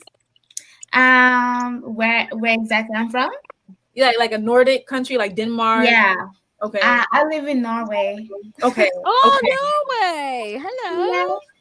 All right. Are you from what is it? Oslo? Is that the place? And no, I do not live in the capital. I live 3 hours away. Okay. 3 hours away from Oslo. Okay. Universe is touching everyone around the world. I'm so happy. You should be proud. Universe for real. For real. I mean, okay, so La Princess, you probably found me because I was on like Fighters Lives and X Tina's Lives, right? I actually found you through Sydney. Sydney? Oh, Sydney. Okay. So wait, how, like I was on her live that one time, right? Yeah. Okay. Interesting. Okay. That live didn't go the way I thought it was gonna go. And I was like, oh, I can't really talk to her no more. I'm sorry. I understand. I was like, I'm a little too pro-black for you, girl. I'm gonna have to. Yeah, she's a part of the diversity community, you know. So. But I just want to say to Joey that thank you so much for sharing your story. It's definitely different, you know. I don't really hear stories like that too often. So thank you so much for being open and brave for sharing what you've been through. I appreciate it. Yeah. I thought a lot. No, I mean I learned a lot. Sorry. Yeah. Nah, for real. Yeah, nah, for real. That touched me. That touched me because you know, I'm older than him, but I'm not way too older than him, you know. So we have the same age. Yeah, we're all in our, you know, we're in our 20s, so yeah, we kind of still could connect to that, you know. So I appreciate it a lot, Princess. I mean, like I said, I'm actually finding a lot of females here in the mail too. You know, damn, changing lives. I mean, it's like the my tagline for the channel is like beauty magic and alternative perspectives, right? Like I'm really like the third part is to bring forth perspectives that don't reach the mainstream very often. So that's the whole point. See, I never thought I never thought my story would be that effective because like I said, I don't you know, talk about my story too much to a lot of people, especially people that I know in my life. They know my story, you know what I'm saying? But I mean, I do got people in real life that was inspired, but not on this platform. Like, you know, people like really, really like looking at it from a different outlook. You know what I'm saying? Right. You know, because, you know, like I said, I appreciate the compliment, La Princess, and you too, Emma, too. You know, I appreciate it. I want y'all females to be the best version of yourselves, man, because, you know, it's a lot going on in a woman's life that I can say, you know what I'm saying? A lot of people don't, you know, there's a lot of people don't appreciate the woman, what she contribute to the world, you know what I'm saying? So I try to make females to be the positive light more than the negative light, how they demonize the media, like to demonize the woman, you know what I'm saying? So I really don't like that type of, you know, like that type of energy that most people like to scare, because like I said earlier, there was a square that you know, like he said, like if he found out his girl was a prostitute, you know, he ain't gonna deal with her, because like I said, y'all females have the power. If you know your power of your womb, if you know who you are as a woman, to be yourselves, man, I'm telling you, man, the average Joes can't even handle y'all. Listen, Joey, like people be rolling their eyes at me when I be doing these lives talking about how the first religion was women worshiping, and people think I'm joking. Hinduism. I think Hinduism was so even before organized religion, right? Like the very first religious expression was to worship femininity, actually. Yeah, it was praise. Like that's I have a sister that I know. You know, she's my pro-black sister. You know, me and her talk about these things. Over here, like people would consider me the rare breed because I got female friends that I know that when I sit down and have a conversation about these things, about how back then, age of times, they really worship the woman's femininity. You know what I'm saying? And when I talk about liberation, you know, allowing a woman to express her beingness, that's the route that I was trying to take early. And I try to dissect it from from the way how you said it, UT, how everything was being worshipped back then in ancient times. Right, and the thing is, like, no lie, like the argument kind of, it wasn't an argument, it was just like a different perspective from you and Radical, right? Like his idea of femininity was more of like a purity type of emphasis, and your idea was femininity was more of like a wild, free type of femininity, right? And like I said, like in patriarchy, when we started to adopt patriarchy, that's when femininity started to be portrayed as something pure, something that you wanted to keep untouched. And then, but before patriarchy even existed, femininity was seen as something dirty. Female sexuality was seen as something that could corrupt male camaraderie. Because a lot of times, before the female body was controlled under institutions like patriarchy, like it was really easy for women to come between two guys because of envy, because of jealousy, because of infidelity. So now that there has to be a balance though, right? Because anything in excess is malignant, correct? Well, I would say this. I agree with balance. I agree with balance. That's why I told Joey and Radical that they weren't wrong. It's just they were looking at it from different. Right. Because Joey is not gonna be the guy that's gonna be manipulated. No, never. And neither am I. So this is what I'm saying. So Joey's not gonna be the type that is gonna be manipulated. So I'm gonna give you what you want. I'm gonna give you what you need to hear. Joey definitely won't get manipulated if he has therapy. He definitely won't, because he'll know all the tricks in the book. Mm-hmm. You know what I'm saying? Like, look, I'm just saying is that the one thing I will say this. The concept with dealing women. I said this earlier before. When you bring out the best out the woman, just like UT said about femininity, there's way more. It's way deeper than what most men never receive out the woman. You get what I'm saying? I don't think men truly extract the essence of a woman ever. I agree with you. They don't, because they really don't. Scared and they're hiding. They're scared. They're scared of the woman's. Like I said, a lot of men. Okay. If you want to know the really truth, the man who bashed the woman for doing what they do, it usually come from the simps and the squares. That's the truth. Yeah, because that's the pure truth to it. Why do you think these words, the terms, like these terminology, call them whores, dots, hoes, sluts? You know what I'm saying? These terms was used by simps to degrade the woman because they was afraid of the woman's power. You know what I'm saying? And I agree with what Universe posted in her videos recently. She said that women already have skin in the game by actually participating in any dialogue with men. Absolutely. And the reason why I say that is because it's very risky. Like it is. And I've experienced domestic violence. Like I said, a lot of men, like I always tell my girls, and I'm gonna tell you like this, how I talk to my females.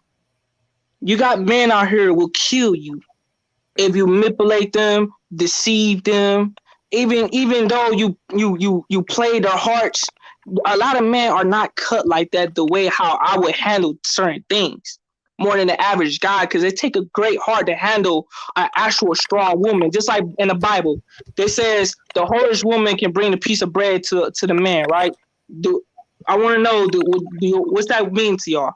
What that really means to y'all? Well, in the Bible, actually, when Eve got tempted by the serpent, Adam was right there with her. Yeah. But remember, a woman could be a man's demise too. It depends. Like I said, UT said it herself. If it wasn't for the man, paying for prostitution would never existed, because the man started that, the simp started that, the trick started that. It's been like this since ancient times. So I think the universe ultimately wants men to own up to their responsibility, because they are often quite passive because they're hiding. They fear they're not up to the game. And the thing is, to be honest, masculine trait. Is there a time? Like I said, is there a time for a man to walk away? Yeah, always. Okay. Always. If you gotta, but before you walk away, you gotta make sure you communicate with your girl. You sit down with her, and you tell her what it is, how you truly You feel. guys Be are talking vulnerable. on a Are you just talking on a straight romantic level, or No, on all aspects. what with like a father relationship to walk But away from your children? It could be an intimate relationship. It could be in more of a, street level relationship. I just say this, fighter. Like A relationship means connection. What type of connection? Like, you got intimacy or friendships? But let me say this though, like, if I say street level, you should know what I mean. If I say street level, I know what you mean by street level, but like I said, there's levels to this game, bro. Relationship means connection. You know what I'm saying? Let Universe speak. So I just wanted to say, like, fighter's like, okay, when should a man walk away? But the thing is, here's the thing, fighter. It is innately genetically encoded in a man to gravitate towards women and femininity. Like you said, like all y'all love women. It's not the same way for a woman. Like, I don't be like, a lot of women, unless they have like self-esteem issues or self-worth issues, they not out here thirsting for men. Yeah. And the thing is, it's evident, right? Like, there's this old saying that says, a man comes out of a woman's portal and spends the rest of his life trying to get back into one, right? Well, women don't thirst for men because men are busy thirsting for them. That's what it is. Exactly. And there's if men practice self-control, man, listen. You think women are horny? Like, you see how men are more hornier than ever than any generation?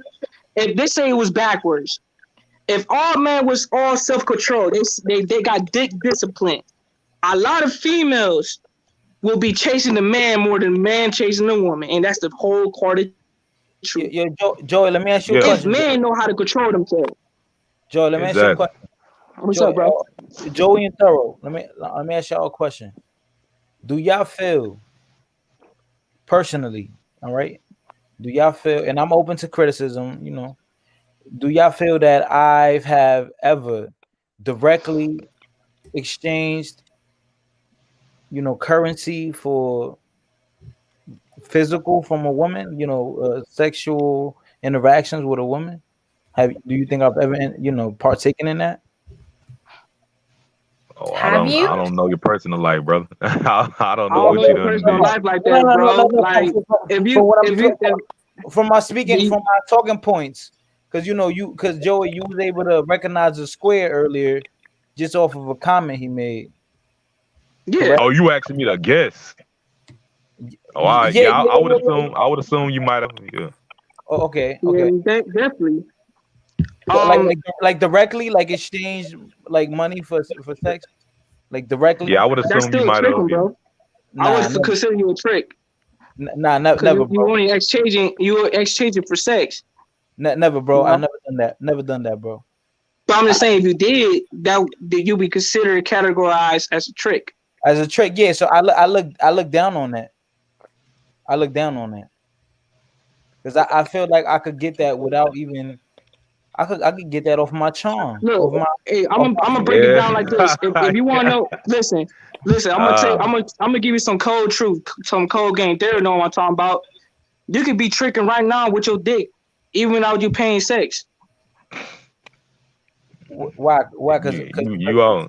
Yeah, a woman ain't gonna unless a woman is just like her mind is gone. She ain't gonna do shit for like nothing.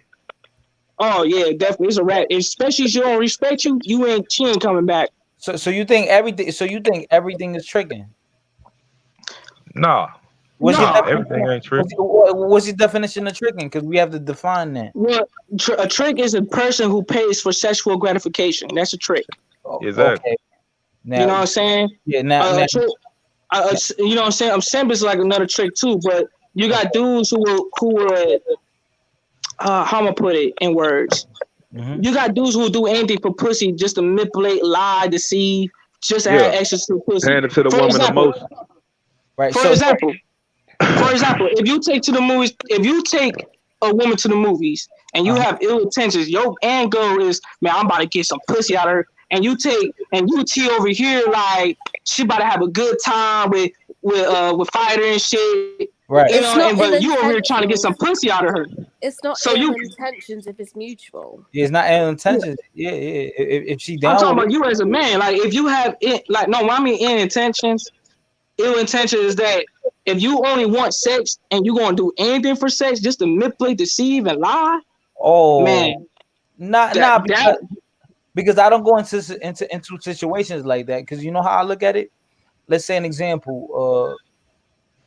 I took a woman that I was always interested in ever since I was younger.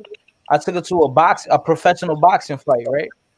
And we you know, the casino was an hour and a half away. We had a long road trip. We went out there. I paid for her for the food. I paid for the ticket for the fight.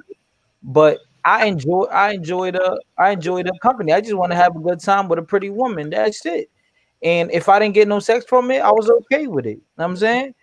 If it would have happened, great. If it didn't, okay. But I had a good time with her. So I don't feel like that's tricking. If you're okay with, if it doesn't happen, I just feel like you just want to have a good time, and I feel like that's just common human courtesy. If you invite someone to a place, you take care of them, correct? If I invite you to my crib for Thanksgiving, like I'm gonna feed you. I'm gonna make sure you feel like a guest. You know what I'm saying, do you understand what I'm coming at? So I think you guys know the basics of providing for a woman. You know right, the basics, right. But I don't think that's tricking. I think it's tricking if you don't get sex out of it, then you get mad. Well, Or then it's like you need an honest, mutual conversation. You need a honest, upfront conversation with the woman in question. Let me ask you this again, fighter. Okay, go ahead. Do you like girls Instagram photos? Like Instagram model photos. Do you like them? Do you click the like button? Sometimes I do, sometimes I don't.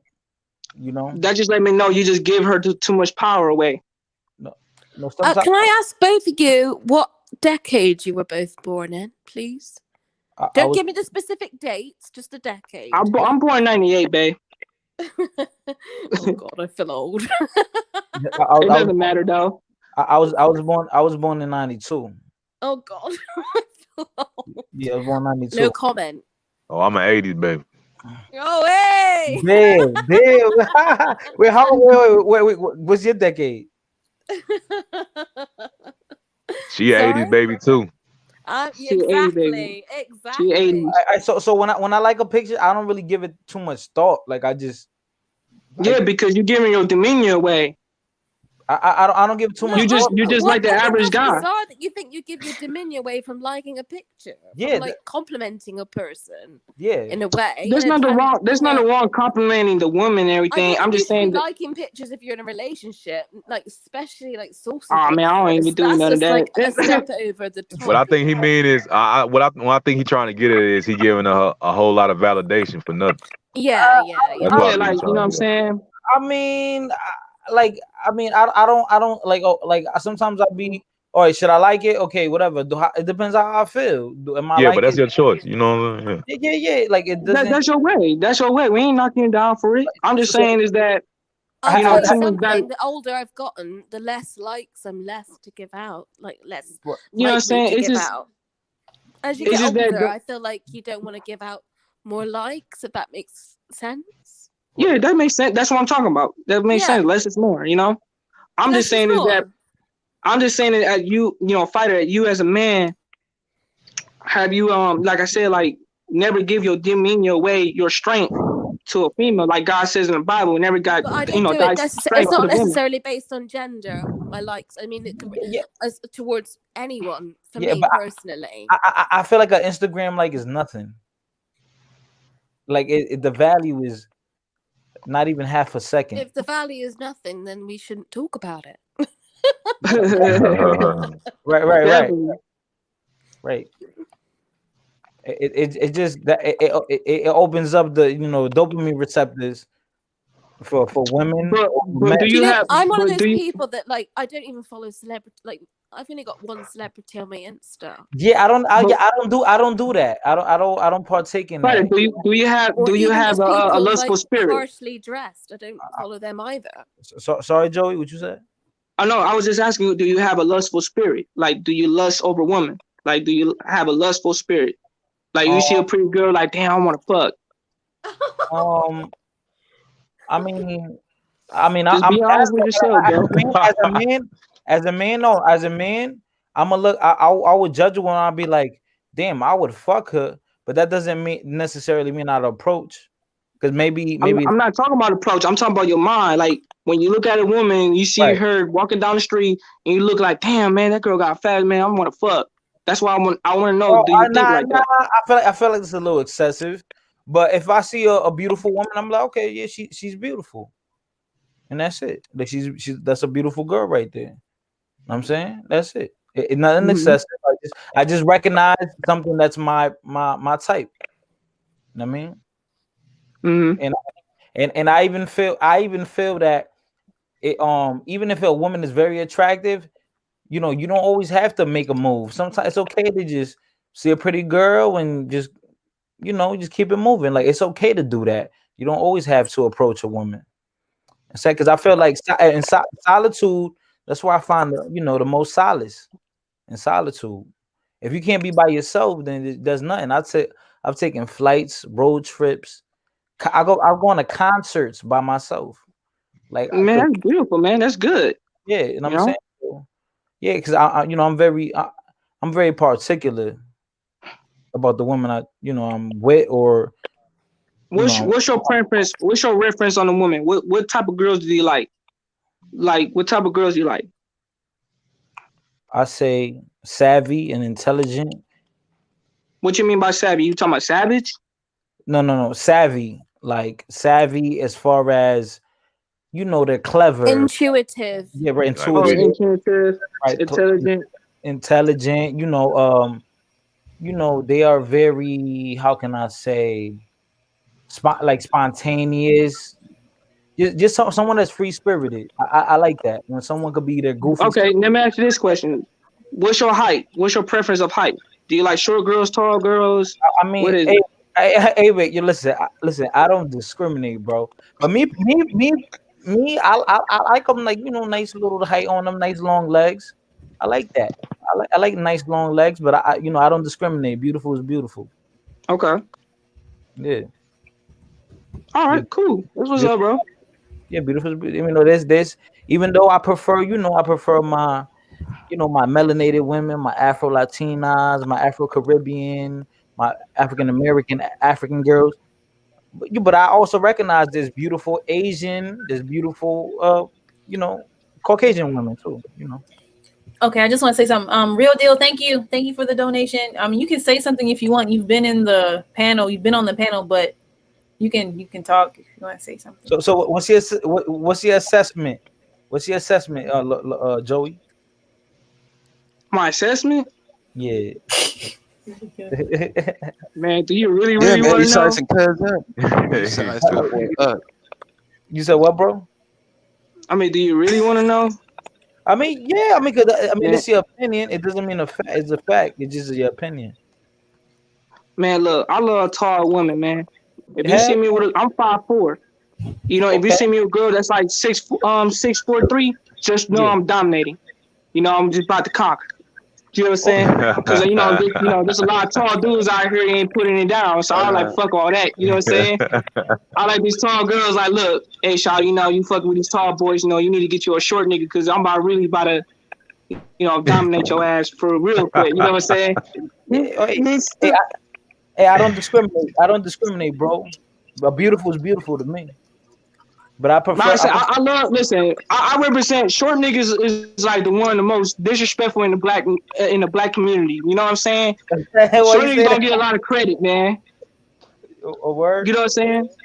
I mean, like I said, I love my height. My ex Imani, she's tall. She's 5'8". You know what I'm saying? Me, I'm 5'4". Nice. I love. You know what I'm saying, man? You have no idea. I try a lot of tall females, man. I try a lot. Yo, Joe. I always get the thick ones, man. Joe, you know why I fuck with you? You know why I fuck with you? Because you young, right? But you got that, you got that confidence, and I can't knock you for that. That's beautiful, nigga. That's beautiful. Hey, Christina. Christina's here. Who's Christina? Yo. Somebody said. I appreciate the compliment, bro. Somebody said Joey's Joey's like Cat Williams. You said what? Wait, say it again. Somebody said Joey's like Cat Williams, saying you a pimp. Listen, man. I mean, like I said, I like tall girls. I like short girls, but the tall girls, man, they in love with Joey, man. You know, I just like what I like. I mean, listen, man. I lost my virginity by a tall girl, man. You know, that tall spirit live with me, man. Okay. You never heard that saying? The true alpha nigga is the one who date a tall woman, and he's a short nigga because. You know what I'm saying? The short niggas. You was climbing that tree. You was climbing that tree. No, I don't climb. I love me an bro, you know what Amazon. I'm saying? Hey, Yeah, Essence. I'm exactly different. Completely different. I am completely different. Why you But like I said, huh? No, real Can't have real a 6 feet chick, man. I'm 6 feet. I can't have a 6 feet chick. Why? Why you can't have 6 feet chick, man? What? Because you got what? You got a small penis or something, man? Why? Oh, damn. Because why? Because I don't want a tall chick. That's all. This is banter. Yeah, this is some Yeah, I banter. love But me an I just want Amazon. to say, I love me an I just want to Amazon. say, Hey, Daryl, you know we love our Amazonians, man. damn, cuz, let me I talk, love me nigga. an Amazon. Go ahead, bro. Really? I'm listening. He said, "Let me talk." Shit. Man, that man trying to But I speak, want huh? to salute to my man Fighter. I just want to salute to my man Fighter. I want to salute to my wifey out there, Maya. You know, looking gorgeous. Thanks. Well, you gonna have to talk to Radical because he already planning to pay child support. Oh, damn. I ain't doing all that. I have stipulations I really like when it comes to my. Radical. I think he's a really smart guy. Yeah, no, Radical smart. Yeah, I mean everybody's pretty smart, honestly. I think you're having a bit of a whale of a time, aren't you, Universe? Oh well, I mean, I'm. This is wonderful. I had a great time yesterday on Xtina's live as well. Like it's just, I don't know, you know, like all of us are kind of isolated and stuck at home, and we rarely get to be this social. I miss gatherings. I miss like hanging out with people. Like, but I think you're in an opportune situation because you get to talk to people all around the world because of COVID, and that was a great insight. Trust me, I love it. I love it. Yo, Sharp, you listen. Iron. What is it? Iron sharp as iron. Right. Sharp as steel. Iron sharp iron. Iron sharps iron. What's that mean? That means like if I'm skilled and you're skilled and we interacting with each other, we make each other better. So it's like one hand wash the other. You know what I'm saying? Iron sharpens iron. Correct. It's really smart collaboration. Smart collaboration. That's how dynasties are formed. Yeah, I'm sorry. Get to the money. I'm a little saucy right now. Shit, I'm saucy as well. Shit, you can tell. I wanted to ask Universe, when are you gonna do your next ancient Egyptian video? When do you want me? I mean, I want. When do I want you? I want it to be a. I want it to be a panel. Because I'm just tired of like I get so much hate when I'm by myself when I do those videos. Noticed that. I noticed when I look at the videos from your previous streams, I see some comments and really from uneducated Philistines. You know who you are. I don't know what that is. So yeah, I get that. But I find them very fascinating. I'll plan it.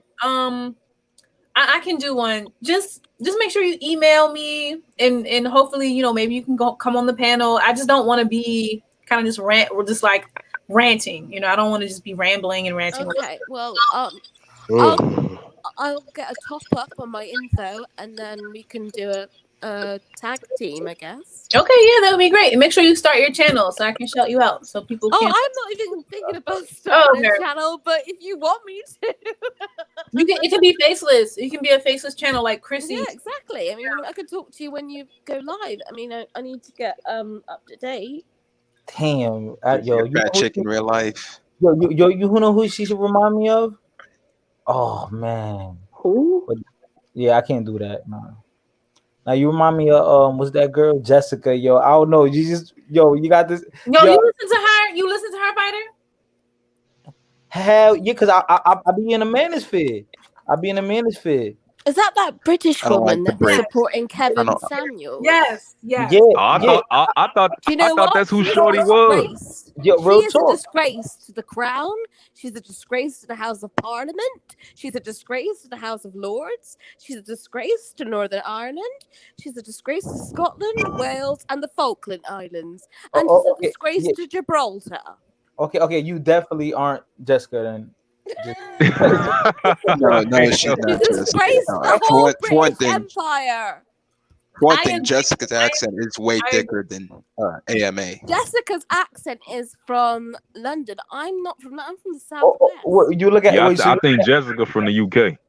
so you looking at her like a fuck boy? Jessica's from the UK, yeah, for London. Yo, I she don't could know what be y'all a talking man. about. She I don't never. rock with the And manosphere like I'll that. tell you what about Jessica, yeah. She could be a In the man. She UK, never. we have a sharp, Damn. we have a sharper Don't do social that. class Come on, over come on, here in Hey, come the on, UK. guys. explain this.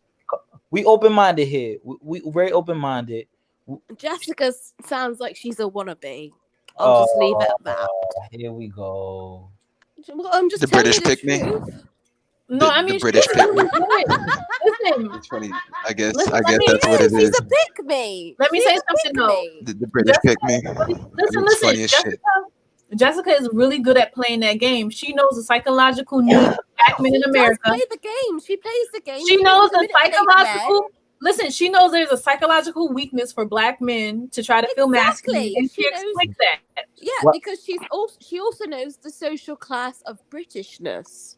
Mm-hmm. She knows, Well, and that is slightly above the class in America. Right. Well, to be honest, it's too easy to manipulate these dudes. Cynical manipulation is pretty much easy to set up shop. I would do the same. Matter of fact, I would advise more people to set up shop and do the same. Figure out these niggas' talking points, men and women, and get to the money. I'm telling you, get to the money. Yo, I looked at how many no friends in this shit. For real. I looked at how many men donate. I'm like, damn, I should just do the same thing. Like, what the hell? She making money off of these dudes telling them what they want to hear. All she does is like, yeah, black men are great. It's a black woman. It's black women's fault. Black women put themselves in a situation. But that's what all these channels do, though. She's like me. She's biracial and she's maybe I don't listen to her enough because I only been on her like 3-4 times, and out of those 3 times, how dare you associate me with her? I'm a different caliber. I'm sorry. Really you woke, girl. You ain't one of these crazy people. She's come on. I was being blinded. I don't rock with the manosphere. I don't like the manosphere. I don't like man bashing the woman, though. I stay away from that. About bashing here. I'm just telling it how it is. She's an opportunist. She is just like Priti Patel. Right. To keep it real, I think all these channels are opportunists.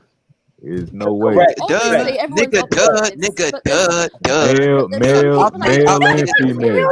I am an opportunist. Yes. Male channels and female channels are opportunists. It ain't no damn discrimination. I know for a fact that's the only difference. Take advantage of me when I'm talking on here. Look at the face. Look at the face of Universe. She has the face of an opportunist. I am an opportunist. Universe plays a game, but she's not. She's not. Man, you can't just disrespect the woman like that. No, colorism. No, it's jokes. It's jokes. No, me and Universe, we know, like we like YouTube friends. Universe isn't a colorist. It's hardball jokes. Yeah, no. And I play with her. Me and you know, me and her, we have like sometimes opposing views, but we have like a middle ground. So it is what it is. Okay. I agree. There's a I'm an opportunist too. We YouTube family now. Yeah. I mean, I'm happy. I'm so happy. Like, I found X-Tina through Fighter, and then I found everybody else like Radical and Macho through X-Tina. You so found like, X-Tina from Fighter? That's so I don't know who X-Tina is. X-Tina is this girl right here. This girl in the Thanks for making the cutie right there. Yo, I gotta go to London, y'all. Oh, that's X-Tina. Yeah. Jessica is probably like on the breadline. Let's face it. She sounds like I'm sorry. I don't get can't UK believe shit. she's I catering don't to Kevin understand UK Samuels shit at across all. the Atlantic. How desperate Man, must she be? I love them You all black. sound like Siri to me. I'm Yo, just them gonna She's black not keep it chicks. 1,000 black. with She's you. You all sound like biracial. Siri. She's black. Come He on. said they all Ain't that sound the like same Siri. thing? Biracial.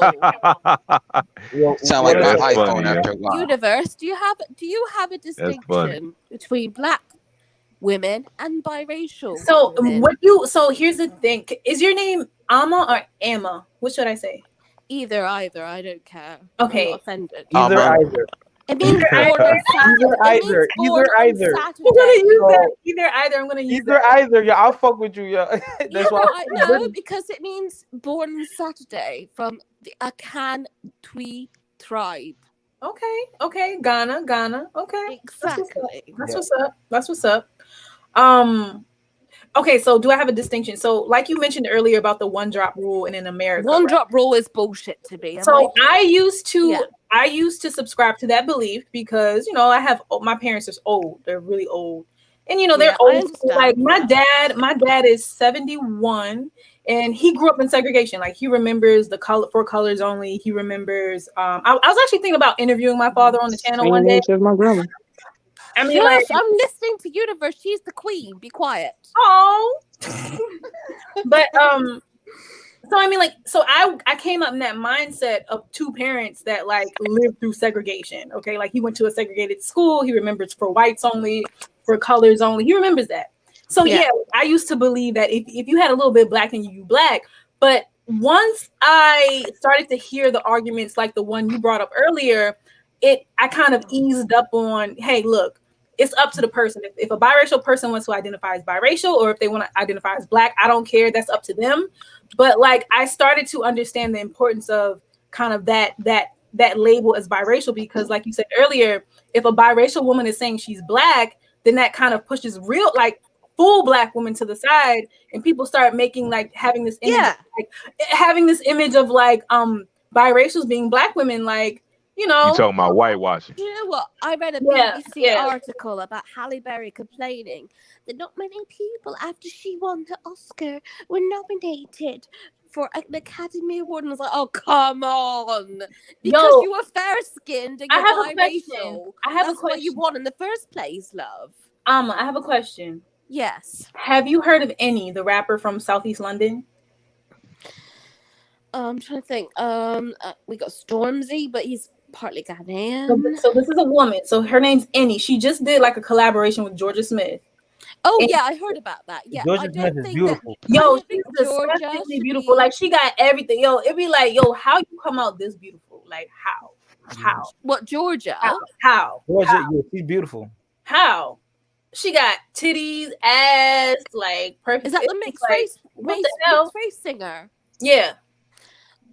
Didn't she promote recently a song about black women? Yeah, so that's the song I'm talking about. So that's what I'm talking about. The song was called Pink Black Girls. Yeah, I think she should pay homage to black women, but I don't think she should represent black women. Because I understand. That's how I feel. This colorism shit is crazy. This colorism shit is crazy. I guess they're black when convenient. Yeah, but listen, I'll tell you something. It's never convenient. Here's the thing. Amma is biracial. She understands that. I don't get it. One day she black, one day she London, biracial, next day she Bristol, mixed. in Liverpool, it's never convenient to be black. It's not. So the idea of biracials claiming black. No, I'm talking about the aspect of colorism. I'm the aspect of the argument of colorism. At least the argument of colorism on the internet, because all this shit is pretty much internet. In real life, Colorism is because to be honest, Maya would be considered light skinned to somebody else. Maya would be considered light skinned to someone that's darker than her. Black men need to understand that they're not the big dogs in town. But here's the thing. I'm still black. Both of my parents are black. So it's the thing is, biracial people do have privilege for being half white. They do. I mean, black people complain that biracial are they're only black when it's convenient for them. But the people that decide in the media right now in Britain, what's convenient is white people. So who cares? Black people don't get a say. Who cares? Who cares? If I think, listen, if I think you're beautiful, we can't hear you. The sound is getting weird. Has my microphone's been okay? We can hear you now. We can hear you now. Oh, okay, yeah. Basically, what I was saying is that it's never convenient for biracial people to claim black, because a lot of black people complain, oh, you only claim black when it's convenient. It's never convenient over in the UK because the white people are in control. Right. So I don't understand where that comes from. I think black people should have their representation and their space. We're not talking about the aspect of the UK, but we'll just move on. Universe. Have you ever heard someone tell you, "Oh, you have privilege. You benefit from"? Yeah. I mean, I agree. I do have light skin privilege. I mean, like, oh my god, really? I mean, I wouldn't consider myself straight up light skin, like, because there are women like lighter than me. But I would say that I'm light brown, right? Like, I'm brown skin, but it's on the lighter side. So, all right. Do you benefit from like? Hell yeah! I mean, it's been well documented, fighter. It's well documented. People who have Black Americans, so they've done this study before where you have a dark-skinned Black woman and a light-skinned Black woman. Mm-hmm. Literally, a dark-skinned Black woman and a light-skinned Black woman can commit the same crime, but over and over and over again, the dark-skinned Black woman gets longer jail sentences, longer prison sentences. Like, they've done the study. It's wrong. Should it be like that? Yeah, that's just darker skin in general. It's proof. They've proved. There's evidence. I mean, they've been doing that. They've been doing that for years. That's just darker skin in general. Like, darker men, darker women, they always get associated with negative. Exactly. But you know what, Thorough? I'm just using this example because people love to be like, "Oh, you're not telling the truth." Like, I'm going to present facts. Like, this is an actual study. I don't know of the study where they've done it with Black men, but with Black women, that is a real study. Oh yeah, it's the same across the board. I mean, it's the same way. I agree. It's the same way. Darker men, darker men, and darker women have always been demonized more. Yep, always. Exactly. It's true. It's a reality. You know what I'm saying? It's a reality. We can't. Did anyone hear what I said? Sorry, my phone cut off. Sorry. Real deal. Are you here? Can you hear me? Yeah, I can hear you. Oh, my parents have basically raised me as mixed race, and my brothers, and my family. So we got a strong sense of identity. We're not confused as the stereotype would like you to believe. But I think ultimately, like in the question of biracial people claiming Black heritage, I think ultimately to tackle the stereotypes that white people present is to be better than them. I know it's just like the cliche, but it's true. I mean, they can't handle something that's better than them. And I've lost friendships with white people because they've perceived me as a threat to their social standing. And I will tell you this, British class system is slightly more harsher than the American class system. Your class system is based on money and how much money you contain. Ours is a little bit different. Family. Mm-hmm. It's royalty. Based on families. It's based families on and royalty. It's based on how you dress, education. Are you a lord? No, nothing like that. Nothing in the house. Well, yeah, obviously that's the very top. Yes, Lord. Classes. Macho said she's having tea and crumpets. yeah, no, but it's not even like that. It's about other peculiar things like how you're educated, what school did you go to, what areas did you live in. I remember Queen Elizabeth went to the hood in Baltimore, man. That shit was hilarious. That shit was hilarious. When did that happen? That was back in 2006 when Bush was president. Baltimore. God, so busted. Yeah. That'll give you, I mean, America's like class system seems quite idealistic in comparison. It's like, but that's because of the media. Everywhere you go is like there's something to complain about. Everywhere you go. That's because of the media. The media got a vice grip on everything, man. Right. It's literally we're in the prism, and everything that they throw at us, we pretty much take it. I've had Americans move over here. They've had a complete culture shock. They thought the class system was harsh in America. They come here and they're like, wow, it's completely different. It's so much more complex. I thought in the UK that the Indians was the UK's niggas. Who was? The Indians and the Arabs. What from? No. The Indians and the Arabs was their version because Arabs is bombing shit. Arabs is bombing shit. That's only since Arabs is bombing shit. They taking motherfuckers in 30, 40 in the damn room. That's only taken precedent in the last 20 years, but they've had a backlog since then. But that's because of U.S. imperialism. Right. Yeah, exactly. The imperialism hasn't diminished. We gang banging. I'm telling you, America be gang banging around the world, and it's gonna get even more worse with the escalation to the Middle East. So I don't know. The UK has different politics compared to us. Imperialism and populism is happening because Boris Johnson, ain't that your prime minister? Well, I didn't. The UK Donald Trump. No, I know you didn't. Women are liberal. Period. Women are liberal in general. I don't know. I'm just talking about. They're not very liberal. I feel like foreign countries just view us as bullies because America as like the top dog. The racists around where I live are very polite to your face, but they post something very differently on their Facebook. We the top dog. We bang on our chest, but we still take orders from the Queen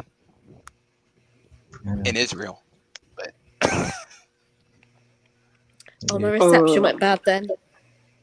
I always had a negative perception of Israel until I really looked into it, and they're more liberal than America. Damn it. Yeah, they are.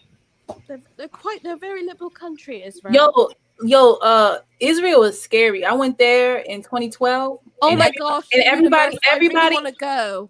Everybody walking around with Uzis. I'm not even joking. That's what Tel Aviv? What is that? That's where the Uzi was invented. The gun. It's a automatic. It was been in Israel. It's like this. It's the size of your arm. Like it's huge, and they're just walking around with it. Like in Tel Aviv? In Tel Aviv, I went to Tel Aviv and Jaffa. It was scary. Oh. I mean, they're really like open for like the LGBT. Yeah, stuff, they are. Yeah, but like they low key anti-black as well. But whatever. How did you find going there as an American black woman? You guys, I'm about to dip. Okay, you came back. Who me? Oh no, I'm about to go, guys, because it's about that time for me to go. It was nice talking to you guys. I definitely will hit you up, Universe and Fighter and Alma. Okay. Definitely, guys. Oh, Joey, it's been lovely having you and talking to you. Joey, subscribe to my channel, man. Joey, subscribe to my channel, G. I get you right now. Get me right. You can't never get me right, bro. Money wise, yes. Can I have more money than you? Yes. So get you right. That don't mean shit. I got more game than you. That don't mean nothing. Yo, have you ever heard a pimp say life is an ATM machine, the code is GAME. Ooh. Yeah. That's nice. I mean, like I said, make sure you subscribe. That's on you, man. Make sure you subscribe to Real Deal. Yeah. Subscribe to what? Make sure you subscribe, Joey. Joey, we a community. Maybe we can put you on so you have your own YouTube channel one day. Exactly. I'll help you with that easy. Free of charge. For now. For real. We a community. Subscribe to Viva Bea Vaikstina too. Okay, put it in the chat so we can subscribe. Put the name so we can copy and paste it. All right, cool. I mean, like I said, Real Deal, man. I don't care how much money you got, bro. You good. Salute to you. Shit, that's on you, bro. Salute. Ain't no animosity, G. Salute to you, G. Ain't no animosity. Salute to you, man. Oh, keep man, I'm hoes, joking around. There ain't no animosity between us. Pimping them hoes, all right? I'm going to need a couple of Dominicans and light skins. So, keep them on standby. He Afro-Latino. He Afro-Latino. He Puerto Rican. Yo, as Dominican much nigga. shit, as much shit as Black Latino people be talking about each other, it's like, yo, we really be around each other the most though. Like, out of everybody, like Black and Latino people be grouped in with each other. Like, we in the same neighborhoods, we be put in the same environments, we find each other, we gravitate toward each other. Like, it's like, I don't get Well, it. the shit's different in the West Coast. The shit's different in in the East Coast. It's more, how can I say, more community based. But in the West Coast, nah, you messing with our highness. You messing with our women. We got the machete and we gonna chop your ass up. So it's not like that in the West Coast. In California, Arizona. You're right. No, I don't know anything about the West. I don't know anything about the West Coast. New York, Connecticut, New Jersey. Our women? That's very possessive. Yeah, I'm gonna get him, girl. Get him. Rasta man, Bob McGlad. Rastafarian man. Yeah. More fire. I'm about to dip. I'll be hitting you guys up soon. Peace. Right, salute. Stay dangerous. Bye. Bye. Lovely speaking with you. Bye, Joey. Come back, Absolutely Joey. lovely. Universe. Yes, Amma. When my mother, she's a white woman, she visited Egypt back in the 80s, and she said the men were lecherous. How do you feel about that? The men would lecture the women? Lecherous, as in lustful. They'd yes, very. Her. Oh, yes. Men. Yeah. Oh, I think you mentioned that in one of your videos. Oh, yeah, they're very. I mean, honestly, because they don't have a lot of access to women typically because of the culture. Mm-hmm. They do anything just to like sit with a woman and just talk. You know, they do a lot. And I think that's the reason why I'm like very spoiled. Like, that's probably why they like chat to me nonstop, because we have a lot of Egyptians come over here in the UK and they talk to me nonstop. Mm-hmm. That's crazy. It's interesting. No, I mean, they're very. I'll just say like femininity, anything involving a woman controls their minds if they haven't had a lot of exposure to women, and a lot of them haven't. So. I think your chat of the last 4 hours is a testament to that. What you mean? What you mean? I like feminine women. I think you're very feminine. Feminine women are, they're not stupid. Yeah. I think you're very feminine.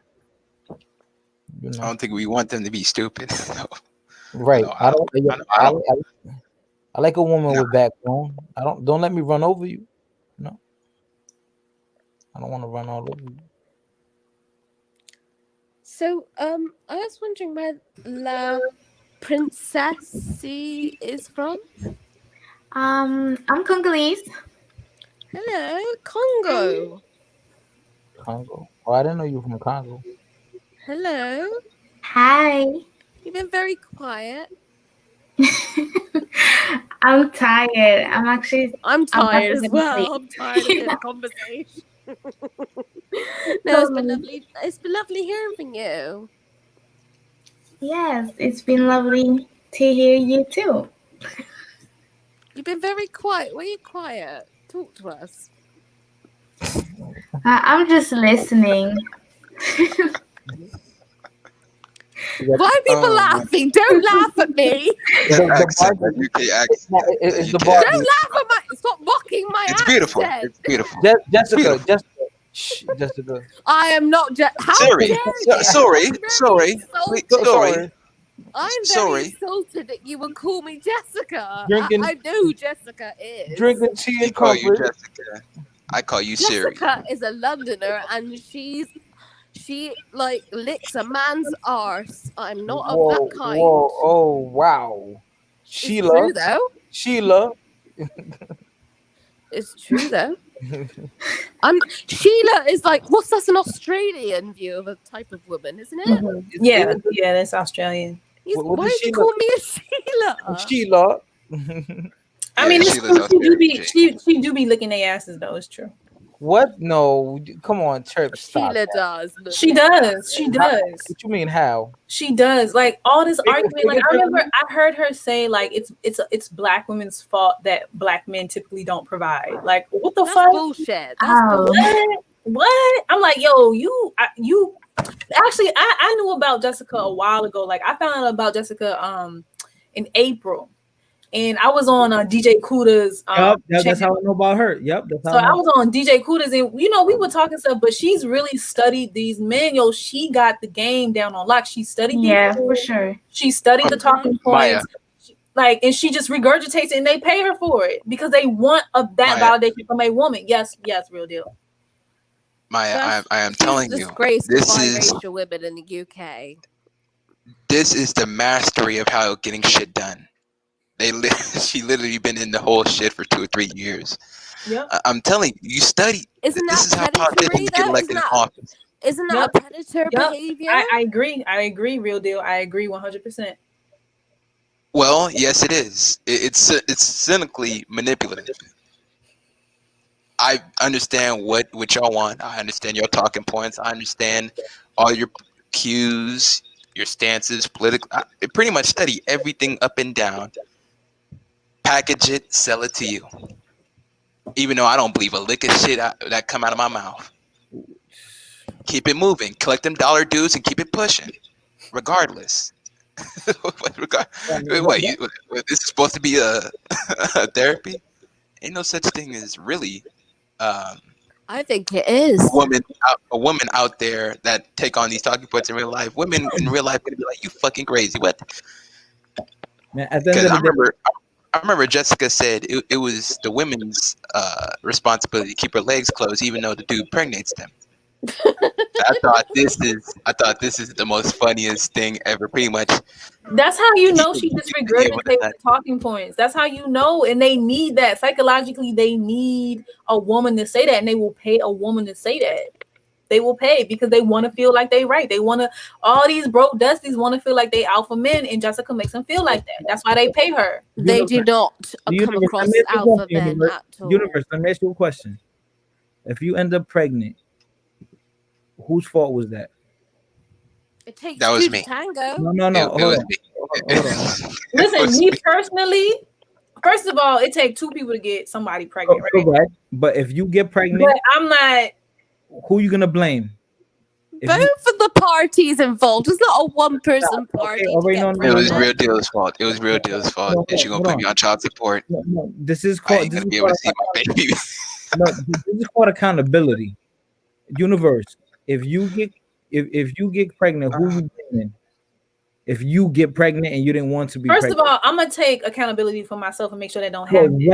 That's it. But still, like, men can't go around talking about, oh, she trapped me with a baby when your dick didn't slip inside somebody by accident. Of course. But that's just me. Like, but for other people, it's like, yo, it took both of y'all to do it.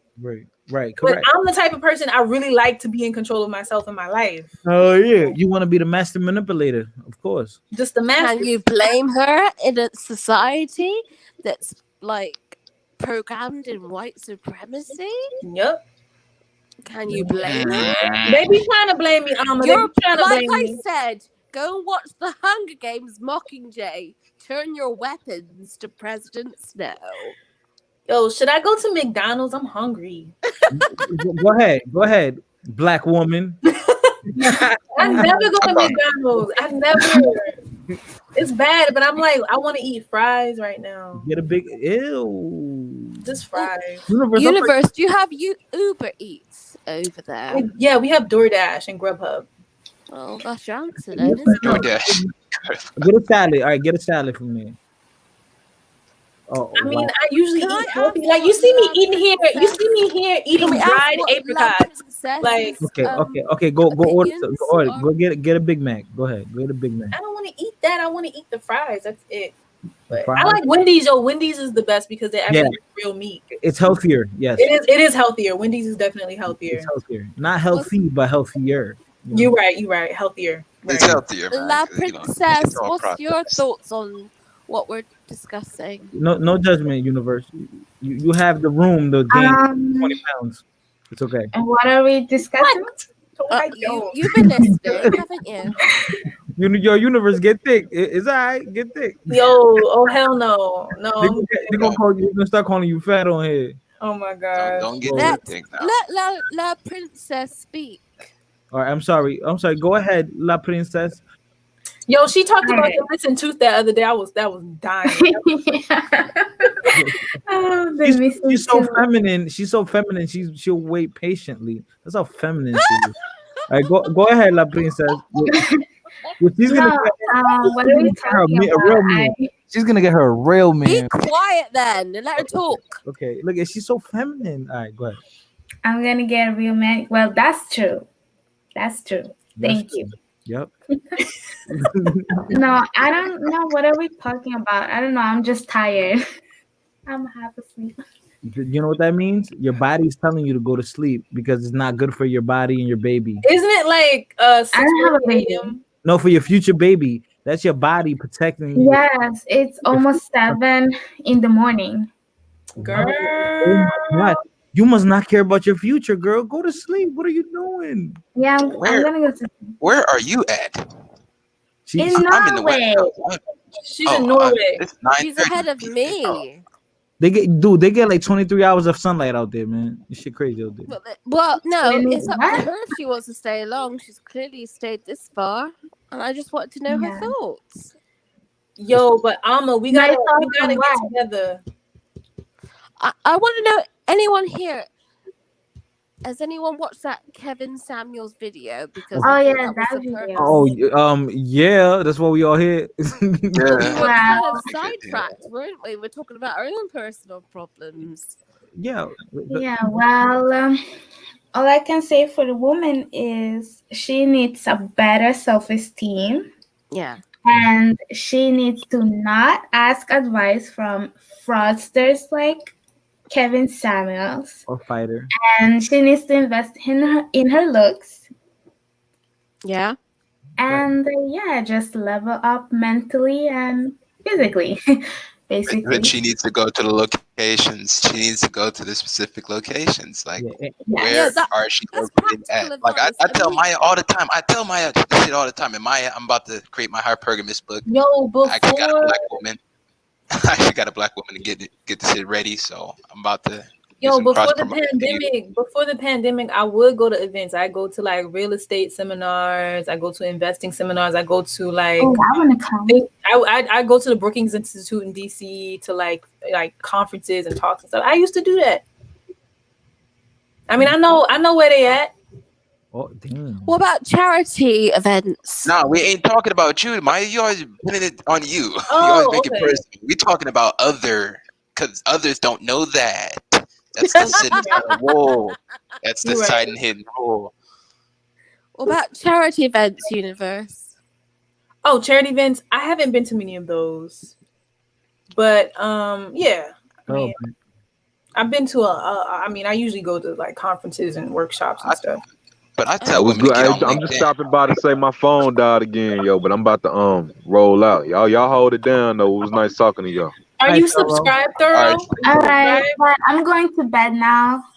Okay. Oh, it's been lovely to meet you. No doubt. Yeah, likewise. Bye. Take care. Listen, I forgot to ask La Princess. Like, we need to have like a European reunion or something. Like, Universe, if you hold a European conference, if that's United what Nations, goes in your United YouTube Nations. videos, for real. then we'll I pop mean, up. so here's the thing. Like, my institute is gonna provide me with an apartment. I don't know if it's gonna be shared or not, but like if that's the case, if I got like an extra room, like we could meet up and stuff. Oh, that was my hand. And I got a friend from Spain, so it'd be like my friend from Spain gonna be there. Oh, that'd be nice. And then like, nice. and then La Princess. Lingerie party. Oh, yo, I told people, I started telling people, I was telling people earlier that I might start doing lingerie try-on hauls and stuff. Yo. Hey. Yo, real deal in Fighter Complex invited or? I mean, you want to come to Europe? Why not? I'll take the shit. I got the bread to take the trip. I can take the trip. What's wrong with Europe? I can literally take 3 weeks off and say Maya. Okay, you gotta bring us gifts though. You gotta bring us gifts. Exactly. Well, when is this little shindig? When is the little shindig? Because I'm not going to be available until February. So my March. So my internship in Germany starts in summer. So like maybe around May. All right, so we got to bring gifts. So if I bring myself, I'm a president. You not a gift. You not a gift. Damn. Oh, okay. I'm out, guys. All right. I take it back. I'm sorry. I'm sorry. Do you know what? It's a tradition Bring of the some Middle Tiffany. East and African countries, and I'm Yes, half I love African, Tiffany. Yes, to sorry. give gifts when you come across these people. That's beautiful. That's beautiful. No, not for real. No, that's the culture. That's beautiful. It's the culture, of course, because anything outside of that is disrespectful. Deemed disrespectful. it won't be says locked certain- down after the summer. It'll be Certain fine. exposure says Germany's under lockdown. I really hope it's not under lockdown when I have to go. I Well, really we're not lingerie locked party down for in the y'all. UK. It's I know. gonna keep on being on lockdown. That's not gonna be no lingerie party. That's gonna be a pajama party. Fuzzy. I'm trying not to gain weight so that when I'm ready to do the lingerie try-on hauls, I'll be ready. Stop eating Burger King. Stop eating Burger King. I don't eat Burger King. Oh my god, yo. She talking I about get the orders. see Maya and shit. She be fat. Oh no. Oh no. Y'all won't be over here no more. Y'all won't be over here no more. I get it. Radical should join his life. Nah, Radical Latino, are you still listening? So to us? Radical. I can end my live. I can end my live so that we can go over to your live because this has been going on for almost 5 hours now. Crikey. You getting tired? You about to go eat that burger, huh? I mean, she about to fuck that burger up. Yo, just order it right now. We did Universe, discuss order it right Kevin now. Samuels in depth, did we? oh my gosh, no, I don't want that. I really hope, man. One that no suspect major restrictions until at least fall. Damn, that's a year, baby. Nah. I mean, the term. I mean, my tenure was supposed to be for summer and the fall semesters, so we'll see. Yo, hey, listen, man. We still alive, man. We about to make it to 2021. So. I'm gonna do vlogs like Black Girl in Germany. Da, da, da, da, da. Oh yeah, I'm definitely hopping in that live. I'm about to be international. I'll be like going on dates with these German men. Like, look at this man I'm going on a date with today. So he was a black Nazi, neo-Nazi. The black neo-Nazi. Black Pan-African neo-Nazi. Mm-hmm. Crazy. That shit is crazy. Man, I am going to Radical Latino. Maya. All right. Mwah. Yeah, I'm gonna go over there too. So it's been really good talking to y'all. Everybody stay dangerous, you heard? Yeah, definitely. Hit me up on email. Y'all leave my baby mama alone. Where's your email address? Radical, you gonna have to talk to Radical. Radical said that I'm his baby mama. Whoa. Real deal, it's an auction right now. But you know what? I ain't gonna be I'm gonna win. Mama. I need to be somebody's wife. I mean, but anyway, Real Deal been calling me his wife, so I'm gonna choose to be a wife over a baby mama. But anyway, whatever. Exactly. Oh shit. Damn. Wow. You know what? Hit me up, okay? Yes. Okay. Bye, guys. Bye, Fighter. I'll see you over there. Right. All right, girl. How do I get hold of you? No, okay, but you're gonna email me, right? Of course I will. Okay. Okay. All right. I look forward to seeing you. All right, and talking to you. Okay. Bye, guys. Yeah. Take care. Bye, everyone. Bye. Bye.